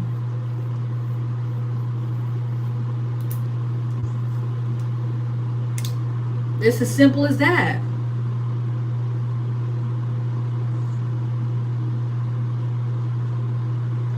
Exactly. That's what we are saying. Why go around the world from point A to come back to point A? It's called learning. It's a step. I like learning math. Okay.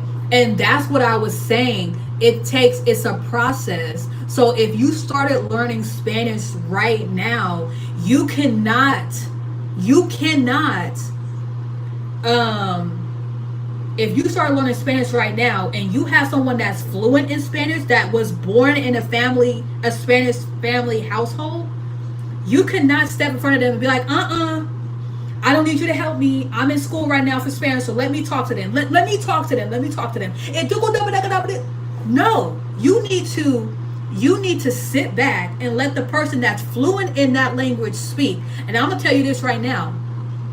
If you are at a doctor's office or you are anywhere and you're of a different culture and that culture is needing translation and you want to jump in front of that person that's already that culture, you're offending that person. I just want you to know that. That person will highly be offended. Highly be offended. Absolutely. Absolutely. Absolutely. Unless that person knows that you're in school and says, oh, I mean, if it's an emergency situation, this is not a time for you to practice, right? If it's like, oh, let's see what you learn and y'all just having fun, that's one thing. But if it's an emergency, this is not a time to be like, okay, let me see what I learned. Habla mecatora. No.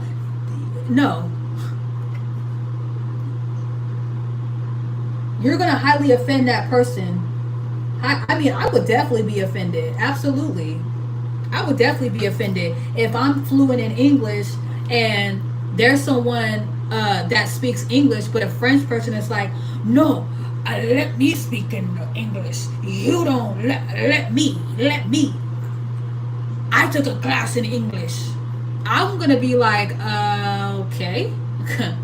Ooh, okay. Spanish, especially when it's like it's an emergency, But again, I'm not gonna keep, y'all get my point. Y'all get my point. Whoever wants to learn a different language, go learn a different language. But if you're trying to learn a different language to make it in the marketplace, no. I'm telling you right now, you're wasting your time. So now you're in agreement.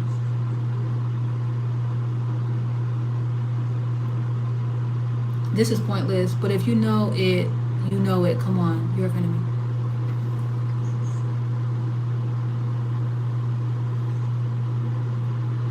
Okay. Let's just say you know Spanish and you've been speaking Spanish to other people for 5 years. That's great, right? Again, we come back to being humble, right? It comes back to being humble, okay? If there's somebody that is Spanish speaking that needs something, or that's English, or you know Spanish and you're trying to talk to them in Spanish, but there's somebody, but they still want to talk to someone who's looks like them, sounds like them, acts like them, but you're like, no, I know Spanish. I know Spanish. If you're sitting there in their face and they want to speak to someone that looks and talks like them, and you may talk like them, but you don't look like them, and you're like, no, I talk like you, so talk back to me. You need to humble yourself and go get somebody that they actually want to talk to. Because you could talk that different language. That don't mean they want to talk to you. If I don't know it, I'd be embarrassed. But if I know and can help one, nothing wrong with that. And to be honest, we don't need human being. We have translated phones that the doctors use or the nurses. Exactly. If they don't have someone right there that can translate, they use their phone. It's as simple as that. It's called technology. You need to try a different approach.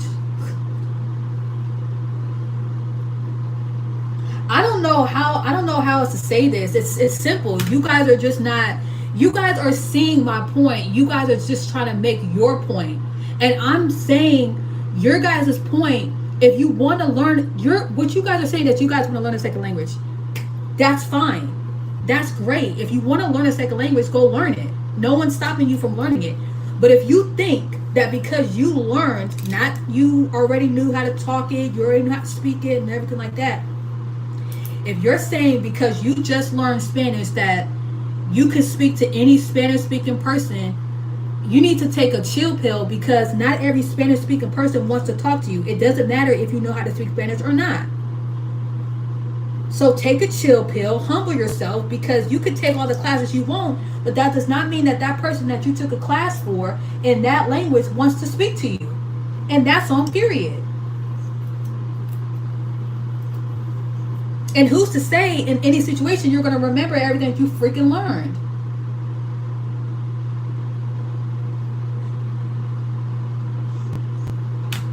This watch day is taking longer than I anticipated, but that's okay. That's okay. You sound so worked up. Don't let it bother you so much. No, it's not that I'm worked up. It's just like, I just don't like when people don't want to use humility. Like, it's just like, humble yourself, you know? And people always try to make people like me seem like we're being irrational. It's like, no, if you don't want to humble yourself, you know, like, thank you, Yolanda. I mean, maybe girl, let me tell you something. The reason why we're here with it is because we know what's going on. We know the corporate world. We know what it is. We know about these jobs and these careers. They will bamboozle you and make you think if you learn a different language, you're going to make more money or you're going to connect to more people. No. And if you are going to sit there and learn Spanish, go ahead and learn all the different languages out there. Because trust me, it's a lot. And the job that you're working at, I hope they pay you a lot of money, because you're going to need it for all the languages you're trying to learn, because you want to connect with so many people.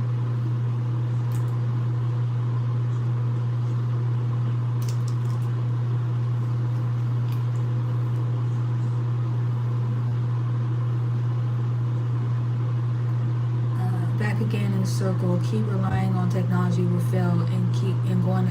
But where do you think? Okay, but where do you think the people that write these books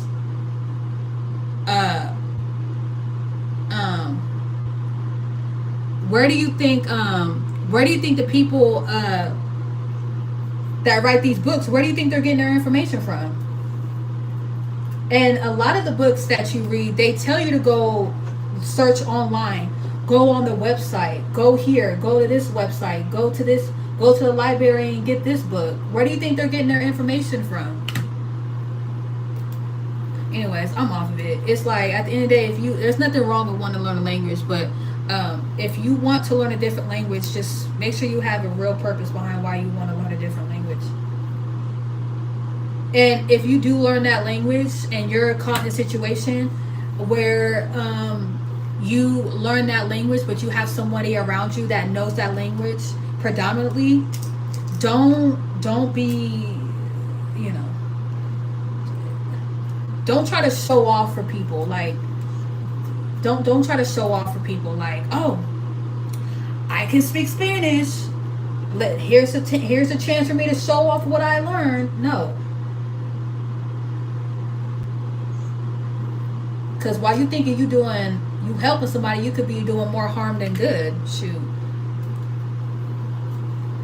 And they might be even laughing at you for real because you thinking you knowing what you're saying, but you're not even really speaking their language because, like I said before, Spanish and Latin is two different languages. So while you learning Spanish, you can learn Spanish, but that doesn't mean you can connect with someone that's Latin speaking. That's all I'm saying. But anyways, I just got done finally flat ironing my hair. So now I'm going to do like a little trim. Actually, dang, where's all my combs at? Where's all my combs at? I don't have. Did it fall? Oh, that's right. Ooh. And this, like I said, this wash day is taking longer than I anticipated. I was not intending on, like, I've literally been up here for heck of long, and that's because I've been talking, but it's okay. That is okay.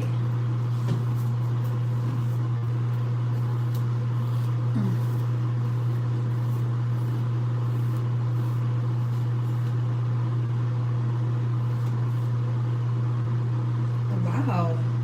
Okay.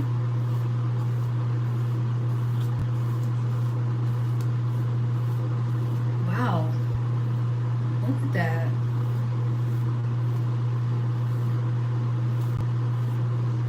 So you can see where I cut it. And it looks like it's like even on both sides. You know? Yeah. It looks like it's even on both sides.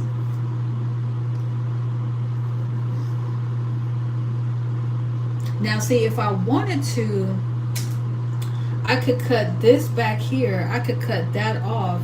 See, okay, good. Y'all can still see me. See, if I wanted to, I could, shoot.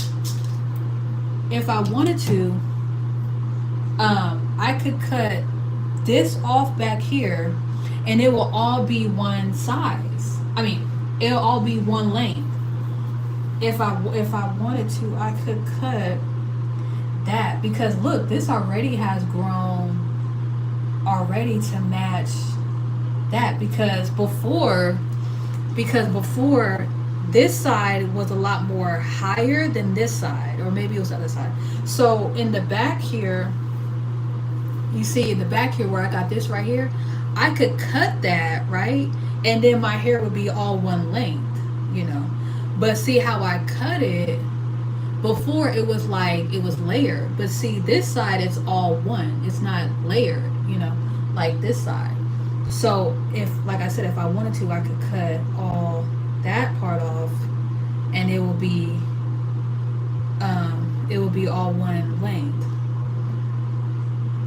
So now really what my hair is doing is we're doing an A. So it's coming like this. So we're really doing an A like that. So I could, if I wanted to, so, and this is what I wanted to see. I wanted to kind of see, since I cut my hair, where's my hair at now? And let me tell you something, my hair looks fantastic. I'm thinking since I already flat ironed my hair, I should go through and I should go ahead and just do the cut. Instead of waiting until next month to cut it, because it was November. I think it was November 21st, so December. Yeah. All right. Sorry, you guys. This is a long live, but I'm just gonna go ahead and do it. I'm gonna go ahead. It's time. And the thing about it, I already flat ironed my hair today, so might as well take advantage of it and just cut, just trim my hair. Might as well. Since I'm here and this live's already long enough. If we're here, might as well do it, right? Why wait? That's the section I told you to do is still straighter.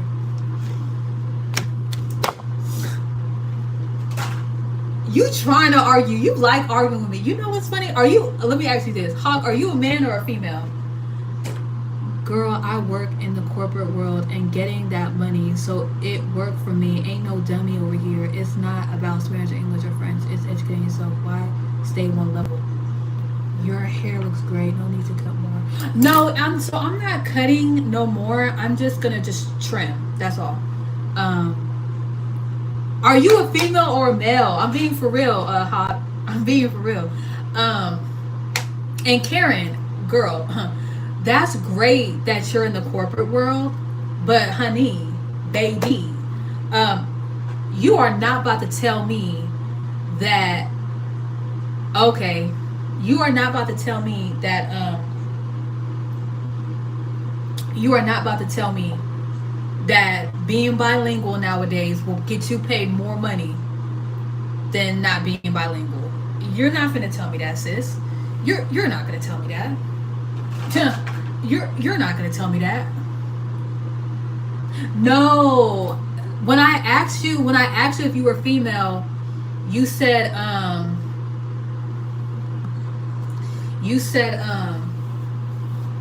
something, but I saw. I asked you before, and you said,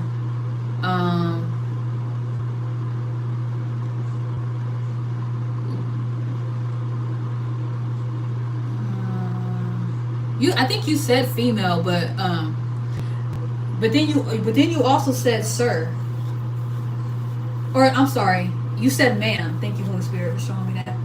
Yeah, you said ma'am, and so I didn't know if you were calling me ma'am or if you were calling me or if you're talking about yourself. I don't know. So that's why I just want to ask you again.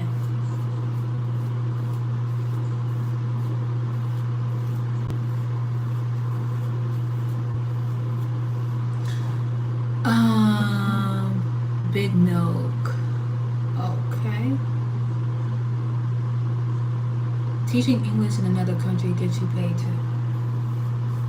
That because when you teach English in another country, they think that if they were to learn English, they can make more money in the States, and that's not true.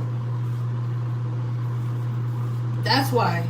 While you're all over there trying to learn a different language, they're trying to learn our language because they think they can get paid more than we can get paid, and that's not the truth. That's not the case. That's not the case at all. I like to learn, educate is the key, so I have to learn second language. I have no issue with it. That's all I'm saying. Okay. Well, I'm just going to say this and I'm going to leave it alone. Just because you learn a second language does not mean you're educating yourself. That's just you learning a second language. That's like me saying, me doing cosmetology is me educating myself. It's not me educating myself. I'm just learning a trade. So don't make it sound like, because you made it sound like if you don't learn a second language, you're not educating yourself. There's nothing wrong with wanting to learn a second language. Never said there was something wrong with it.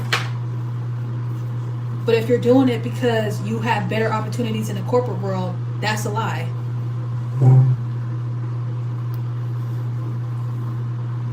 Let me tell you something, Hawk. The reason why you're still here is because you know I be dropping facts. And I'm not trying to be right. I'm just being realistic.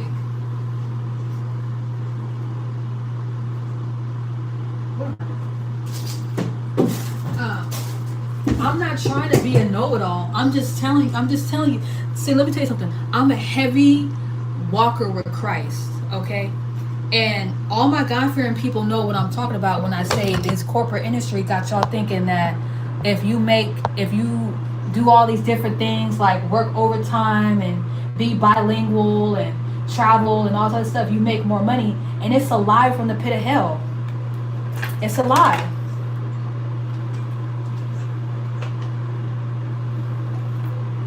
But anyways, I'm off of it. Next. Rio de Janeiro. Nice.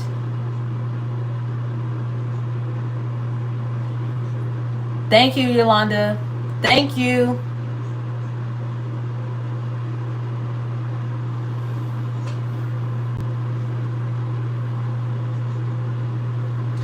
Let me tell you something. Thank you, Holy Spirit. There's a difference between, Karen, There's a difference between being educated and learning. When you learn something, you're getting to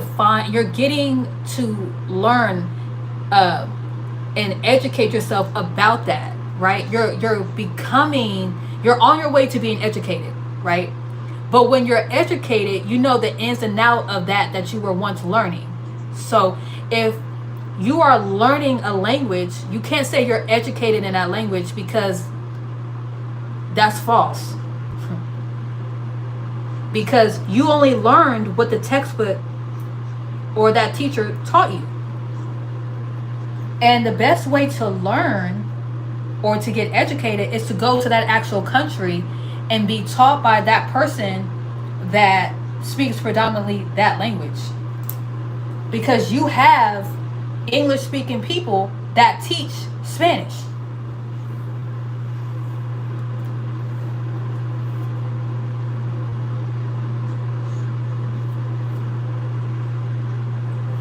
How you doing?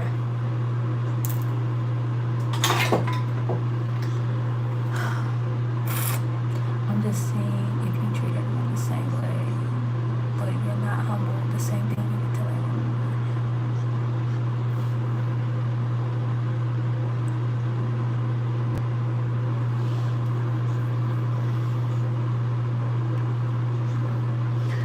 I'm not about to sit here and be like, I'm really humble. But I'm really humble. And if I treat everybody the same, anyways, Lord God.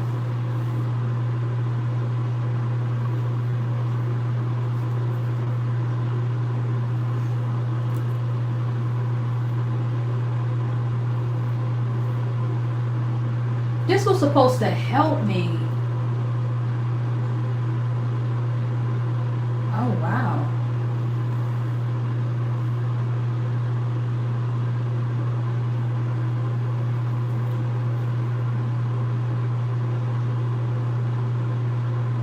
Yeah, that was a really good cut I did. All right. So, I'm going to turn this up because I'm about to... Oh, shoot. Oh, shoot. That was a good cut that I did. Okay, where's my phone at? Okay, good. Where's my phone at? Okay, we at 90%. I'm about to unplug my phone. We good. And I'm about to make this quick. I'm about to make this, I need to make this quick. I need to make this quick. I need to make this short quick. What makes my back need a trim, Hawk?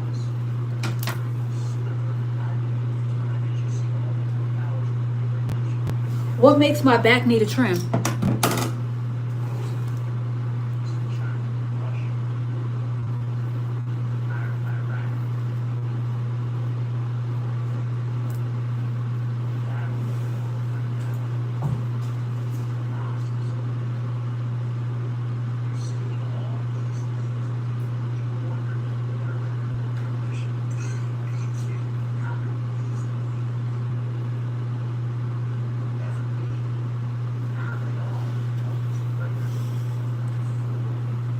I can see. Okay, but that's not what I asked you. I said what makes my back need a trim? Speak to me in cosmetology terms. Speak to me.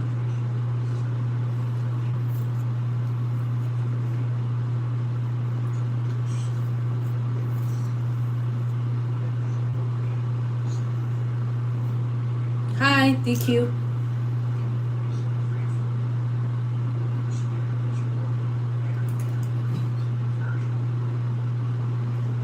Okay, you can see where it needs to trim. Okay, so where should I trim it at? So where should I trim it at? Should I trim this?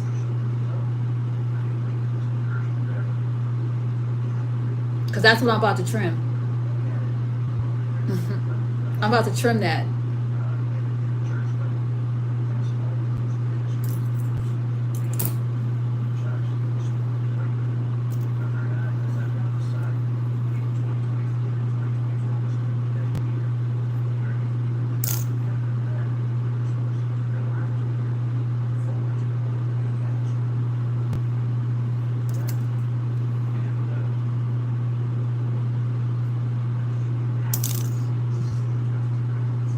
Right here? Because that's what I'm about to trim.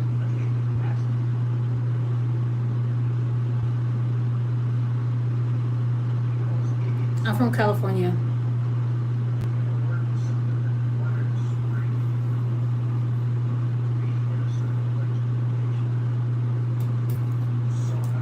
Girl, you still didn't tell me why I should trim that.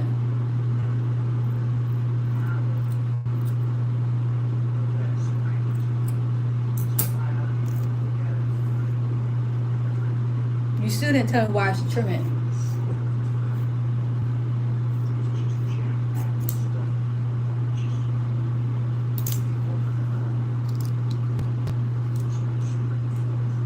That's what's up. Okay, Toronto. But why should I trim a little bit?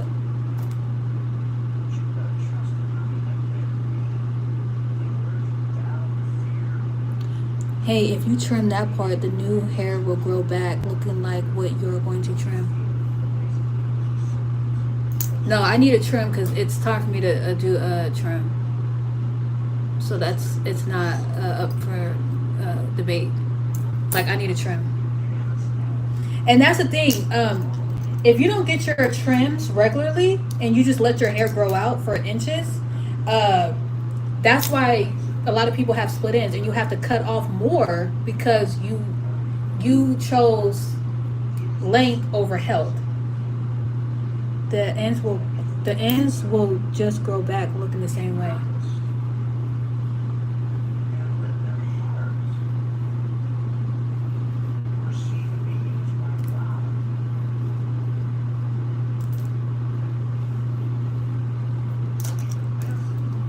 I get my trims 6 to 8 weeks on a good day. Sometimes I go even longer. But we're gonna do better this year. Yeah. Excuse me. Oh my God, that is disgusting. I forgot I was on live. My God. For a split second, I forgot I was on live. I am so sorry, y'all. I am so sorry. I'm so sorry. I am so sorry for that one. Now this is what's going to be hard because I'm not going to be able to see.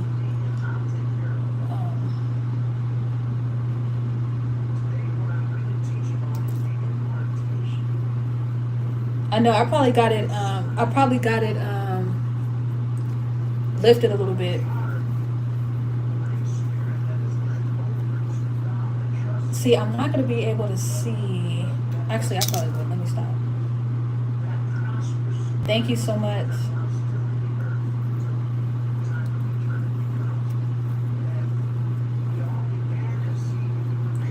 I'm gonna see if I can hold on. I'm gonna see if I can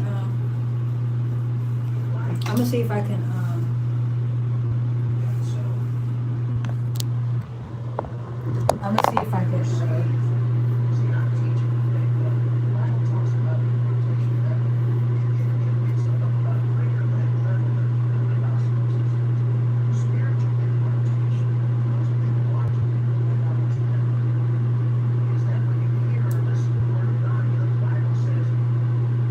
see, I can't see my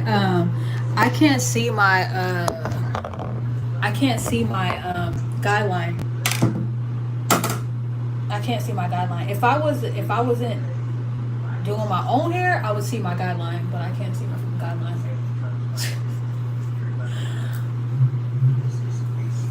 You trim your hair so you don't have split ends. From the looks of it, your hair is healthy. Right, my hair is healthy. But in order to keep it healthy, I need a trim. See, a trim is just maintenance. It's like a trim is like getting an oil change for your car. So that's why I'm not cutting off that much because I don't need to cut off that much. But if I don't get a trim regularly, I'm gonna have split ends.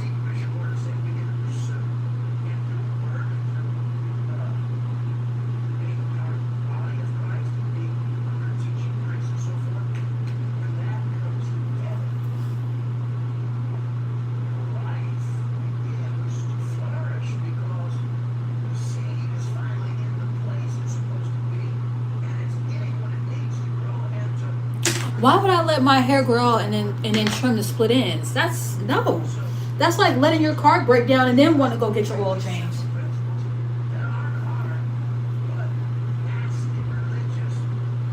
Or you let your car break down, then you go see why the engine light was on. Preventative measures, my dear. Preventative measures. And when it comes to, you don't have to. You really can't see it, but so as far as cutting with see through or the comb or whatever, it's like my hair snags, but it's not because or whatever. It's.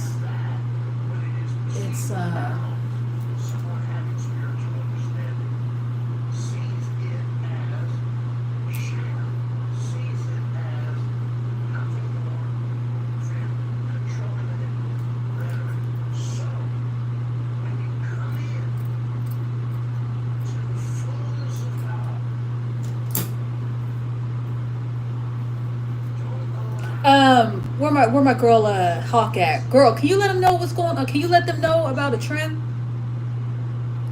Girl, this is the trim. This is the comb that you use.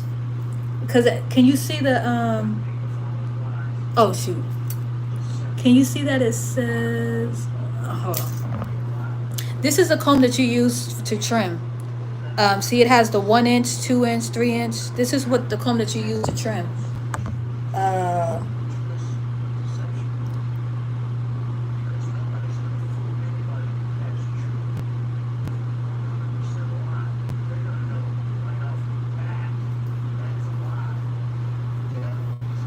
oh, cause I'm combing with this. Okay. I know. I have a habit of combing with my rat. I have a habit of grabbing my rat tail. Yeah, because the combs is a lot. Yeah, because the combs is a lot smaller on this one than this one. So yeah.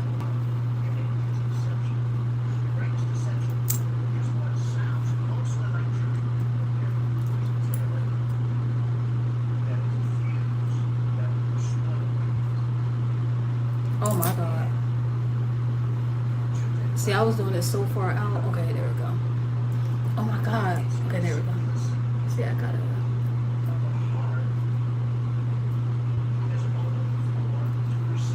Dang.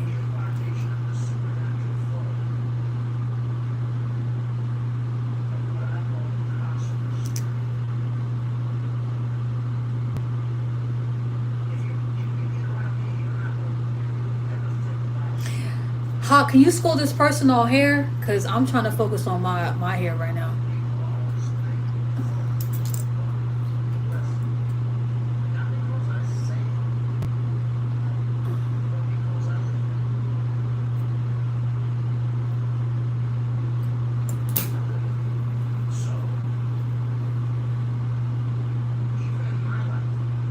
Oh my god. I just realized.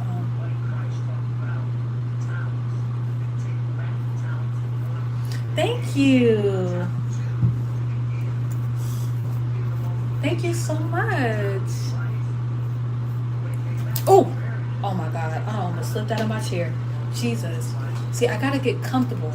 I gotta get comfortable.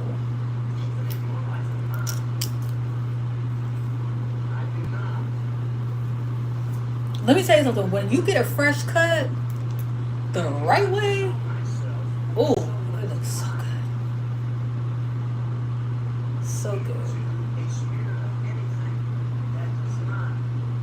This is literally a long, this was literally a long lie. I think this was like 2 hours and some change.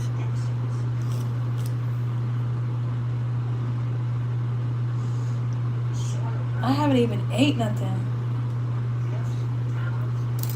Ah, it does. It does. It feels smoother. But you know what's funny though? My ends always feel a little bit rougher. But you know what? Your ends are always going to feel a little bit different than your actual hair strands because your ends is the oldest part of your hair. So it's always going to have a different type of texture and feeling than your actual hair strands. Correct me if I'm wrong, Hawk. See, you see how I went for the nerve? It's a habit. It's a habit. It's real freaking habit.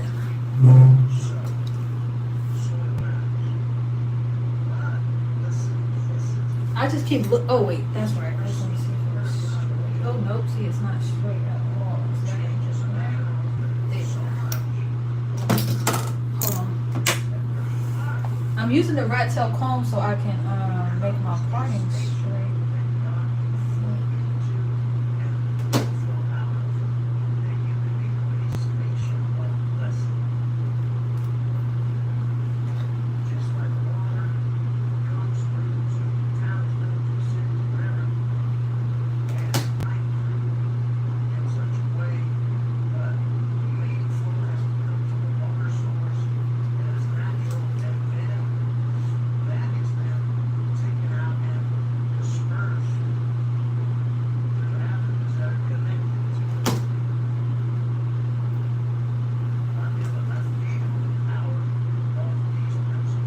I'm telling y'all, if I wasn't on live, I would have been done with my hair.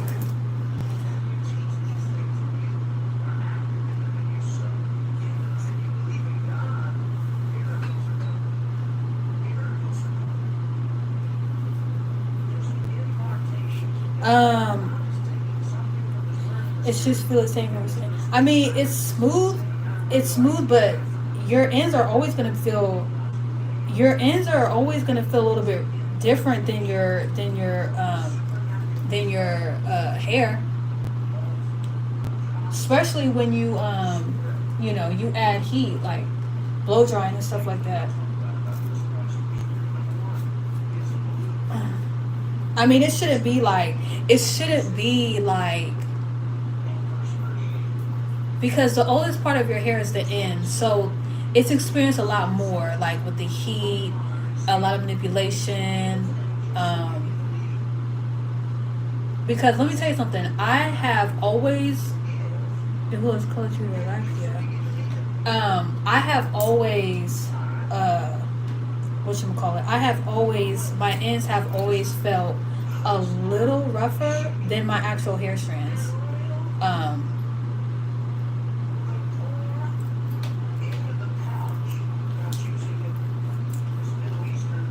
Because look, it's smooth, right? It's smooth, and I can just feel it already. Down here is rough. Yeah, down there is rough. But see, let me tell you something. When I cut my hair the last time, that's what I cut off. That's why you trim your ends again. That's why you trim your ends since 8 weeks using product. But see, look, it's smooth, and then it's like about right. See this right here, that's all rough. And see, I will cut that, but then I will get to, I will cut it right, and then when it's time for me to, to trim my hair again, I have some more rough spots. So it's just the oldest part of your hair. And honestly, to be really honest with you, that's what I cut the last time. What was smooth, and then what's not so smooth, I cut. Oh wait, did I check to see if this was even?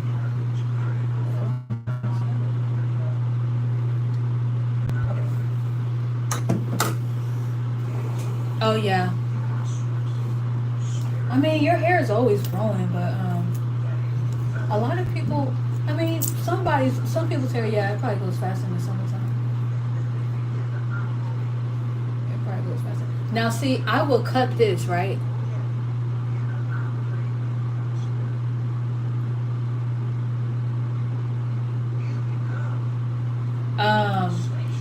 But that's the thing, though.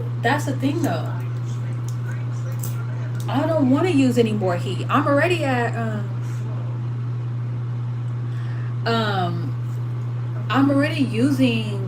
I'm already at 410. My flat iron's already at 410. So, like, am I needing to go up to like 450?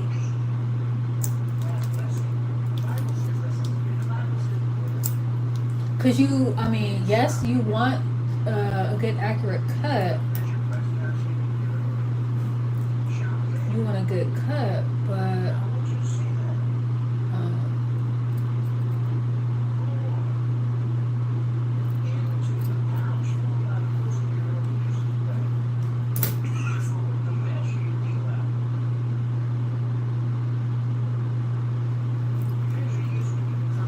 okay. After I do this 410 and I go to wash my hair again, next wash day. Okay, so we're in January.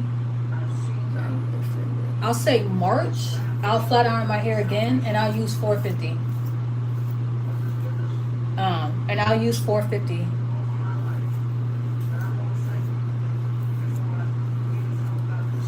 I just don't want to go up too. I just don't want to go too high of a heat because I don't want to. I don't want with the serum. Ooh.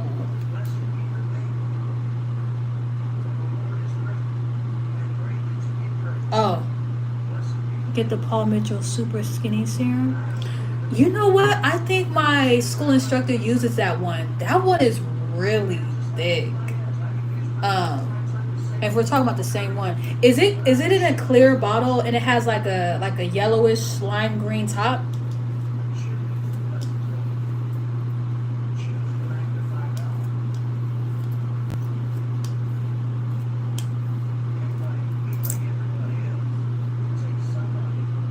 Yeah, see, I do, a girl. Okay, now that one is so thick, yo. And let me tell you something. I remember my one of my classmates was using it. Maybe I was using it, and ooh, you definitely have to put a little bit because it will. You will see like the flat iron, like it would definitely like fry the hair, like you know.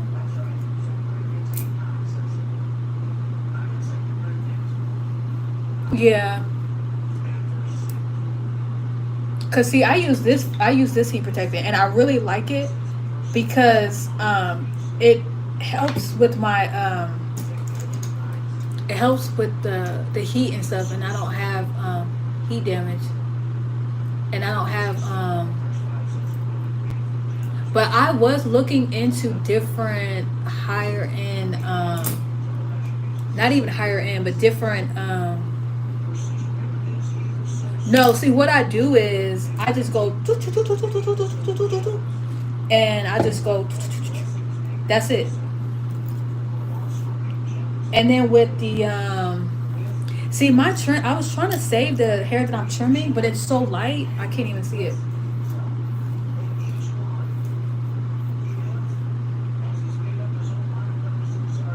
Oh yeah, yeah. Oh, the serum. Okay. Well, you know what? I think that's what she did, and it was. But I think she just put too much. I don't know. Don't do 450. Maybe just straighten the ends more. Yeah, because like y'all see my hair. Like, hold on. Let me take my hair out. Like, you see how straight like my hair actually is. It looks like I got a relaxer. Like, looks like I got a relaxer. But then you could see the line of demarc. I keep saying that, but I mean, you could kind of. Okay, hold on. If you can kind of see it. Uh, do I use shea butter? Um, I use no. I do what should I call it? I do cacao butter, mango butter, coconut butter, and I don't think I have any shea butter, but I do use butter on my hair. But y'all, if you can see, um, like it's smooth, and then you could kind of see where it gets a little rough on the ends. I don't know if you can see it, but no, but just looking at my hair, but seeing how straight my actual hair strands are, you see that? It looks like I got a press, like from the pressing comb, or like I got a relaxer. You know what I'm saying? That's what it's looking like. But see, when I do the ends, right, my hair is cool, but then the ends is rough. So I definitely need to make sure. I probably, you know what I probably need to do? I probably need to get a trim more often. I just want to come do. Oh, thank you. I just want to come do. You just want to come do my hair? Oh, shoot, I need to split it. You just want to come do my hair?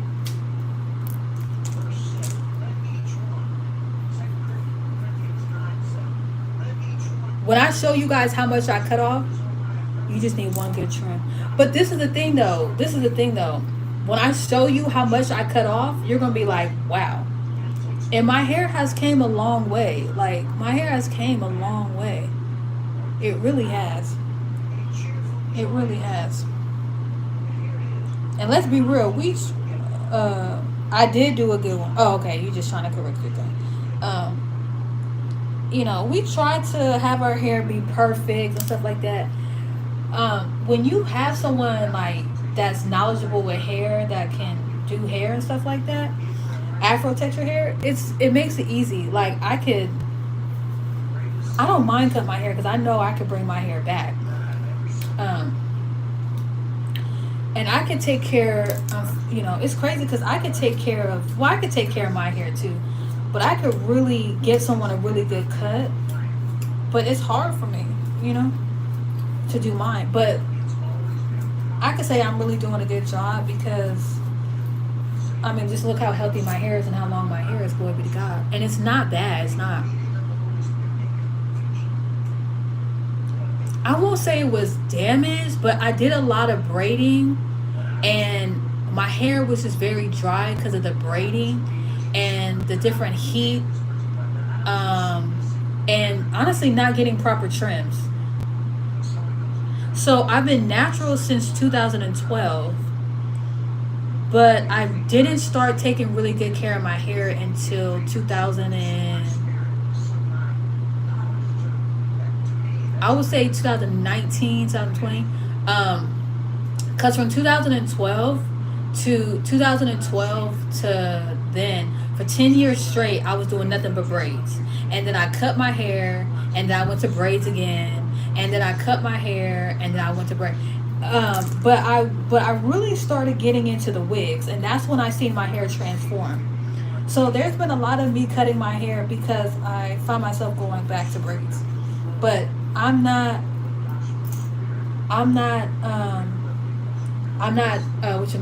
doing braids anymore.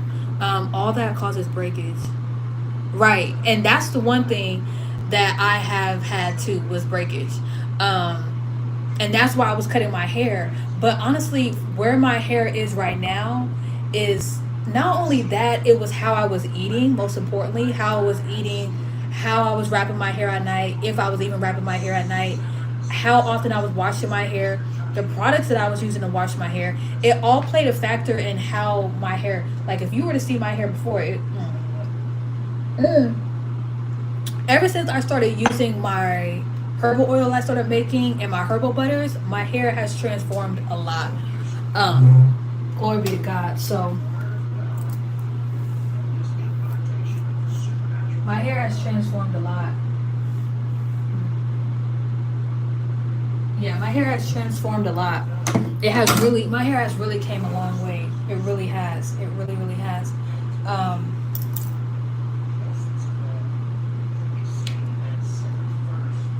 All that breakers, you gotta drink water. Not only do I drink water, I drink herbal tea. I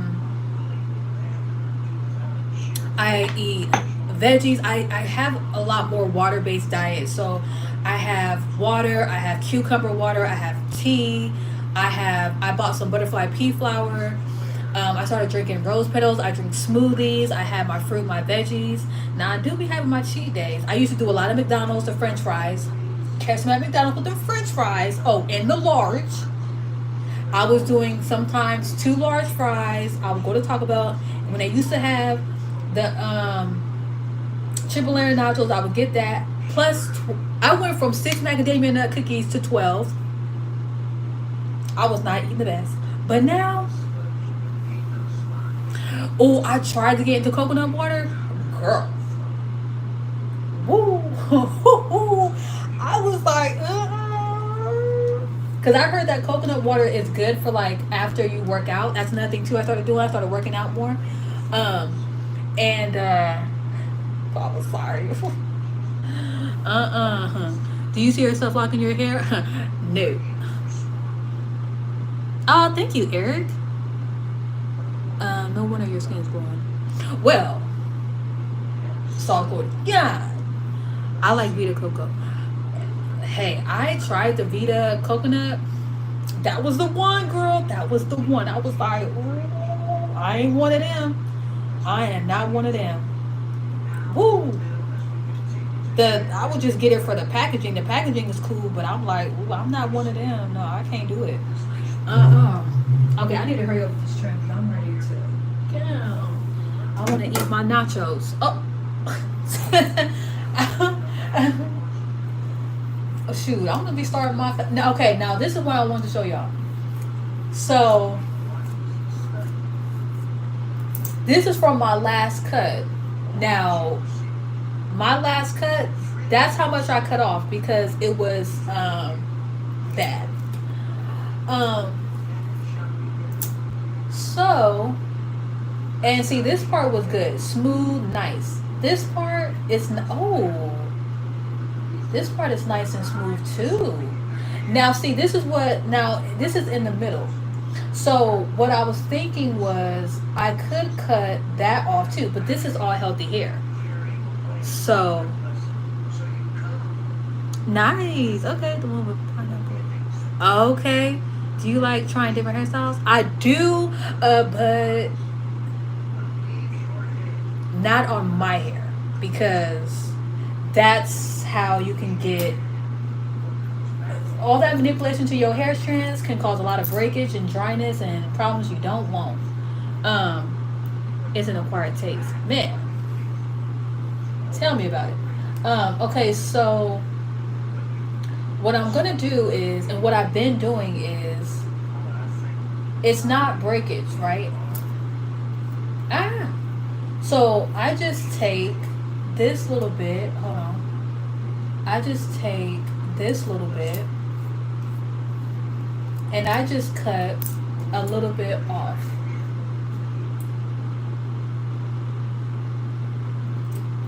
And I just trim off just a little bit, right? Because it's actually pretty good.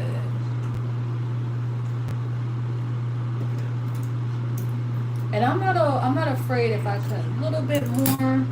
I'm not afraid because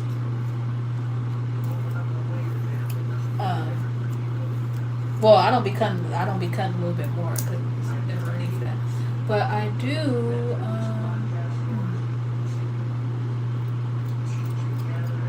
I'm trying to catch the hair so I can see. Now you see that? Oh shoot. Now you see how it'll get stuck, like, you see that? It'll get stuck right there. I would cut that back in the day. But I realized that's Afro hair. That's what makes Afro. You know? That's just it. I'm growing my hair, so what do I need to know?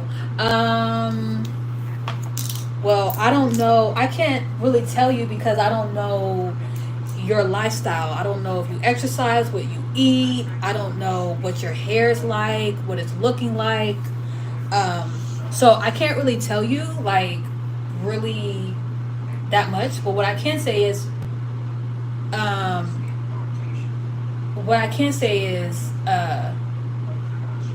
exercise, eating right, like your veggies, your fruits, having more of a water-based diet, cucumber, tuna, salmon, white rice, whole grain rice, whatever, jasmine rice, whatever rice you like, salmon, tuna, fruits, veggies, of course. Have your herbal tea from Traditional Medicinals. I love that herbal brand, not Lipton because that's fake.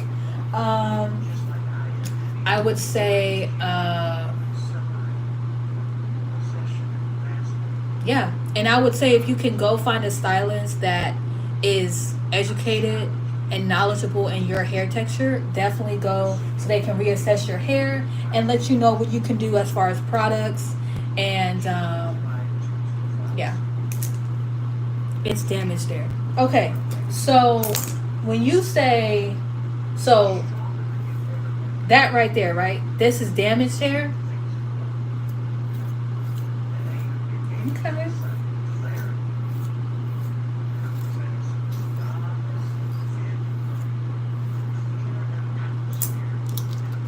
Girl, don't tell me that because I'll get the cut.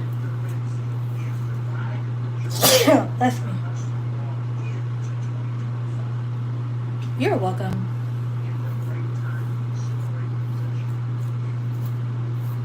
Okay. And see, that's what I be doing. I be um blessed. Oh. Oh yeah, I know what you meant. I know what you meant. It's all good. Um so you well, not yank it like that, but you see what I'm saying? Oh, thank you, because I just sneezed. Thank y'all so much. Um okay. So yeah, so because it didn't go straight through and it's stopping right there, I gotta cut this. That would be okay. Now I'm telling you, when I be having those, right? I be cutting it, right? Cause that's what I did the last time. However, though, and I'm gonna check this side.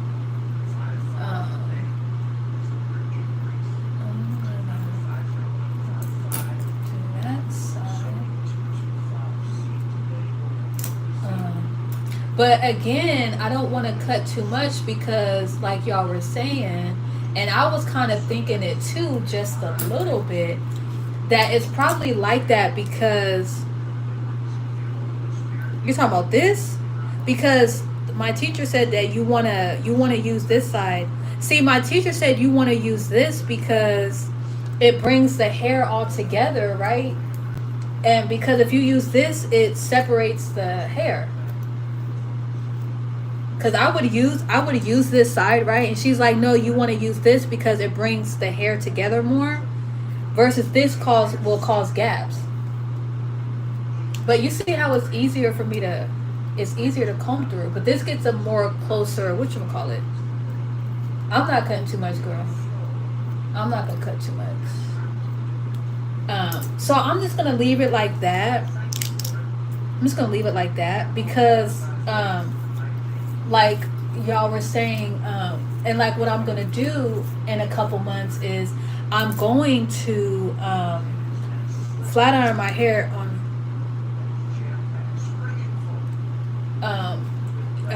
whatchamacallit. I'm gonna do the 450. So let me tell you something. To be honest with you, whether I'm using this side or this side,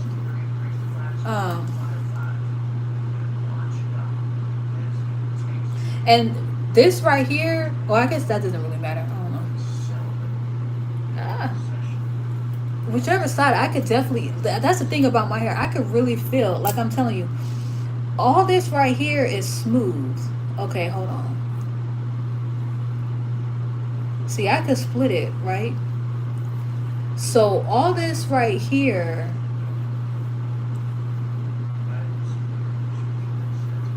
it's a little rough on the beginning. Okay. So all this right here, see, I'm feeling it. See, and that's because it's much shorter on this side. So I'm just gonna take that.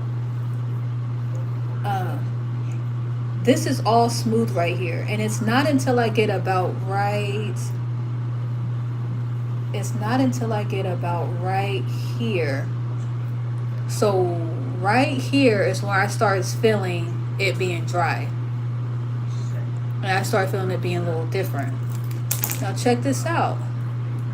That's where I'm saying. Right there. You can feel too top heavy, I can see it.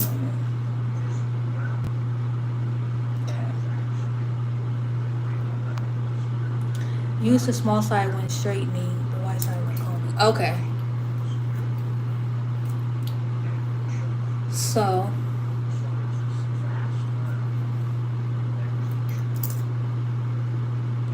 so yeah, I so yeah. Um so yeah. So yeah. When I get about so we got smooth, smooth, smooth, and then smooth, smooth, smooth, and then boom. This is I can even feel it too, and it feels rough. I can feel it too, and it feels rough. So see. So is this what I need to cut? Okay. And then does it matter that I'm holding my hair up like this or I go down like this? Because I see a lot of stylists they say that it doesn't really matter because you're still cutting a blunt cut. What needs to be cut? I'm not even holding my scissors right. Okay, there we go. So I could cut like this, right? So I just got these shears from they're barber shears. I just got these from Walmart. But I have some shears in my kit, but they're not these are sharper and they're better cuz those ones that I got were trash. I'm not they're it's trash. And plus and trust me, these shears really give a good cut. Okay. So I'm going to cut this, right? Dang. So I'm gonna cut this right here. See, I'm just gonna toot toot toot. I'm cutting this right here. I just need a go because I'm about to do it. Cut above my fingers. So don't cut this. Cut right here. Cut like this.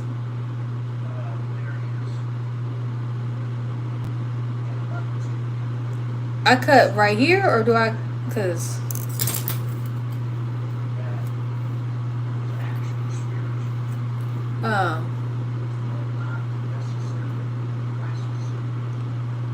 well, you want to remove the comb. Wait, so cut like that because that's cutting way more off than cutting this part off. So I cut right here cuz that's if I was to cut hold on. If I was to cut above, I'll be cutting that much off. So oh boy. If I'm cutting above, I'm cutting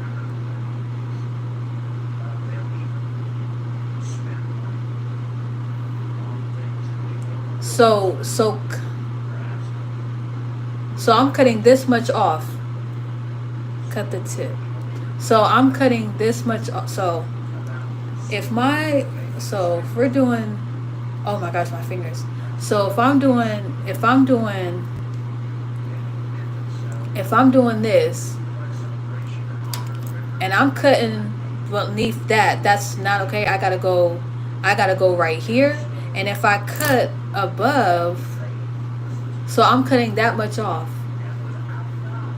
I'm cutting this much off.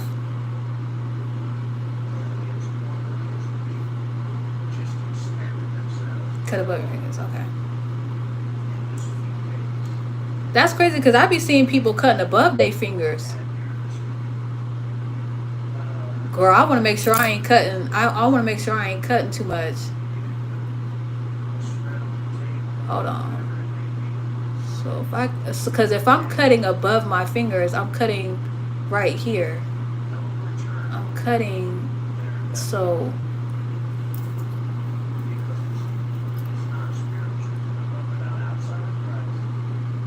I should be cutting this off. Oops.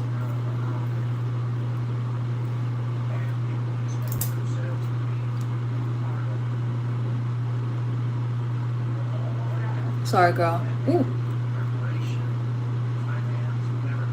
I know you said above, but I know you said above. Mm.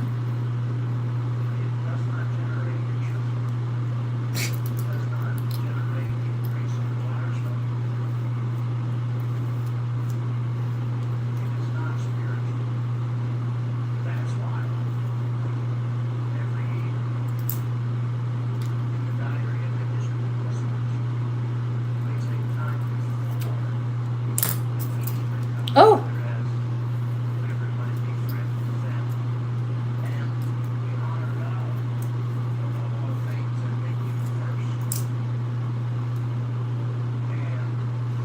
Oh yeah, and I know I'm cutting off the dead off, but I just wanna make sure like I'm not cutting off healthy parts either. Okay, this one.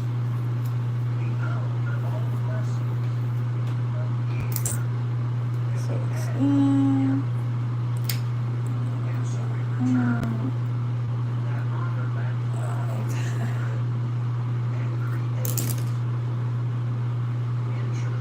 that right there. Yep. Perfecto.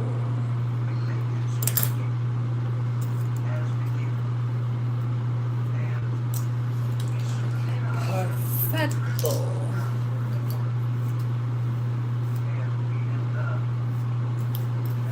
And see, that's why I'm just like, I don't want to cut too much off because the next time I blow dry, the next time I wash my hair and I blow dry it and stuff like that, I want to make sure that I will do it at 450.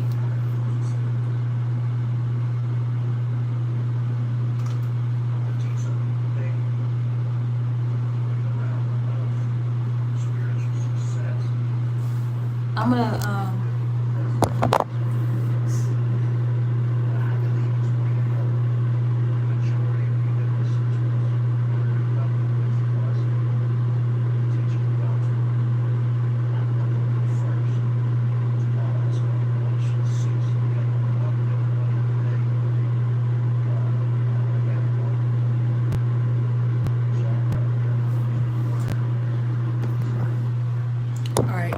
I keep saying I'm gonna hurry this live up. I cannot believe it's freaking 6 o'clock and I started doing my hair way earlier than right now. Oh, I already cut that. Okay. Perfecto. Okay. Wow, my hair feels so good.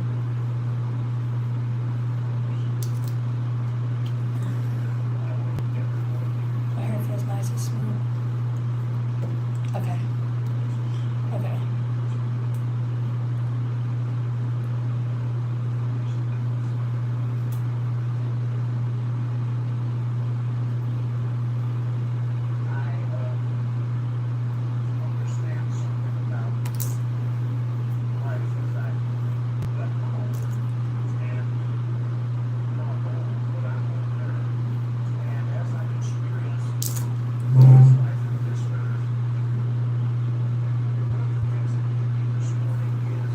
Alright, now I'm going to move this along. Because this is not really like my initial cut. This is just a nice little trim. Oh my gosh, I keep tucking my... See, I be wanting to just... And I got to freaking pee. Oh my gosh.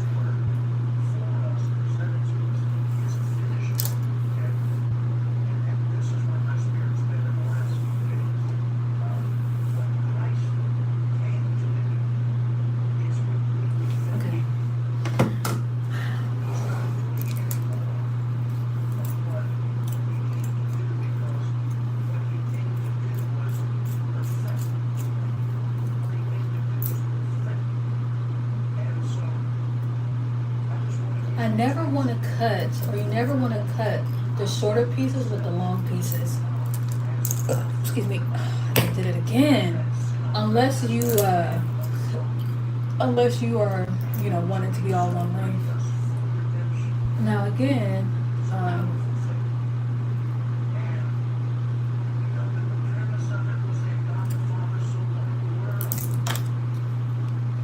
these little pieces is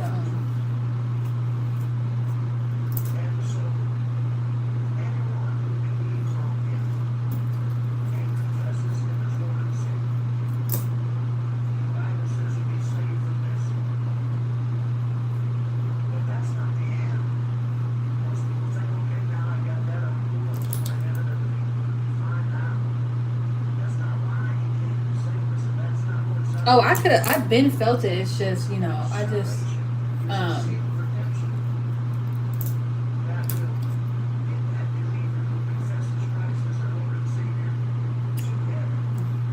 yeah, I could feel it.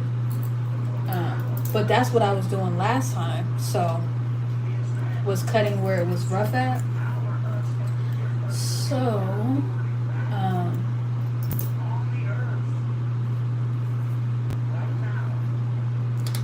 and honestly, it still feels a little bit rough, but I feel like it's because, you know, my hair is not pressed. It's not. It's not pressed.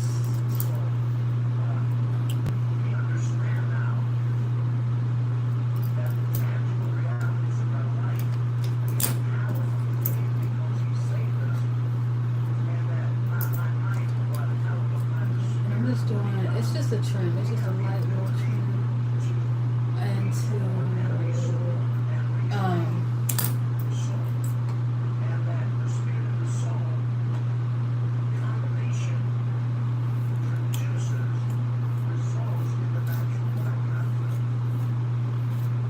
well, the thing is like whenever I see people cut hair, I always see them go like this. I don't ever see them go over like that. Granted, though, like it probably does work. But the thing is, like, this is just like a little trim. This is not like a cut. So far, this is a little bit what I'm able to get. But I'm not gonna cut off too much because I want to flat iron my hair at 450 and I want to see the difference. So I'm not cutting off like this is kind of, I wouldn't even say this is like a light dusting either.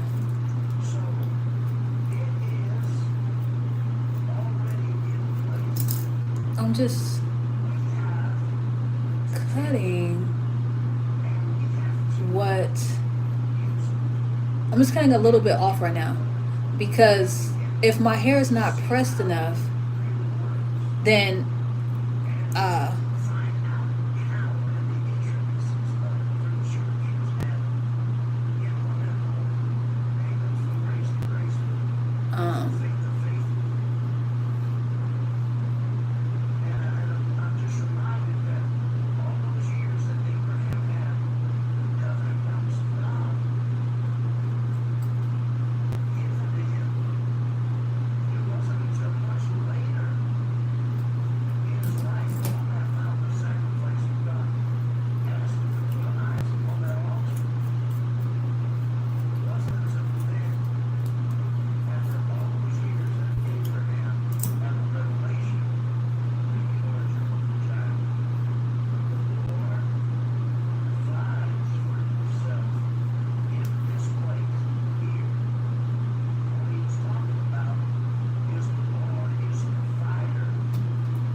see, that's not even a trim, that's a cut. So it's smooth and then it goes rough right here, right? So if I was to cut above my fingers, oh shoot. That's how much I'm cutting off. That's not a trim, that's a cut. So before I do that, I want to get my hair.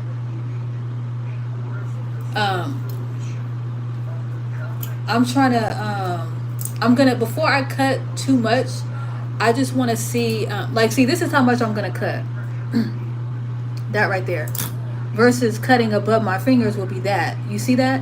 This little piece right here, I'm just going to cut that. So this right here, and my fingers are not even straight the way they should be. So that right there, But if I cut above my fingers, I'm cutting like right here. But this is how much I'm gonna cut. I'm gonna cut that little piece off right there. I'm gonna cut this off right here. Cut that off right there.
But yeah, what I was trying to say is, sorry, I was focused on the cut. So because my hair is not 100% like straight, well, I feel like it's 100% straight, but my ends is not as straight as it could be. I want to wait till I do that 450 and I can kind of see what my hair texture is looking after that. Because to be honest with you, even after I cut off the parts that feel rough, like I did last time, even after I cut it, it still feels rough in certain spots. Um, Hold on, wait a minute. Oh, that's right. Hold on. Never mind.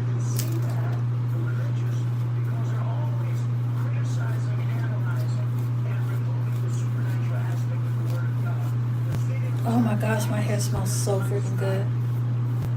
My hair smells so freaking good. Okay.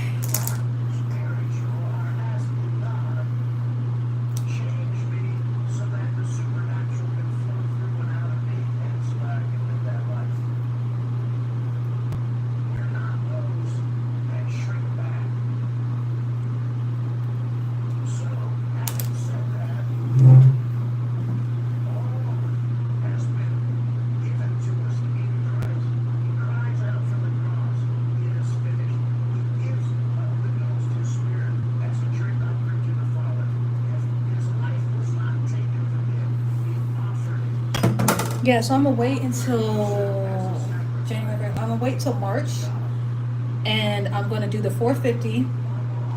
And actually, I'll probably go up to, let's see, that's a drastic jump. So 410, I'll probably do like four. I'll probably do like 420. I'll try that 420. If 420 is still light, then I'll probably go up to 430, and I'll just go up from there. But that's after how I see my hair with this one, which it really, I know my hair's gonna bounce back.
piece right there that's hanging like that. I'm just gonna cut that.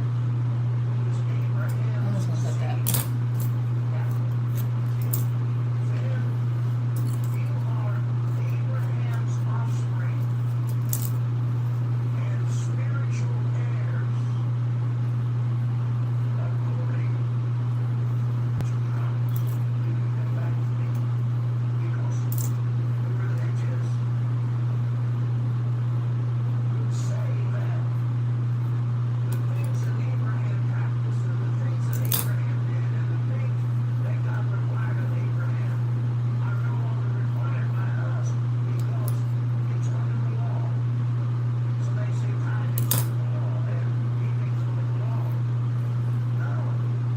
I was about to do it, but I'm like, nope, let me not. There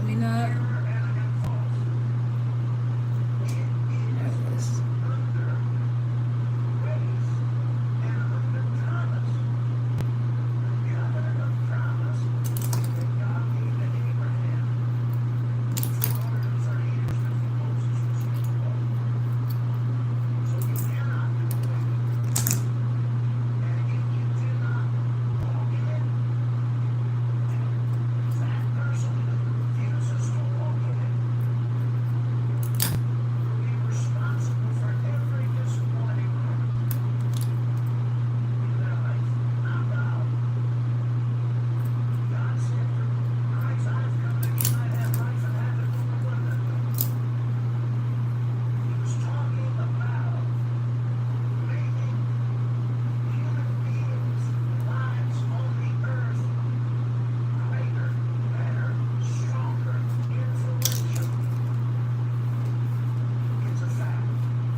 And see, when I'm using the wider tooth comb, it doesn't snag.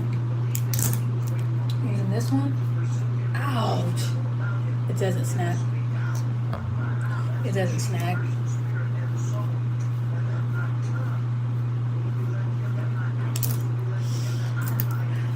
Use this.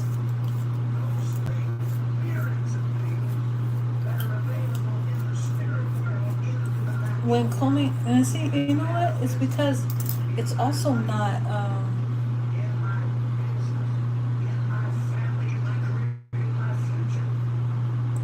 It's also not.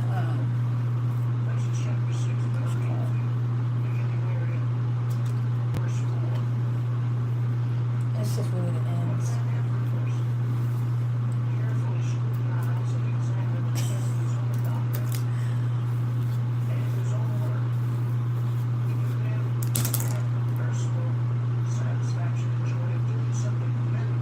Oh my God.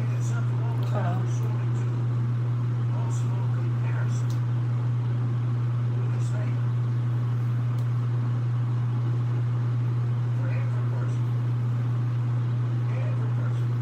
And I'm cutting my hair. Hold on.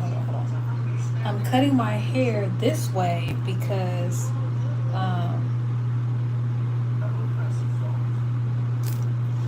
I'm doing it all even, all the way around like this.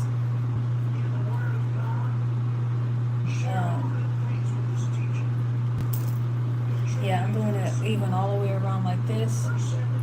So,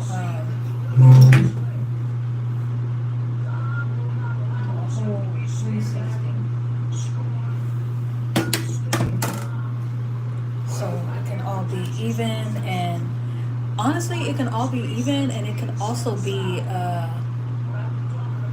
on one accord.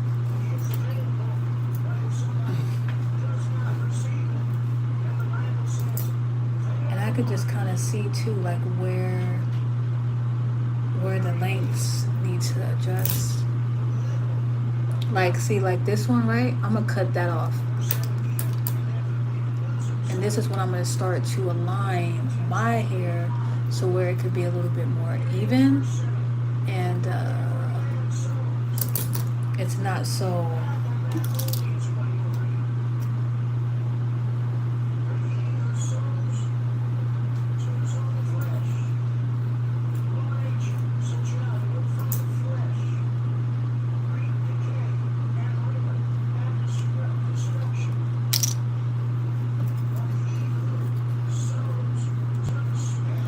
And you see this right here? How it's like, oh, I don't know if you guys can really see that. But you see how it's chop? I'm gonna chop that in the middle. I'm just gonna chop that. Boom.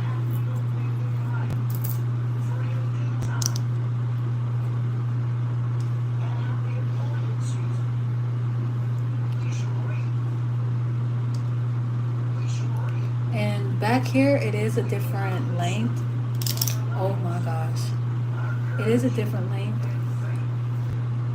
Because that's how much I cut back there, because that's how much it's damaged. So I'm not going to cut back here to match the front. So I'm just going to separate that, and I'm just going to keep chopping away at this. Well, I won't say keep chopping away, but I'm going to just take off a little bit.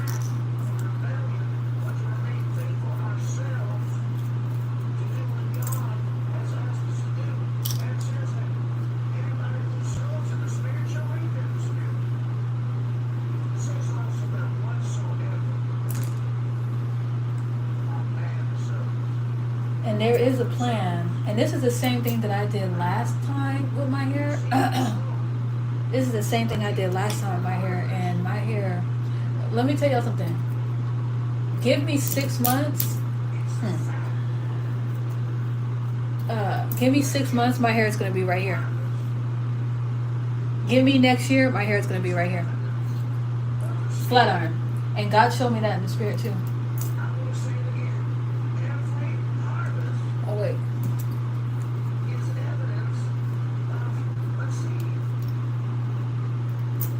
So over here it's much better. We don't have any gaps. When I push it down, there's no gaps. We're good. So all I'm just gonna do is just kind of like even that up. Just gonna put that right there. Because we still have a good cut from last time.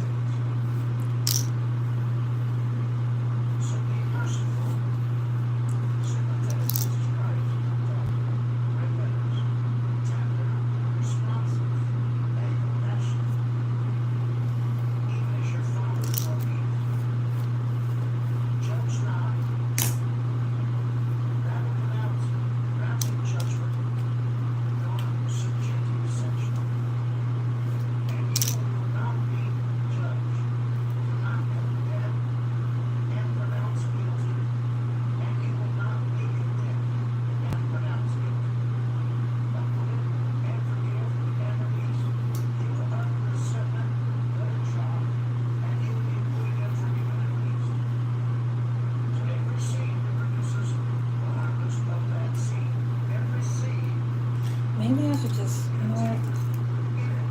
Let's just start on the front of the glass.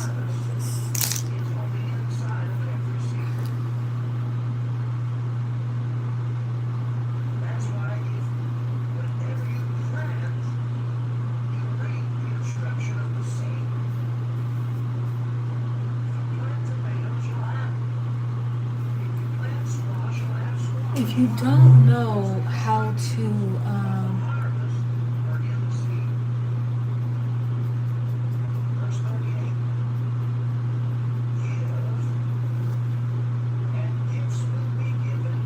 see, oh my gosh.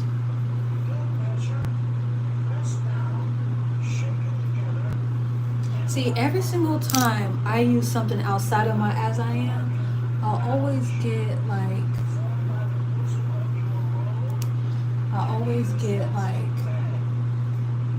you know what, I think it's because it's dry still. Yeah, it's dry still. Okay.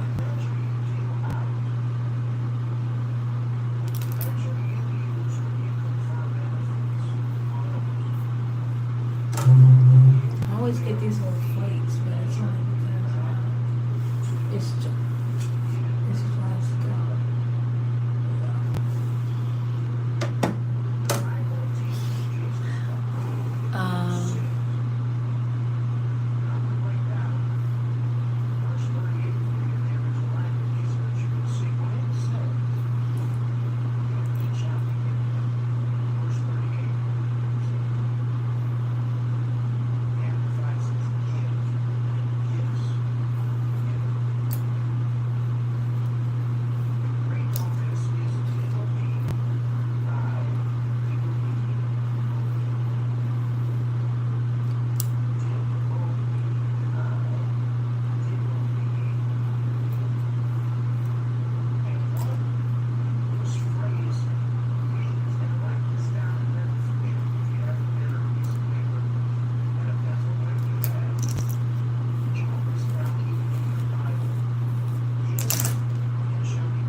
smooth up here, and then it gets rough like about right here.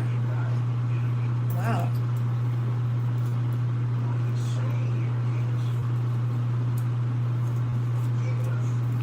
See that?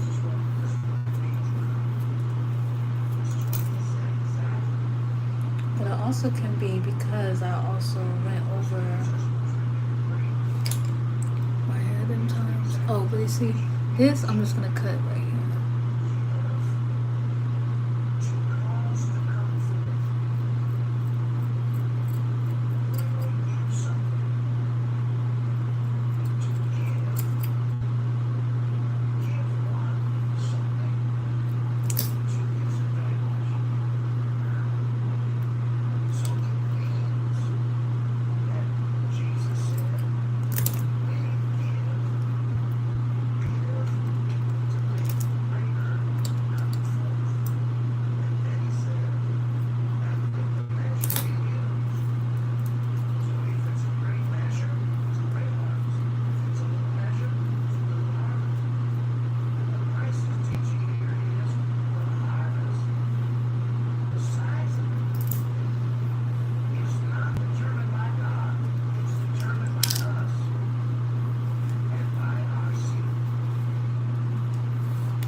Thanks.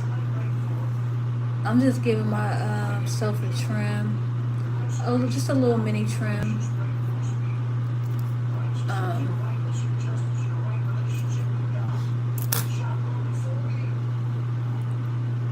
Can I just say I'm really hungry right now? I'm freaking hungry. I was not anticipating my freaking live to be this freaking long at all. But it's okay. I mean, I really spent.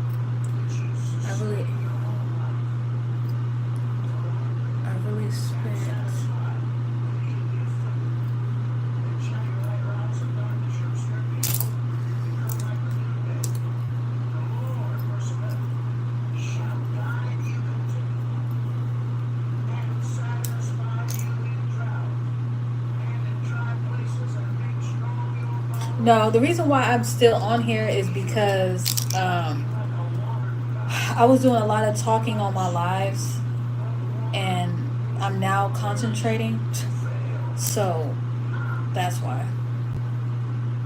But I would have been done. I should have been done a long time ago. I should have been done a long time ago. But it's okay.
Got one more side and I'm out.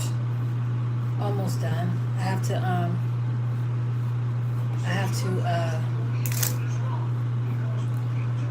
then I just gotta braid my hair. And I'll be done. Okay.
No, okay. So I'm being strategic I'm being strategic of how I'm cutting my hair.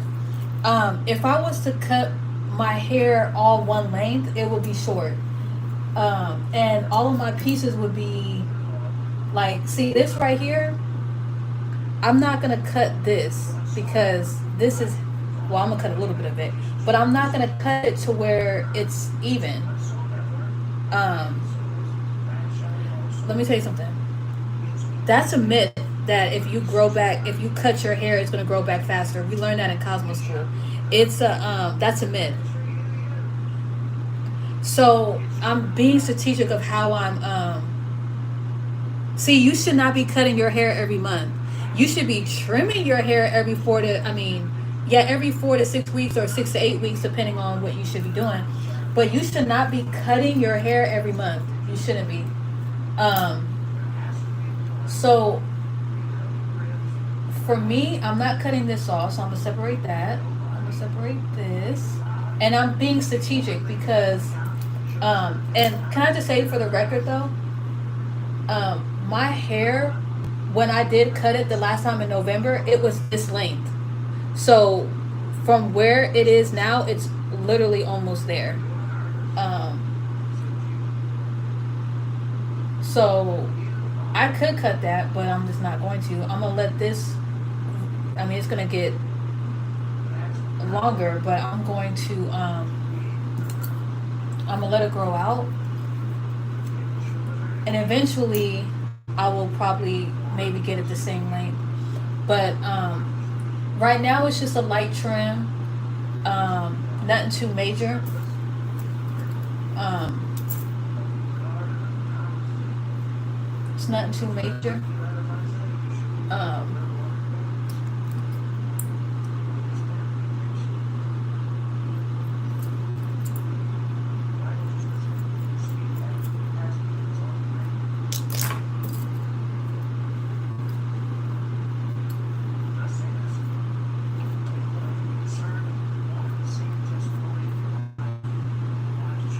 And I'm only doing this light trim because the last time I cut my hair was November, so it's about that time that I give myself a trim. I don't really need to give myself another cut because I really gave myself a nice cut last time. So I'm just cutting off just a little bit, a little razzle dazzle, you know what I'm saying? In um, March, January, yeah, in March, that's when I'm going to of course, wash my hair, flat iron it on higher heat, and then I'm going to see where my hair is at that moment, and then kind of go from there of what I want to do. But I'm strategically cutting my hair. Um, I'm strategically cutting my hair.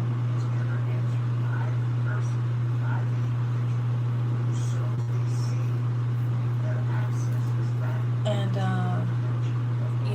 I was thinking about cutting it to where, letting it grow out, and then cutting it to where it can be one length. But if I was to have my hair all one length, my hair would be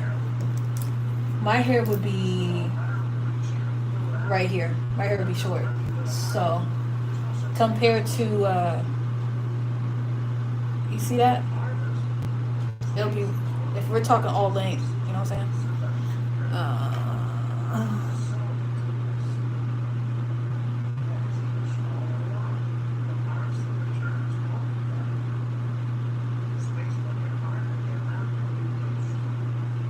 I'm not gonna wet my hair to cut it.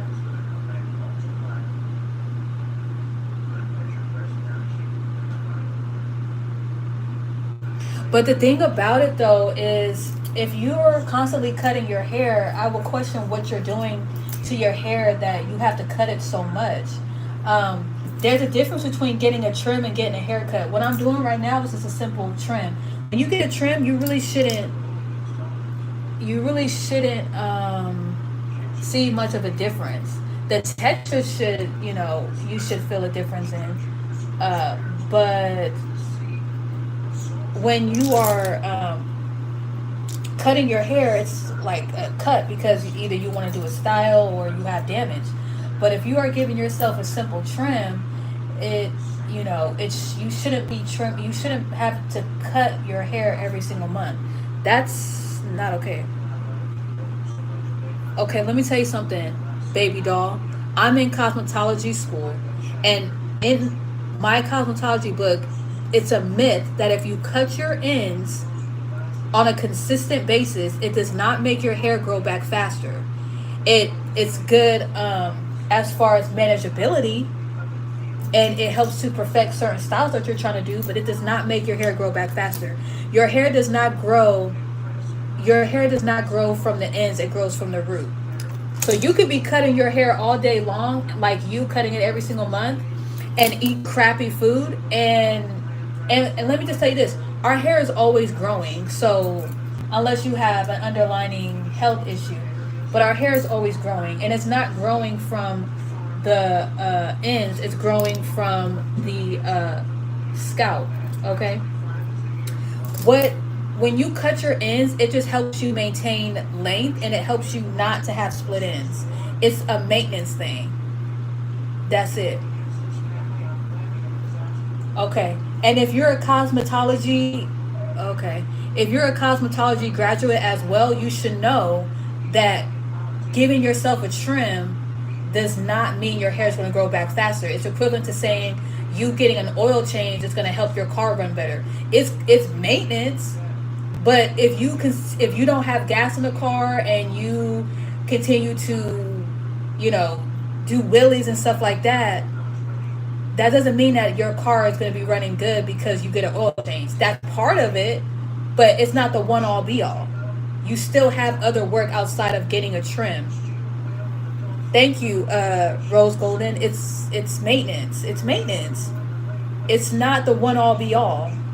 And if you're constantly cutting your hair every single month and your hair is growing back fast, that don't even make sense. How is your hair growing back super fast if you keep cutting it? You wouldn't even get to see the length of your hair because you're going to be cutting it. That's an oxymoron, or however you would say it.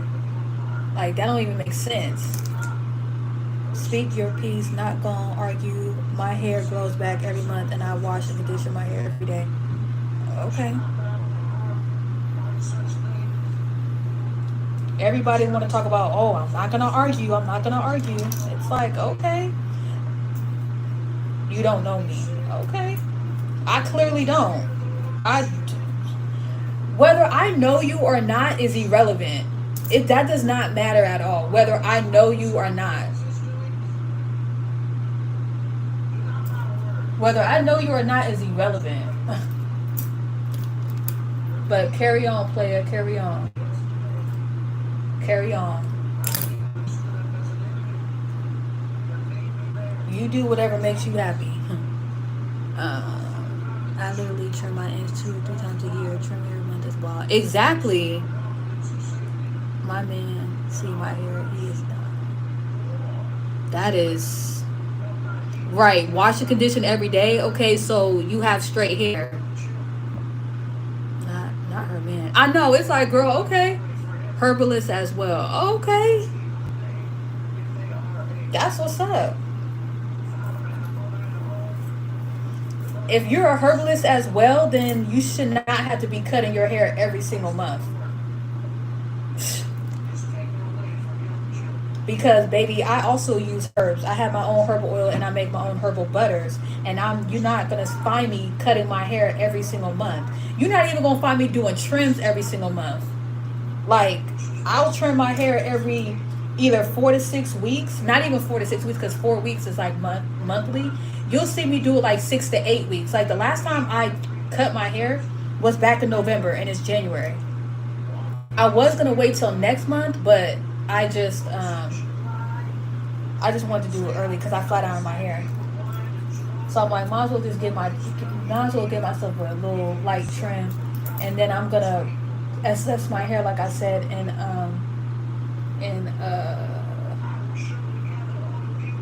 I'm gonna assess my hair in March.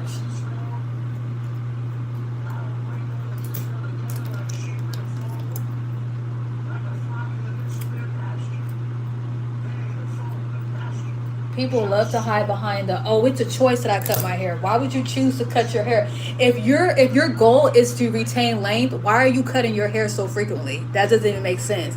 So I can tell you're lying. You're not cutting by choice. You're cutting because you have to, because your hair is probably not up to par.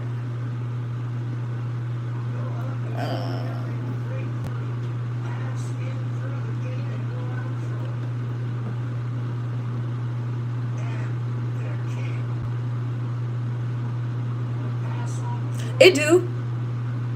It do. If you have afro texture hair like me and you wash your hair every single day, you're drying your hair out and you're doing more damage than harm. That's mechanical damage that you're doing to your hair. And you're manipulating your hair and you're not allowing your hair to rest. So, yeah. That's crazy. But this, she's probably not even black. She's probably like Caucasian, because if you have a straighter texture, then you have to if you have straighter texture, you're gonna need to wash your hair daily because of the oil from your sebaceous gland. Um, but if you don't have oily scalp, you should not be washing your hair every single day. That's unnecessary. You crazy? My hair is healthier than yours. Hey, girl, if that's baby, okay, that's what's up. Your hair is so healthy, but baby, I don't have to cut my hair every single month. But hey, um, like your hair again. Greeting from my scalp. Hello. No, it's not. Black women always need an excuse to not wash their hair. Wait, you said no, it's not. Black women always need an excuse to not wash their hair. Girl, today was my wash day, and black women do not need to wash their hair every single freaking day. That's retarded. That's stupid. And women that do that and think they need to do that are women that have mechanical damage and have see-through ends. And they're gonna need to be like you and cut their freaking hair. Girl, what cosmetology school did you even go graduate from? Because, girl, my gosh, that's crazy.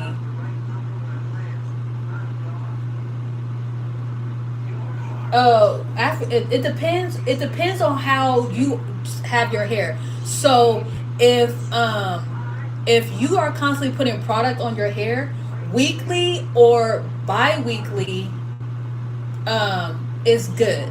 If you don't really put stuff on your scalp and you don't really put stuff on your hair, you could get away with washing your hair once a month. You can. But it depends on what you're doing in between your wash days. If you're constantly oiling your scalp and wetting your hair and doing manipulative styles, adding hairspray to your hair, you're going to need to wash your hair either weekly or bi-weekly. Because going once a month, you will have bacteria and stuff on your scalp. Then we got to talk about what shampoo are you using. Listen, it's a whole thing. Hi, what's up, sugar? Hi. Keep believing your myths and play cutting your hair. Oh God, very retarded. I wash my hair once weekly and every 2 weeks. Recommendation: daily shampoo. Well, I can't recommend a daily shampoo because it depends on what's going on with your hair.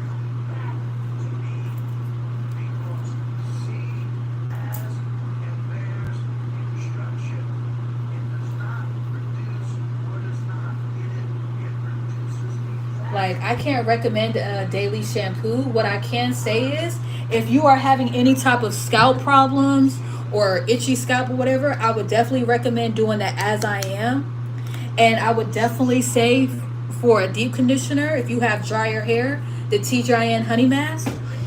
You could also use the Joico moisture recovery, like what I was using today. You can go to my last live. Or you can use the Hask, whichever one. But again, you could use those products, but if you're not getting down to the root of your hair, then Pia is on YouTube drunk and crashing out. Facts. She is. She really is. And talking about play cutting my hair, girl. I'm excuse me. I'm really trimming my hair. Look at my clothes. No, this is from like me doing my hair today. I'm really trimming my hair for real. Like, this is not for play. And I live a holistic lifestyle. That's fine, girl. Girl.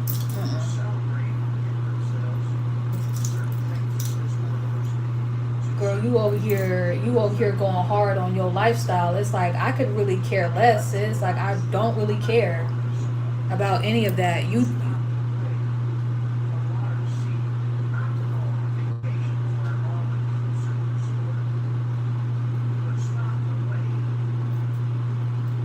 trust me, sis. I'm not mad at your hair routine. I'm just saying why.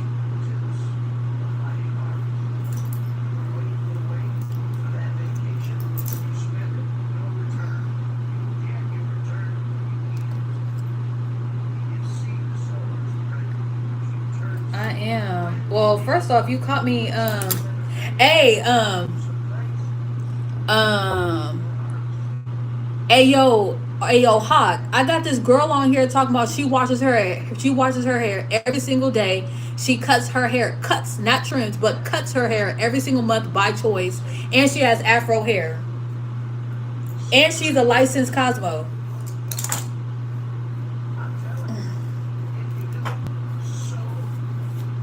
Now, just like how you was getting up on my case about what I was doing, you have any words for her? I have an oily scalp and keep my hair short, so by the end of the day my scalp gets oily. I would use I would start off with this. And you don't have to have seborrheic dermatitis to use it. It'll really be good for you. It'll really be good for you. It's sulfate free, so it's not gonna be super harsh on your hair. It's really good with clarifying and cleaning your scalp. It has tea tree oil in it, and that's good for any type of infection, bacteria. And I will back it up with the TGIN moisture butter. Honey mask as a deep conditioner. Or you could use the Joyco moisture recovery. I get it at Marshall's. Or you could use the Hask conditioner or the I wouldn't do the co-wash, but I would do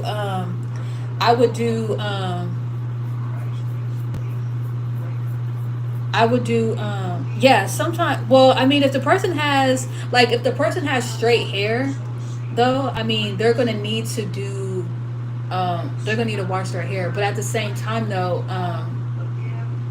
that's why I was recommending this shampoo. It's a little gentler than a clarifying shampoo, because this is not a clarifying. This is more like just a washing shampoo. It's not moisturizing and it's not clarifying. It's gonna clean your hair, but it's not gonna be like very stripping. But I would also say you need to find a local cosmetologist or a stylist that can really look and assess your hair, because again, I can't really give you too much, but because it could also be while you have active sebaceous gland, it could be something abnormal. It could be an underlying health issue. So you definitely want to go to your local hairstylist if you can find one that's legit. But I would just say simply switch your diet up. If you're not eating fruit, start eating fruit. Start exercising. You can even go to your doctor and see if you can go see a dermatologist. They could also help you as well.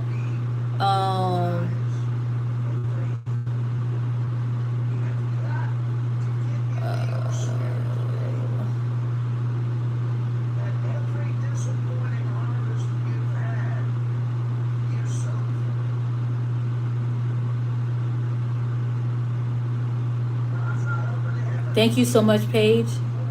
Thank you so much, Rose Golden. Thank you so much, Teresa. Hey, and then also, Hawk, she was saying that cutting your hair grows your hair faster.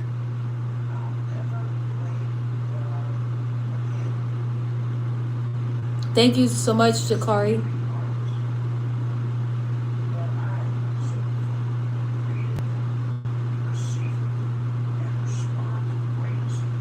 You're right. Thank you so much, Yolanda. You're welcome. Girl, why are you putting butternut squash in your hair? Why are you putting a cute girl in many different trees? And you are beautiful, very pretty and dark, and I really want our people to use what comes from earth. Just try it. First off, I'm not putting The most that I will put is different herbs. I'm not putting food in my hair. I'm not putting rice in my hair. I'm not putting anything like that in my hair. That's ridiculous. Okay, but you continue. It seems like it's growing faster because you're always cutting it. Right. That's what I was trying to tell her. Like, but cutting your hair does not make your hair grow faster. That's um yeah, aloe is good too. But I don't put aloe in my hair because if you don't do the aloe right, you would. If you do not do aloe right, you would have chunks of aloe in your hair, and that will cause your hair to itch and it will harbor bacteria. So, just yeah. Okay, now I'm about to do my butter. Oh, and this is what my hair is looking like after. Hold on, let me get y'all. After my trim, this is what it's looking like. Nice and movable. Yes. Ah. Let me show you guys the back.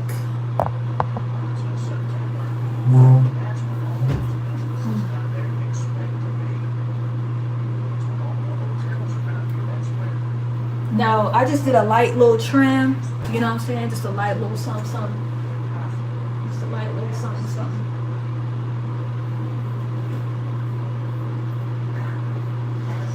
Um, nothing too major key.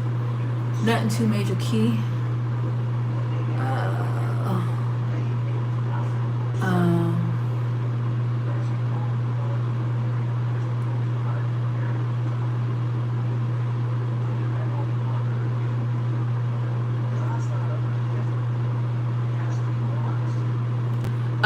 so I would say, so this is my herbal butter, right? And I put horsetail, nettle, moringa, whatever, hibiscus. But I would not say, like, I would not recommend, like, or aloe is really good for, like, moisturizing. But honestly, bruh, the best thing to do is just eat it. Like, or maybe drink, like, a aloe water or something. I don't know. But drink and eat water-based foods. It's all about hydration. That's what it's really about. That's right. Shoot, I can put my butter in. It's all about the hydration. Now with my butter, I just get a little bit in my hands, rub my hands together, and I just go in like this, straight like this.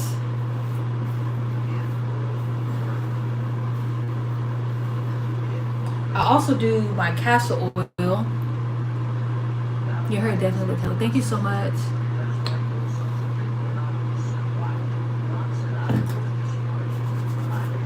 Definitely going with my castor oil. I usually put the castor oil on my ends.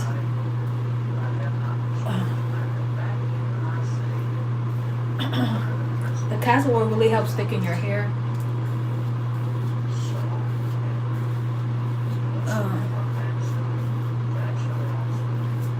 But I have a whole playlist of how I make my own herbal butters and hair oil and stuff like that.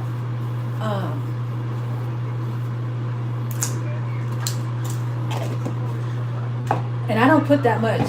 I really don't. I really don't put that much in my hair. I really don't.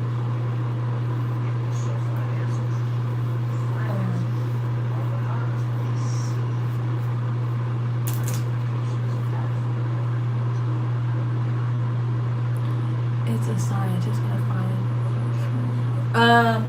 So I was selling my herbal oils and butters, but because I'm in cosmetology school, it's kind of like hard for me to sell and send products and stuff like that while I'm in school and focusing, and also I'm working, and so it was just a lot for me, So right now I'm not selling, but when I get done with my Cosmo school, I am going to have my salon booth, or I am going to start opening services up for people, and I'm going to at that point showcase my my oils and butters and stuff like that. But you could definitely look at my playlist. If you're starting off with herbs and stuff, I would definitely say look into, you know, get horsetail because that's really good to thicken your hair. Nettle, horsetail and nettle are like besties and they work super good together. So horsetail, nettle, get moringa, get the butterfly pea flower, get some rose petals, um, and yeah.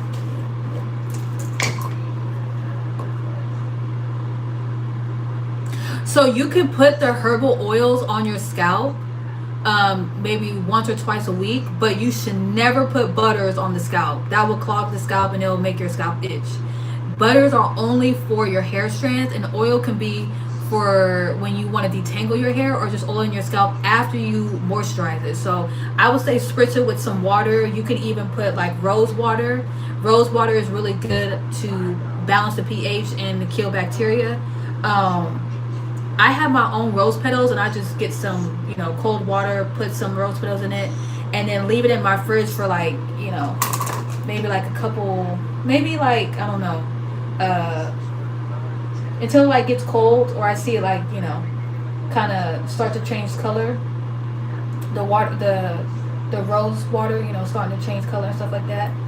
And the roses are starting to bleed into the water, and I just get a Q-tip and I just wet it and I just put it on my scalp until my scalp is damp, and then I would and then after I'm all done doing that, I will then oil my scalp. Now I have a twist nozzle on my bottles, so it allows me to only put out like a little bit amount because I don't want to oversaturate my scalp, because everybody already has a sebaceous gland, so you don't need that much oil. But the herbs is really why you're doing it, and that helps to thicken your hair. It helps to seal in the moisture, and yeah. And the different herbs give your hair like the nutrients and all that your body doesn't get from its food. So that's what really, you know, that's why I use herbs.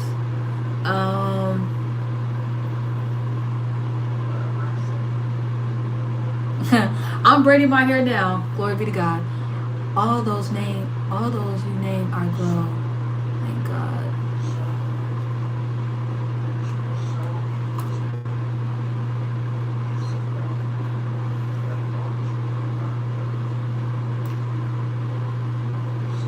And what I'm doing right now, I'm just putting my Genesis Herbal Garden. I'm just putting my coconut butter on my ends, and this helps for me to retain length.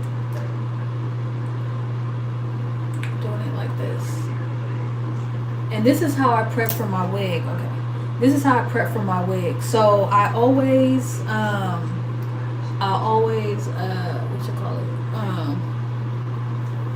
braid my hair going this way. So when I do put my wig on,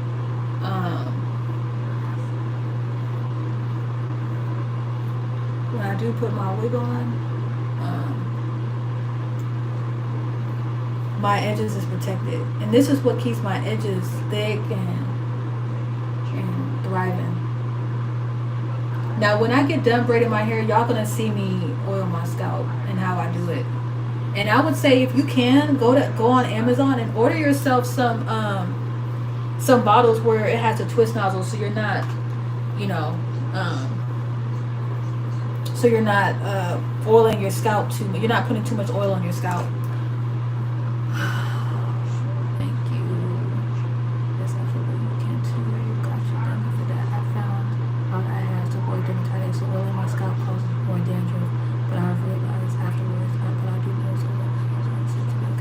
Yeah, their hairline is cool.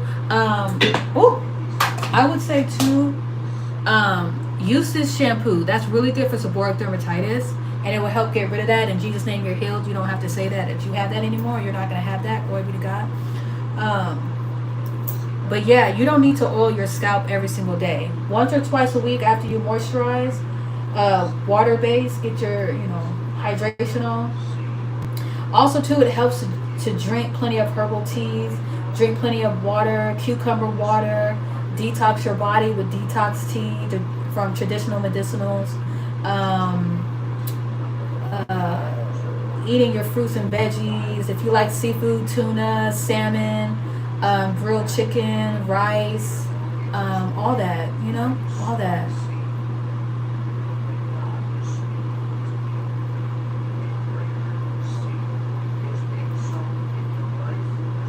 You're welcome. And I got the As I Am shampoo at, you can find it at Target, Sally's. Now they have raised their prices, but if you can also use the Hask tea tree as well. The tea tree oil is really good for bacteria and stuff like that. And you can wash your hair once a week or bi-weekly, however you know is good for you.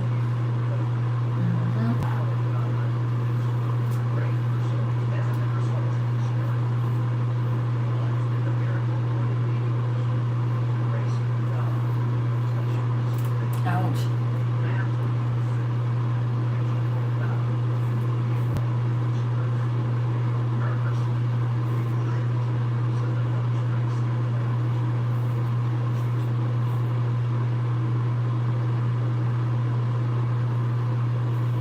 Yeah, I may need to do this.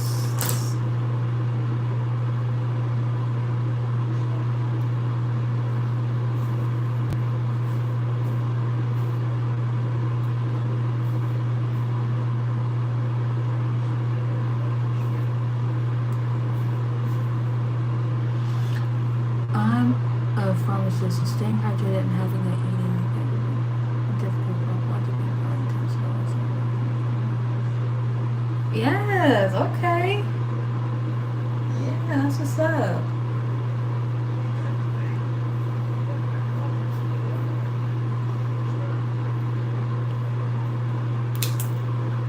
You can even have a salad, you know?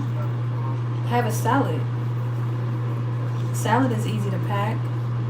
Now, I'm not gonna lie, when you eat healthy, you're gonna feel like hungry. I ain't gonna lie, but you can have yourself a solid meal. Like, I'm about to have some nachos when I get off of here, but oh shoot, I ain't got my sour cream. It's okay.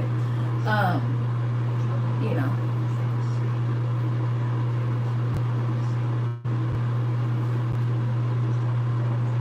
Oh, hey. Oh my gosh, I seen that name and was like, wait a minute, who is that?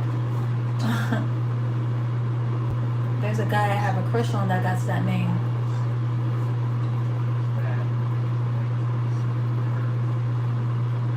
How are you doing, Will? How's your day going?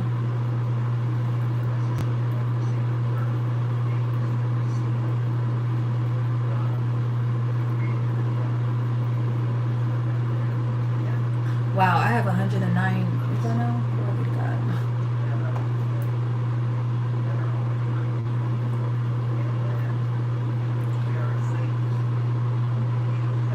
Hi.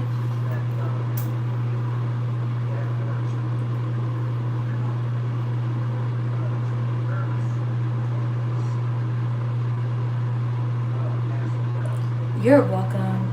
It's all glory to God, girl. You gonna do it. You know, just take it a day at a time, and you know, it's gonna be days where you're not gonna be feeling like, you know what I'm saying, eating healthy and all that. But just, you know, if you do have something, if you you know, end up having some crazy food, just, you know, back it up with some fruit or something. You know what I'm saying? I'm good. Just looking for a place to hang out. How are you doing? I'm doing good. And where are you at? You talking about you looking for a place to hang out? Like it's not nighttime where you are?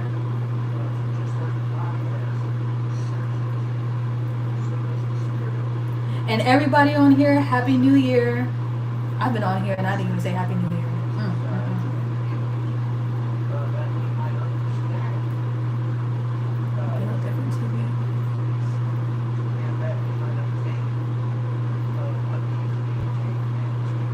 I'm finally braiding my hair. Almost didn't do it. But I'm like, nope, I gotta do it. Y'all, I have to be up at 1:30 because I have to be at work by 3:30.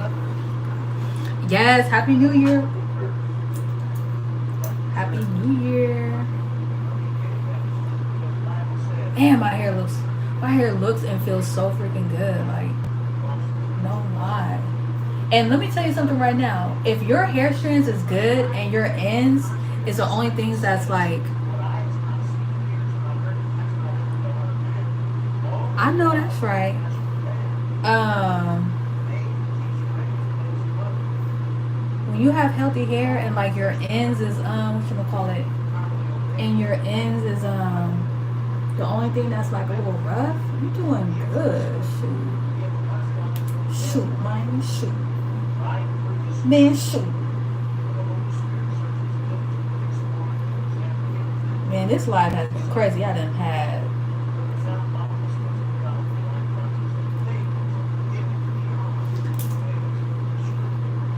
some ups, some downs, but you know what? People come beat. Man, my hair looks so good. So I'm not really doing a style. I'm just braiding my hair down for my wig. It's for my wig. That's it. That's all. I done charged my phone like 2 times. Some of y'all done took a nap, came back, and I'm still here doing my hair. Y'all, I started doing my hair at freaking like 12. It's 7 hours, bruh. It's like 7 o'clock Cali time. Like, this is because I was going back and forth, but it's okay. Also, did you know how to braid before Cosmo school? So no. I knew how to like braid hair like with hair extensions, but I did not know how to cornrow. But I just kept teaching myself, and it's not all the way perfect. I'll be having my good days and bad days or whatever, but when it came to cornrolling, yeah, I just taught myself. I just kept doing it. And I was trying to cornrow all the way back, but it wasn't doing it, so. Oh, and look, my ends are not even unraveling.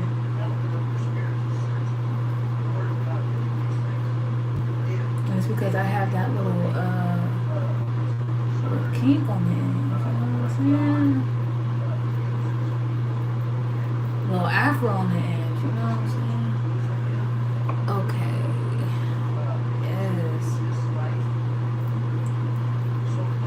Yes. So Will, where are you located? I'm trying to see some. I'm trying to see if I think I may know you. It's just so crazy. Will, you still up in here?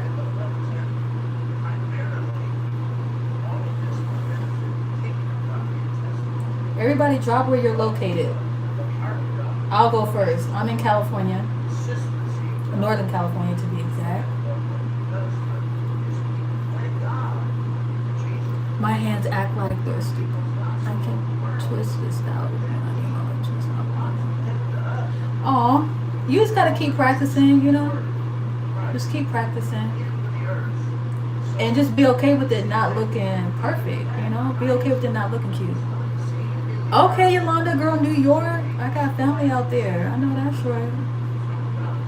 Dallas, okay. That's what's up. Yeah, okay. What's up? I'm from Victoria, Texas, so I was always in Dallas. I'm in Arizona. Okay. West Coast. Okay, Texas, Sandra. All right. That's what's up.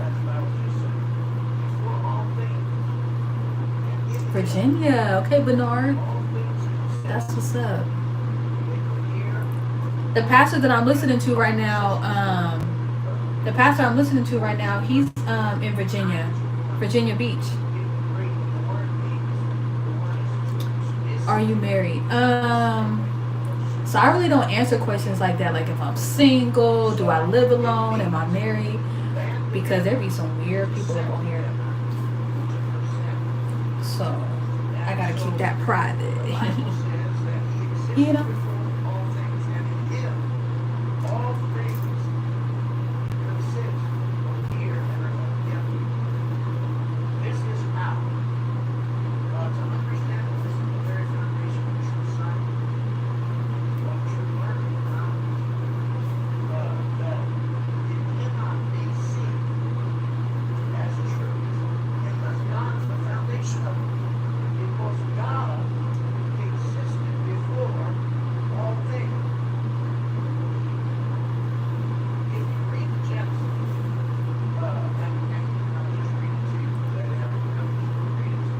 my hair is so freaking soft. Golly. Ooh. See, that's why I love the Pretty in a Minute flat iron, because it really be doing my hair good. Frederick trying to propose. I mean, he trying to shine. Who's the pastor you're listening to from here? His name is Pastor Shuttlesworth. And then I have my main pastor. She's a prophetess in Florida. And her name is Prophetess Jolene Whitaker. She's down in Newport Beach. Is it Newport Beach? Oh my God. No, it's not. It's in Jesus. St. Petersburg. Thank you, Jesus. She's in St. Petersburg, Florida. At the House of Glory Church. Who's... Oh God, I just read that.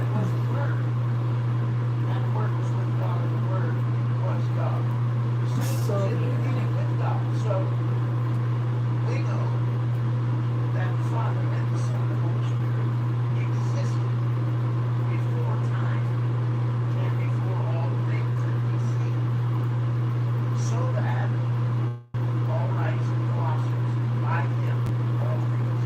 oh, I cannot wait to have my nachos. Gosh, I'm so freaking hungry. Dang. Not mean to be on live for this freaking long, man. Gosh. It's okay. I think I've been on live for 3 hours. I really feel like I've been on live. Looks like your hair is growing back already. Girl, yes. Girl, yes. Yes.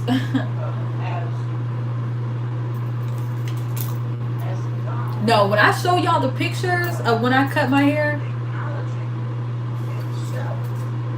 y'all gonna be like, girl, what? You got scissor happy. Y'all, I'm telling y'all gonna be like, girl, you seriously got scissor happy. Show. But listen, and that's the last chop. That's the last cut I'm gonna have to do. That's drastic. But when I tell y'all, give me 6 months, I promise y'all. I mean, if y'all just looking at my shoot. Oh, you know what? I'm gonna take a screenshot. Thank you, Jesus. I'm going to head out for the night, but I want to say thank you for the comfortable atmosphere in this stream. Hope everyone stays safe and healthy. I'll be back next stream. All right, Will, have a good night.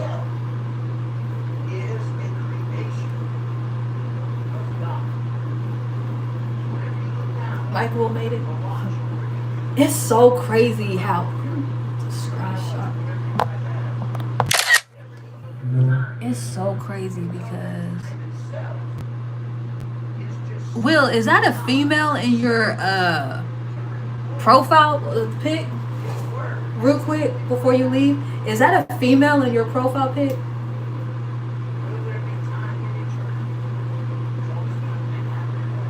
It's so crazy how I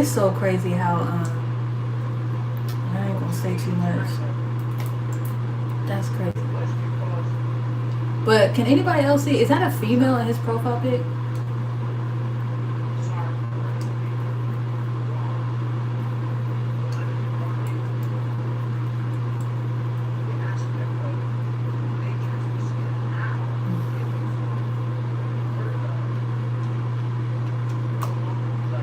I was saying something before. Oh, but yeah, when I thank you, Holy Spirit, when I show you guys like what my hair was looking like when I cut it back in, that's what I was saying. It looked like that, huh? Okay, I knew I was tripping. I just wanted to see some, cause y'all, it's hard to tell. I know it's crazy. Okay, I'm just gonna say it right. This is probably gonna give away what was it? Trying to say. It's a singer I listen to because I want my real face. Oh, okay. That's what's up. I can respect it. You know.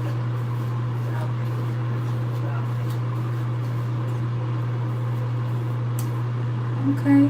That's what's up. Well, have a good night, Will. It's so funny because, like I was saying earlier, there's a guy that I like. He has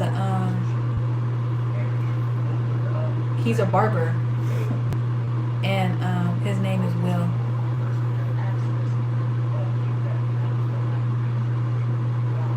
So when I seen that, I was like, bye. Oh shit. Wait a minute. So yeah.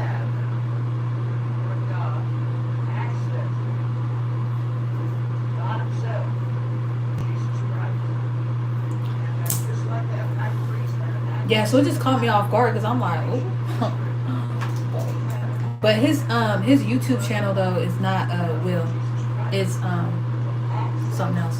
Which he hasn't even been on for a year, so but who knows? He probably don't even have that account anymore. Shoot, he probably got another account. Anyway. But yeah.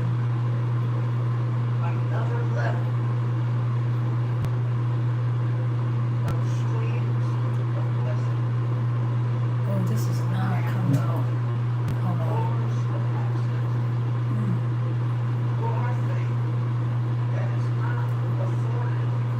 But yeah, I guess I could open up to y'all. So I like this guy. His name's Will. He's a barber or whatever. He's like close to a city where I'm at. He's like an hour away from where I'm at.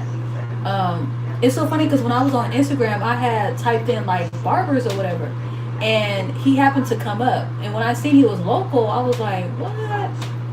And because I was trying to one of my classmates, I was trying to like give him some motivation because it's a long story with that, but I was trying to look at some possible places he could go work at, you know, so it could motivate him to hurry up and get his license. But so I ended up running into him, into Will, and I was like, oh snap, right? So and they're both from the same city, so I'm like, oh, he could, you feel me, like you can link up with him or whatever, and maybe see if his job, maybe see the place that he works at is like hiring or something, you know, or you can go be an intern or something, you know. But then I started like really falling for Will or whatever, and I was telling my coworkers about him, and I was like, it's really cute because I'm a Cosmo, he's a barber, you know. But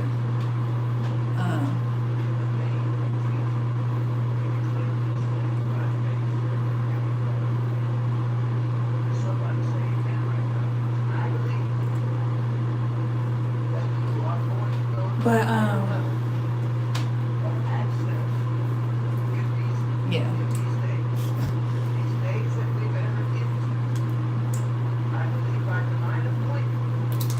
So I guess who was asking me if I'm married? No, because obviously I like somebody. Now, will I ever meet Will? Probably. I mean, like, I follow him and he follows me back on Instagram, but it would never be like, I don't think it would ever, I don't know.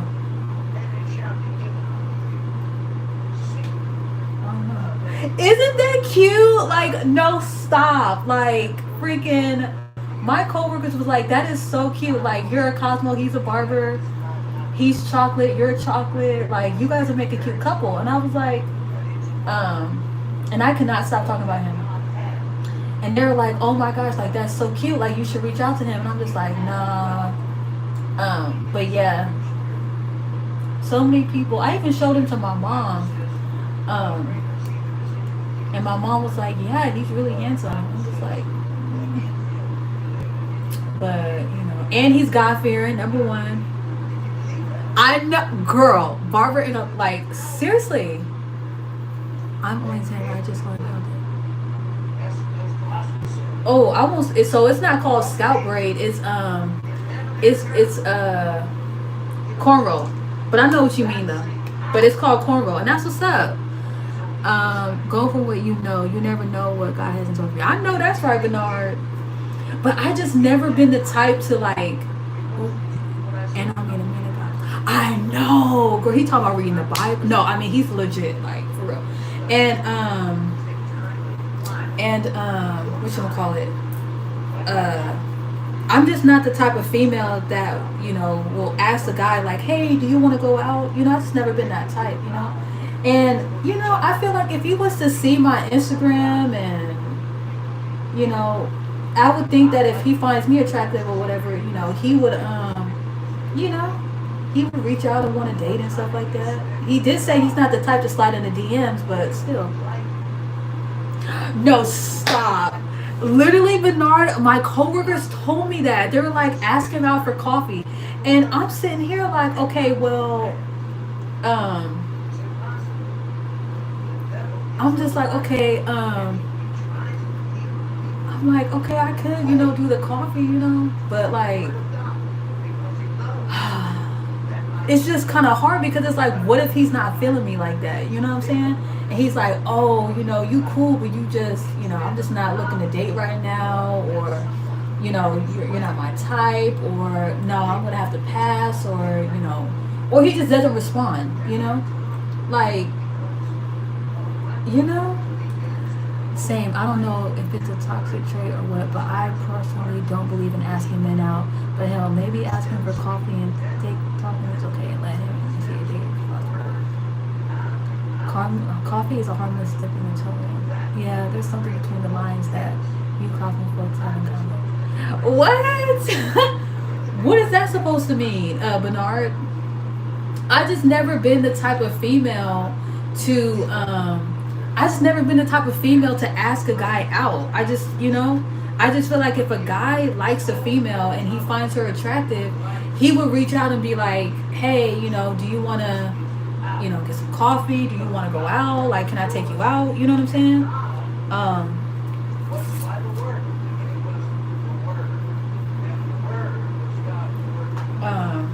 And it's not like, I'm acting like bougie or nothing like that. Like, I would even pay for the coffee. I'd be like, yeah, coffee on me or whatever. But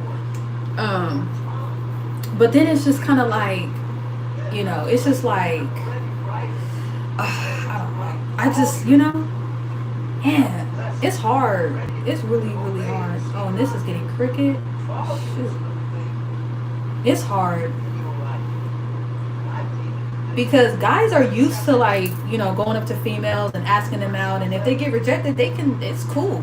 But us females, when we get rejected, it's hard. I mean, at least for me, I be feeling like I'll start crying and stuff. You're not begging him, just throw it out there. You have to ask yourself, are you afraid of rejection? I know. And to be honest with you, I think I am. I feel like it's embarrassing, like, for me, because it's like if I like somebody and I go out of the way and I ask you out and you're like, no, I'm good, that's gonna hurt. I'm gonna be so embarrassed. Like, but my coworkers were like, well, who cares? It's not like you're gonna see him, it's just on social media, I'm just like, yeah, that's true. It's just like, does he work in a big barbershop or small? So it's pretty small. I would say on average there's probably like 10 chairs, like 5 on each side. I'm gonna crash out if a man rejects me. Right? That's not only for dates, just hanging out or getting a drink. I know. Yeah, I would say the barbershop is pretty small. It's like the max like 10 chairs, I would say. Maybe 6. I was even thinking about maybe driving past, if I had somebody like to go in and, get an appointment, I would, have my brother or somebody book an appointment with him, but my brother is not like that. My brother was, no. That's a pretty huge shop. 10 chairs is big. Yeah, it's like 5 on each side, I would think. Yeah. Yeah. It's a nice decent size. It's a nice decent size. Go scope out this thing exactly, like, cause he has the address where he's at, like, and I'm not gonna walk inside, cause I mean it's full of guys, what I'm saying. I'm not gonna like drive past with the window open like I'm about to do a drive-by. I'm just wanting to kind of see. And honestly, when I went to the Bay Area, I felt like I kind of passed by there once before. But I don't know. It's so crazy. It's so crazy, y'all. Oh my god. And then I'm afraid, like, if I do drive by, like, what if he's outside and, like, oh my god, like, and he recognizes me from Instagram, like, he gonna be like, isn't that? I'm gonna be like, ah, you know, my cover is blown, like, you know what I'm saying? I don't know. I don't know. But my big thing, Bernard, for real though, is yeah, I'm afraid to be rejected. That one time I walked in a bar shop with my boyfriend, I immediately knew I had to leave. The man was not talking because I was in there. Right? Do you guys have edible arrangements in the area? This is the best. Oh, listen. Okay. Okay. But what am I could do that, but what am I going to put on the card? Like, we do have edible arrangements. But the thing is, like, what am I going to put on the card? From your secret admirer? From Monica from Instagram? Hey, just want to send you some edible arrangements. Like, have a good day at work. You know, he's going to be like, I mean, he's going to be like, oh, snap. You know? I sent him a prayer in the DM. You know? But it's only because some stuff I was noticing on his threads. I was like, oh, you know? And so it was placed on my spirit to say a prayer for him. Sometimes when you chase after a man, they will treat you different. Really? Yeah. No. That's true. Yeah, they will, because some of them, they come off like you're desperate, or but some men like it because they know, it's a breath of fresh air, because it's like a woman pursuing them, But then it's just kind of like,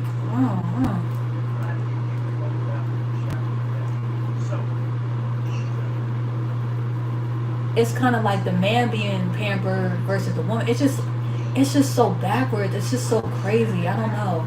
But then also too, it's like, it's like it's like me asking him out and then I pay for dinner.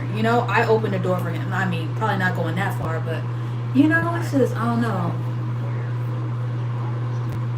I don't know.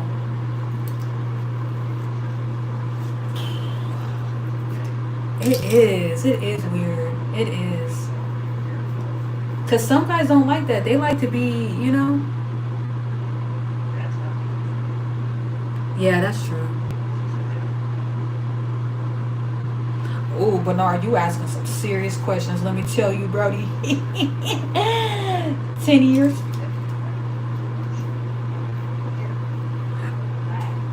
I haven't.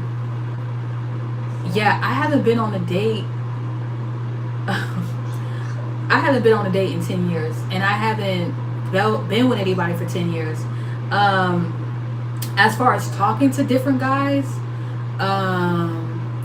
the last guy I talked to was last year in like September.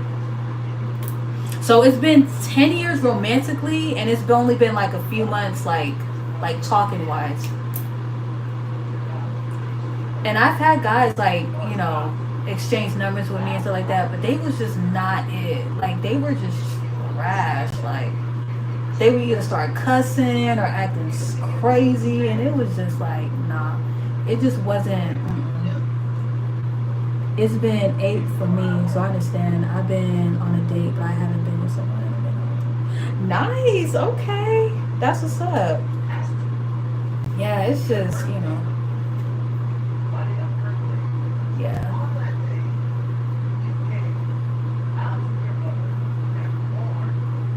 And trust me, I won't even say I got game, but I still, you know what I'm saying? I still know how to,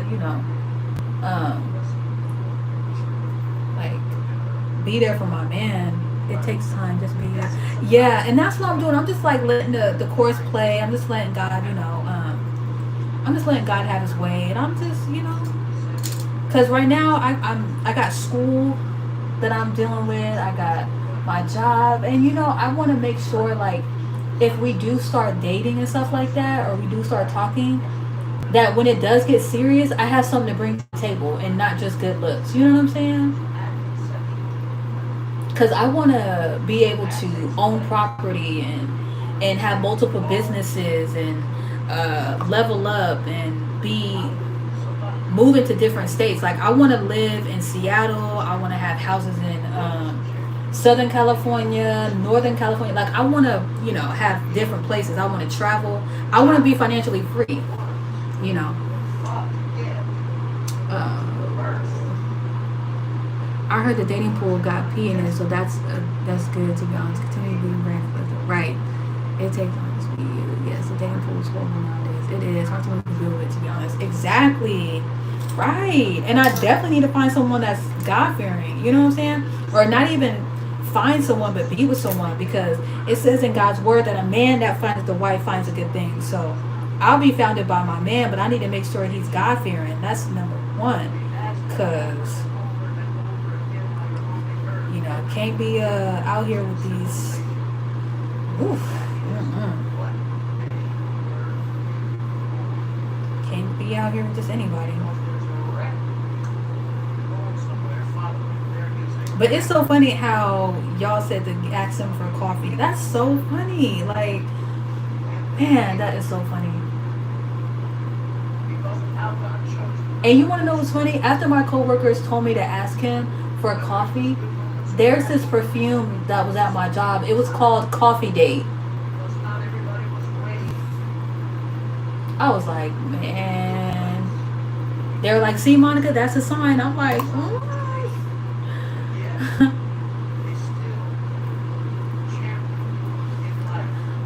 Now one of my female military friends told me, don't let a good one pass you by. I know that's right. I know that's right.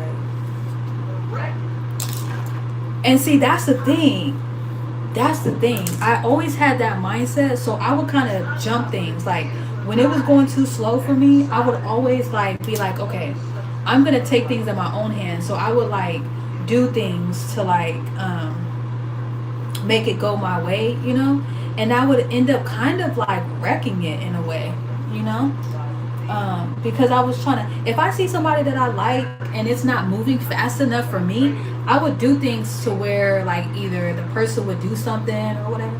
It was just a lot. It was really just a lot. So that's why I'm just I just want to take my time and just really,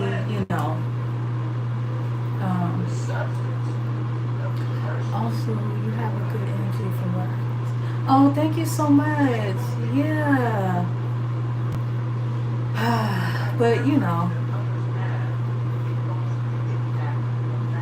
I mean, if you were to see a woman that you find attractive on social media or whatever, would you right off the bat, ask her for, coffee, or would you kind of just, wait? Would you kind of, Bernard, would you, kind of get to, know her a little bit through her social media, or would you just instantly, ask her out?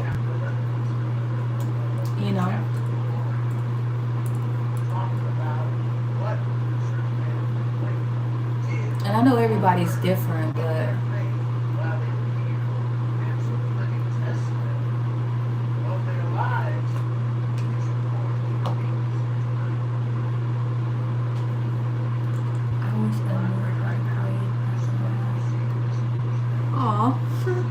you just gotta keep practicing. You'll get it.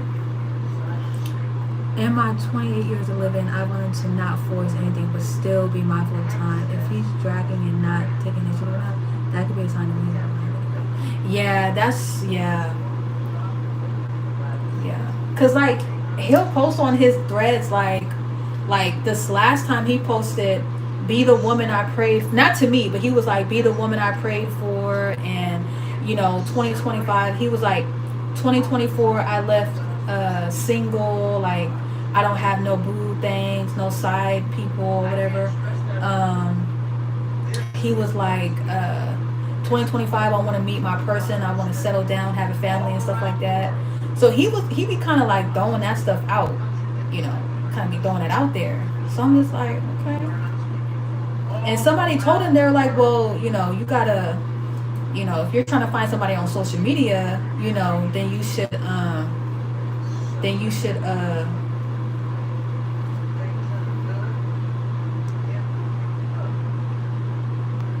if you are trying to find somebody on social media, then you need to get going or whatever. And he was like, oh, I don't do like sliding into the DMs and stuff like that.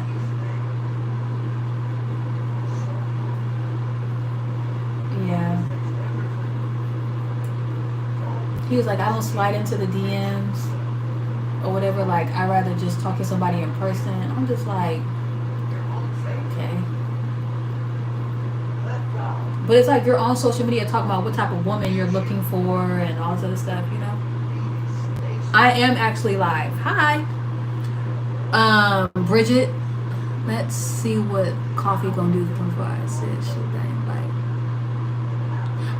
The meaning of DM is direct message. So when you have Instagram, you can directly message someone and it's private, so nobody else can see that message except for you and the person you sent it to.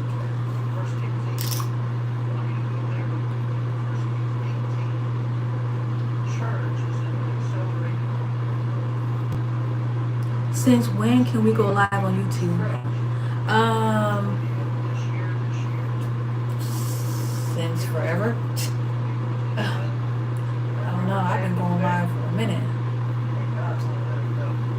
Well, I'm on my last braid. I'm not even going to show y'all the back because ignore what he said about the DM. So if you message him about the coffee, I bet he's responsive. Yeah. I know, right? Because I have DM'd him before and he responded. And I slid first. And, you know, he slid back or whatever. But I just think it's just, you know, because he's trying to be polite. I don't know.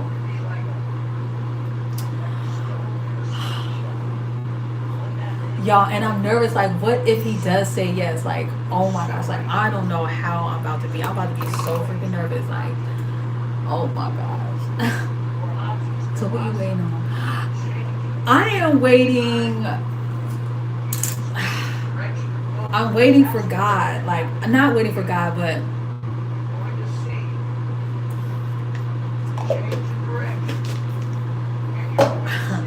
I just don't want to be rejected. That's why.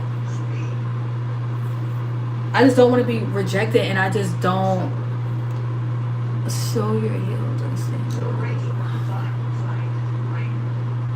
Show your heels or sandals. I don't know what that means.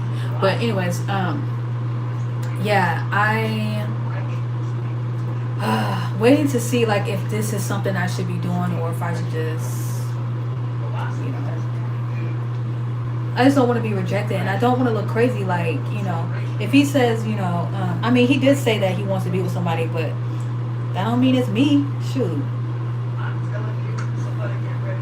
I'm just not. I'm used to like if I like a guy and he likes me, he hollers. You know what I'm saying? I'm not used to a guy not, you know. Sorry, I'm out of topic, but question: if we get subscribers and viewers, do we get compensation like on TikTok? You can, Bridget. But it's a certain amount of subscribers, and you have to have like watch time, so they have to like view your content on a certain basis, and then they have to yeah, so you have to have a certain amount of subscribers. You have to have a certain amount of watch time where people are watching your content, and I think that's it. Take your time, do you first, right? God will show more signs. Yes, that's what I'm saying. Like, because before it's like, I'm like, okay, I like this guy. You're welcome. I'm like, okay, I like this guy, so I want to be with him. But I'm learning now to be more patient, to have more patience. Like, because it's not going my way, I want to rush it. You know what I'm saying? So that's why I'm just like, I think I just want to just kind of like take it slow. And, you know, because whenever I see a guy that's attractive, I'm like, I do things to get his attention. And then once I get his attention, it's like, okay, now it's go time, you know? But now it's go time. Real quick, did you guys see how I just oiled my scalp just a little bit, not too much? And you know you're putting too much if it starts to run down your neck. But I just got done, finally done with my literally wash day.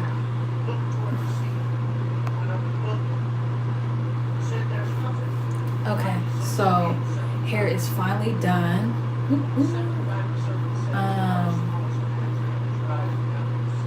And I'm just looking at